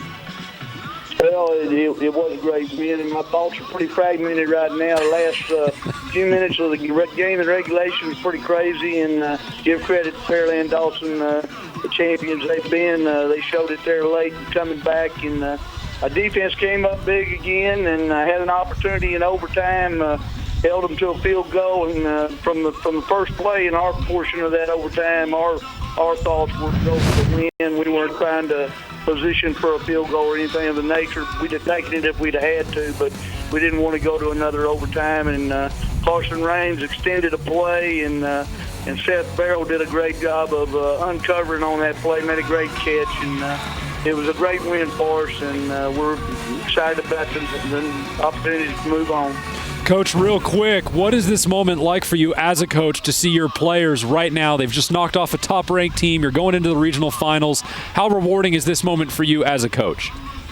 Well, it's shared by everybody. I mean, head coaches and quarterbacks get too much credit, too much blame, no matter what the deal is. Everybody knows that, and I've got a great staff. This is really, I think, somewhat of a milestone. We've had a very successful program, but we played Pearland Dawson last year in this same round, and it went down 33-25 Pearland Dawson. So it's kind of like getting over a little bit of a hump, but there's no rest in sight because we'll play a winner of the Angleton-Georgetown game, and I've seen both those. We played Angleton earlier, third game of the year. They beat us in a tough game, and Georgetown I've seen on video. They're very good too, so it won't get any easier, but it's for tonight it's a pretty satisfying win. All right, Coach, we do appreciate that. Larry Newman, congratulations on your win. Nederland over Pearland Dawson, a final 22-19 in overtime down at Reliant Stadium. Thanks, Coach. All right. Now let's move on now to Division II. We got Mesquite Poteet right here doing battle. Going head-to-head with Wiley East, two big offenses in action. It's quarterback Tanner Ramsey from Mesquite Poteet keeping a play alive. And then a heck of a toss downfield and a great catch for a touchdown for Mesquite Poteet. Man, what a rifle Tanner Ramsey has. Wiley East back on offense. Garrett McCain, the keeper, over the right side into the end zone touchdown. But Mesquite Poteet would win it late, 52-49. They're into the regional finals, and Randy Jackson is as good a coach as you're going to find. There you go. All right, let's take a quick break. We'll sort through a lot of highlights here in just a moment. Stick around, folks. Get the popcorn ready. We got more to get to. Fox Football Friday continues in a minute. Football Friday Overtime is presented by your Texas Ford dealers. It's the year-end celebration at your Texas Ford dealer. Enjoy great savings on the freshest lineup. Ford is the best in Texas. By Academy Sports and Outdoors. Right stuff, low price, every day. By Wendy's. Be bold with Wendy's Asiago Ranch Chicken Club in spicy, home style, or grilled. Try one today. And by FredLoya.com.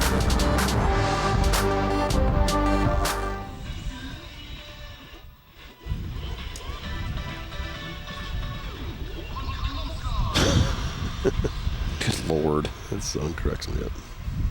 My kids love it. 49-35. Looks like Mason's going to win.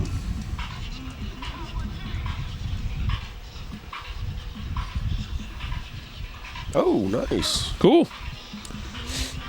I just saw that come in on Dropbox. That's awesome.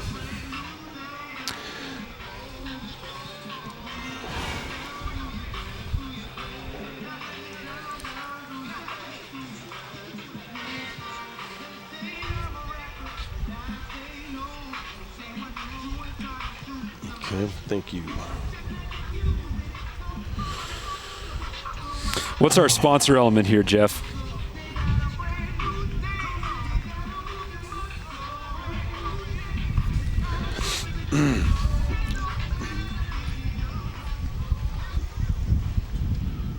We'll double up. We'll be all right. I know we haven't got to it yet. I could. That's fine. Remind me, I can take El Campo. I can take Lamarck when we get to those. I'm just kind of telling you what some stuff I've got here. Blanco, East Bernard. Okay. I've got Graham Greenwood. Yes, I did. I just tweeted it. Do you like how I referred to Greg Sherman as I've been? I'm on Twitter. It's kind of funny. Yes, Greg. Apparently, we're copying stuff too. Did you see that? Oh, I didn't know that. No. I'm talking about something different.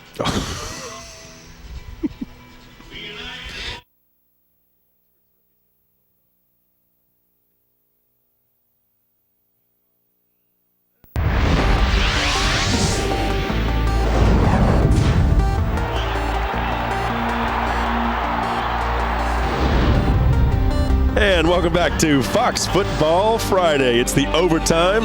Of course, Dave Campbell's Texas Football Magazine powering us. 5A Division I. Let's get to some highlights. What do you say, folks? This is San Antonio Madison. And I tell you, Jim Street, he's got them playing some good football, taking on Ronadami's Sherryland squad. And here's Madison on the move, through the air. Nice pass all the way downfield. Was that a beautiful spiral or what? That's about as good as it gets. And when you run the ball like Madison does, it really opens up those passing lanes. Here is that ground game. Marquise Warford, just a quicksilver beast running through the Sherryland defense. He was epic tonight. Sherryland back on offense. Trace Barrera, the quarterback, sacked by a rapidly improving Madison defense throughout the year. Vincent Taylor leading that defensive line unit. Now Madison back on offense. Warford again, a big run. Look at all the broken tackles. Nice block. That's going to be a 70-plus yard touchdown run for Warford.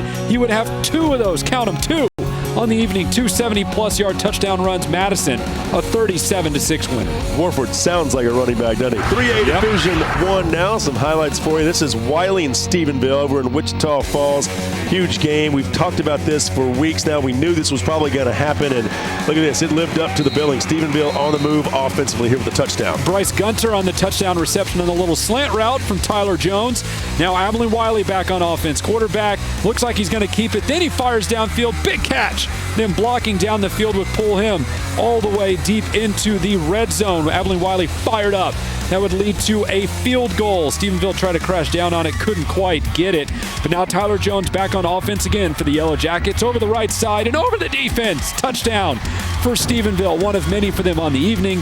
They go on to win it 59-28 and look every bit like the best team in 3A D1.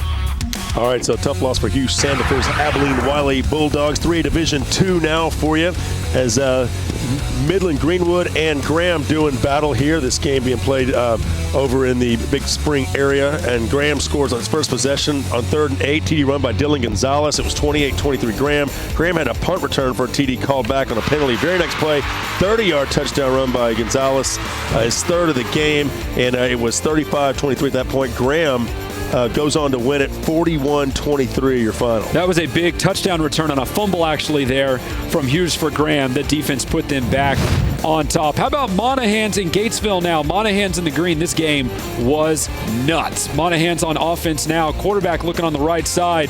Big pass play. Running over tackles. Knocked out of bounds about the 20-yard line. Monaghan still on offense now. This time a quarterback keeper.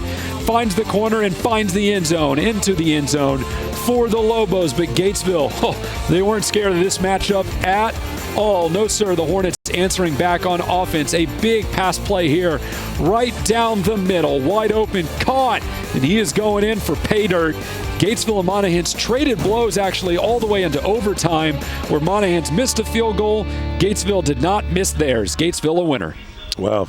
So big win right there for Gatesville, and a lot of overtime games tonight. Here's a Salina and Henderson. Salina, of course, in the all-orange here. Henderson on the move at East Texas. They got themselves a great football. Oh, look at the play right there. Wow. A hurdling action. That is nice. Henderson on the move again. Nice little ball fake right there. And this is headed into the end zone for 6 more. Henderson goes on to win it 64-35 over Salina. How about we take a look in now at Argyle and Gilmer, the other half of the 3A D2 Region 2 bracket. Argyle here on offense. Brandon Boyzik, the quarterback, with the handoff, and on the left side, tough running over the pylon. Touchdown for Argyle, but it would not be that way all night. The Gilmer defense charging forward into the backfield, tackled for a loss, and then back on offense. Tanner Barr with the inside handoff, and the Gilmer ground game started churning away. Argyle scored late to make it a little closer, but the Buckeyes still win 42-21. They see Henderson next week in the region final. All right, now we move on to some 2A action for you as we continue to move through some of the lower classification Division I action, as this is Eastland, I believe it is. Eastland against Bangs. Bangs, there you go. The gray and red. Bangs in the white and green. Eastland was excellent offensively tonight, or at least good enough. Play over the middle leads to a touchdown for the Mavericks. And then here is more passing. This time right down the middle again. Caught up the middle. Bangs defense would recover, but not before. That ball was in prime scoring position out around, looks like midfield now. That's closer to about the 20 or 30 yard line, I think. And then Eastland would go ahead and polish this one off. Tough running over the right side in the end zone. Eastland goes on to win it over Bangs 23-14. All right, so good win right there for Eastland. How about Dangerfield and Winsboro? Dangerfield here in the blue and white, and Winsboro in the red. We always say fear the spear. We kind of caught up with that down in the valley when we were at McAllen High School. And down here, look at this though, Dangerfield with the touchdown run. This time of year, Dangerfield really plays good football. Their defense kind of stepped up, made some huge plays. Their offense moving the ball up and down the field as well. Early on, kind of a tight ball game, but in the end, it is going to be Dangerfield that pulls away with the pretty big win, 47-14 over Winsboro. All right, how about this matchup going on here again? Frisco Centennial 40-14 over Red Oak. So let's talk about those Wendy's real keys to the game. Well, Jeremiah Gaines, the tight end, running back, does a little bit of everything. He did have a touchdown tonight for Red Oak, but Lamar did the next two. They won first down, and Red Oak was not able to contain quarterback Lamar Jordan for Centennial, who had a great game tonight, looking every bit like the SEC talent he's going to be when he goes to Arkansas next year. And even though Red Oak was in the middle of their deepest playoff run ever, now it's Frisco Centennial that gets a chance to play as deep as they ever have in the postseason, with maybe a win next week. All right, so Frisco Centennial, the real deal. They win it here rather easily here over Red Oak, and we'll talk about much more coming up here on Fox Football Friday as we put icing on this one, and a lot more big games to get to. Stick around, folks.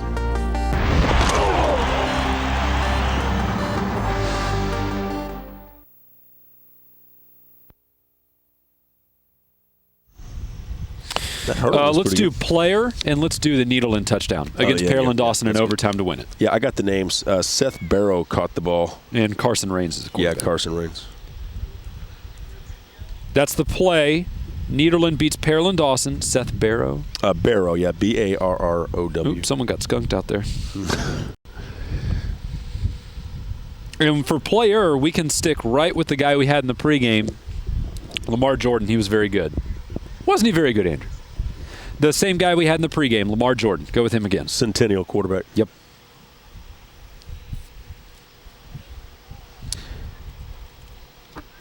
Apparently there's some pretty cool celebration on the end of that play. We'll let it play out. Yeah, so Dawson just got off to a bad start. I mean, they came on strong, but it was just too little too late. Just too late, yeah. Down 16. Nederland's defense is too good. Ooh, yeah. That was okay, Lee Fedora's on the phone. Good. They are 3A D2 Region 3. Coach Fedora, this is Travis Stewart. Can you hear me? Yes, sir. Okay, great. We're going to hold you for about 3 or 4 minutes, and then we'll come to ask you a couple questions and let you go. Is that okay? That'd be perfectly fine. Thanks, Coach. Hey, congratulations tonight, by the way. Thank you very much. Yes, sir. We'll be back to you in a minute. I've got trying to see what the deal is with the highlights on that one. I've got the shot sheet. Someone got skunked big time out here. What the heck? It's like under our desk. Jeez.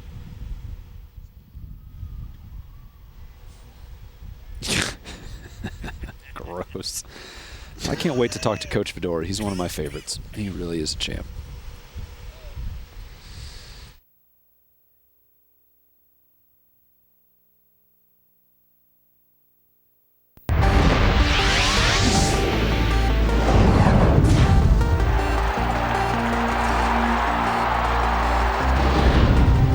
All right, welcome back to Fox Football Friday, powered by Dave Campbell's Texas Football Magazine. We're here in Royce City, where the Red Oak Hawks fell to Frisco Centennial. The Titans victorious on this night and receiving the gold ball as they advance to take on John Tyler next week. So congratulations to Frisco Centennial. How about the play of the night? You want to get into it? It's a pretty easy choice, I think. Nederland takes on Pearland Dawson in the 4A Division I bracket. Nederland quarterback Carson Raines in overtime now. A key moment against, again, let me make sure I emphasize, the number 1 team in 4A. Carson Raines buys some time, looks downfield in overtime. It hits Seth Barrow for the game-winning touchdown to knock off Pearland Dawson. And Nederland's into the regional finals, a keynote moment for what's been one of the top programs in 4A, the Academy Right Stuff play of the night. Yeah, Seth Barrow, great catch right there, getting those feet inbounds, and a huge win right awesome. there. That was awesome. So joining us now is the head coach over at Navasota, Lee Fedora. Another huge win for Navasota. They defeat Lamarck. First of all, Coach, tell us about the game itself. You win 31-20 over Lamarck in the Class 3 Division II matchup. How did it go? Big upset, big win. Well, I tell you, it was a battle from the start. We knew we were going to have to come out and play a very athletic team, and our kids came out, and we had a great stand on the opening drive, made them punt, but then we fumbled the ball. They get it and go down and score. Our kids didn't lay their heads. We blocked the extra point, and then we drive right back down the field to make it a 7-6 ball game, and then we didn't lose the lead from there. But it was a physical game all night long, exactly what we expected, and our kids really did a great job playing Navasota Rattler football. Coach, this is Travis Stewart with Dave Campbell's Texas Football. You and I talked in the preseason. We talked about how much talent y'all had. I think it's fair to say y'all have even exceeded that talent. Are y'all even maybe better than even you expected you would be way back in August? Well, you always have high expectations, but we knew going in, like I talked to you earlier in the year, we had a lot of skilled kids returning, but we were real concerned about our offensive line. We only had one guy returning there, but this group has been fun to work with because it's not so much about their talent or their playing ability. It's so much about their team chemistry. They don't get worked up about who they play. They just focus on themselves and their teammates, and then I think that's been the reason why we've gone on to a 13-0 record at this time. All right, Coach, you're going to see West Orange Stark next week. Do you know what time and when y'all are going to play them? Haven't got that set yet. I'm supposed to talk to their coach tonight sometime, and, we both have agreed we want to play it on Friday night, and we're wanting to try to make sure that we are Friday night at a good venue. All right, Coach, we appreciate your time tonight. Congratulations, and maybe we'll see you at Cowboy Stadium in a few more weeks. Yeah, we're going to take one game at a time right now. Thank you very much. Thank you. Lee Fedora, we do appreciate that. It's a big win for Navasota. The Rattlers continue to rattle. They had a big win over Lamarck. Big time. Yep. That was a big 3A victory, no question about it. All right, some more games to get to, some more highlights. What do you think? Oh, please, take it away. You know what you're doing here, but I tell you what, this Centennial Red Oak game tonight was impressive. Yeah. The Navasota win over Lamarck tonight was impressive, but I think the maybe most impressive thing I saw tonight, besides maybe Nederland beating Pearland Dawson, may go to Stephenville in the way they beat Abilene Wiley. Yeah. That score makes it look like Wiley either played a bad game or that they're not a great team. Wiley's exceptional, and Stephenville really hurt him. That really shows you just how good Stephenville is right now. How about the player of the night, Lamar Jordan, right here? Did a fantastic job at quarterback for Frisco Centennial. Had himself a great game. Well, he was special, and I think I wouldn't say if he was in 100% the difference in this game, but he was a big part of it, especially because Red Oak knew who they were going to be looking for. You knew you have to stop this guy, but he ran the ball well. He threw the ball very well, especially in windy, gusty conditions. He was a great senior leader. And really, there's a lot of seniors on this Centennial team that have stepped up and been big this year and have gotten them to this point. But I think that he's been at the forefront of it. He'd be very deserving of a Built Ford Tough Player of the Week award. All right, so Hugh Springs and Centerville going on to a Division II battle. Keep them calm. And I tell you what, this was a game where, a lot of black and white out there on the field. But early on, Hugh Springs here on the move as they get out of bounds here. And that would set up a touchdown run here for Hugh Springs. You know, this is a team that you got to watch out for this year in the lower classification. Hugh Springs can run it. They've got some great skilled players, and they go on to win it. Tight game, though, 28-27 over Centerville in overtime. Oh, it's even better than that. They block a kick in overtime to win it 28-27. So the Hugh Springs fans all laying in the streets exhausted. Special team. Yeah, emotionally spent after that one. All right, let's take a quick break. More highlights on the way when Fox Football Friday continues from here in Royce City.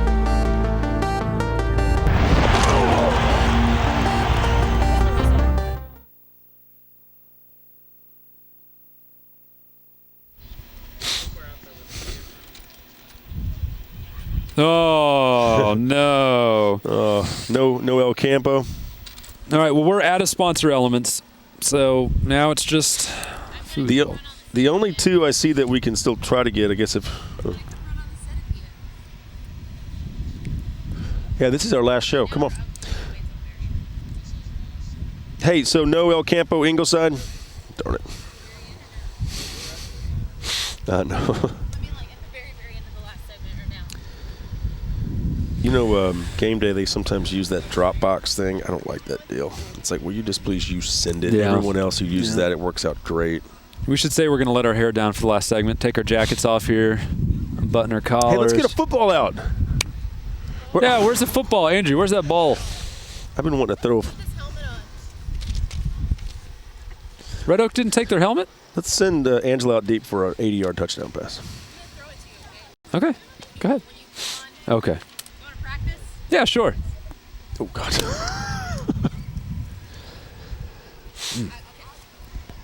Wasn't sure about that for a second. I'm trying to hit the light, but give me a shot here. Now it's all slick. What's wrong with your hands?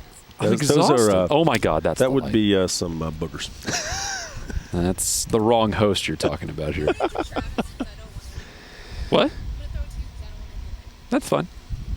That would be the most amazing moment ever if you threw that ball to us on the set and just trashed that light. Okay.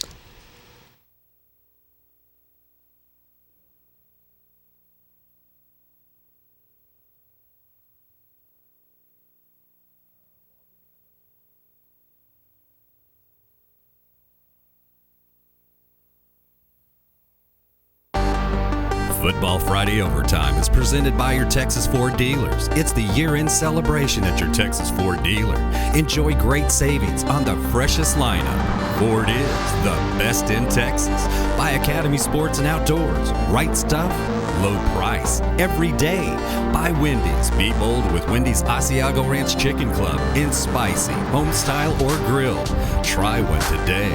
And by FredLoya.com.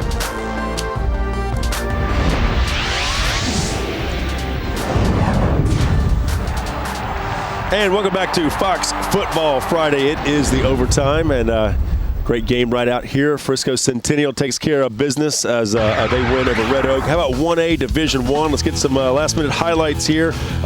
This is Mason and Thorndale. Of course, Thorndale here in the maroon and gold uniforms taking on a great Mason squad, kind of building off of last year's success.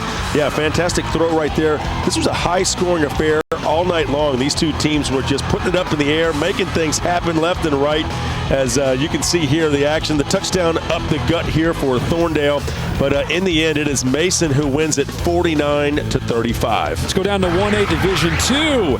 Sticking in the Panhandle now, Wellington and Spring Lake Earth in the Earth defense. Oh, the Wolverines stepping up big early on. But this punt is trouble. This one is into the end zone. Punter's trying to make something happen with it. There's not a lot there. Tackled deep in the red. No, the ball's out, though, and it's fumbled. Oh, and Wellington's on top of it. So they turn disaster into something good back in disaster. Yeah, Ashmore, the keeper right here for the touchdown. 2 points, no good. It was 12-0, but Clark Ashmore with the TD, and Spring Lake Earth falls 47-13 to Wellington. So Fox Football Friday kind of putting an end to this particular show this year. And let's get a little toss here from Angela Heyman. Look at this toss. Oh, I had to catch it one-handed, didn't I? Look at you trying to show off a little bit. You're not even wearing receiver gloves. I didn't need them. Now we're getting a little punchy now here at the end of the last show. Hey, big games going on tomorrow, of course. Euless Trinity, South Lake Carroll. How about Katy and LaPorte? There's some big games tomorrow. That's the 5A, 4A field for you. All the ones there bunching up on the Saturdays. And I know where I'm going to be tomorrow. I'm doing some six-man. What are you doing? I'm going to be at home watching the Twins. There you go. There you go. What about you, Angela? What are you going to be tomorrow? Definitely going to be watching those games, keeping a close eye on There you go. Good stuff. All right. Well, hey, everyone that was a part of this one, including Jeff Watt's entire production crew and all the folks over at Fox Sports Southwest, Rick Renner, the girls, everybody over there in the studio. And for Travis Stewart, Angela Heyman, I'm Jeff Power. Thank you for everybody, the crew, everyone. We appreciate it. We'll see you next time. Stick around, folks. A lot more high school football coming up right here on this channel. Hang around.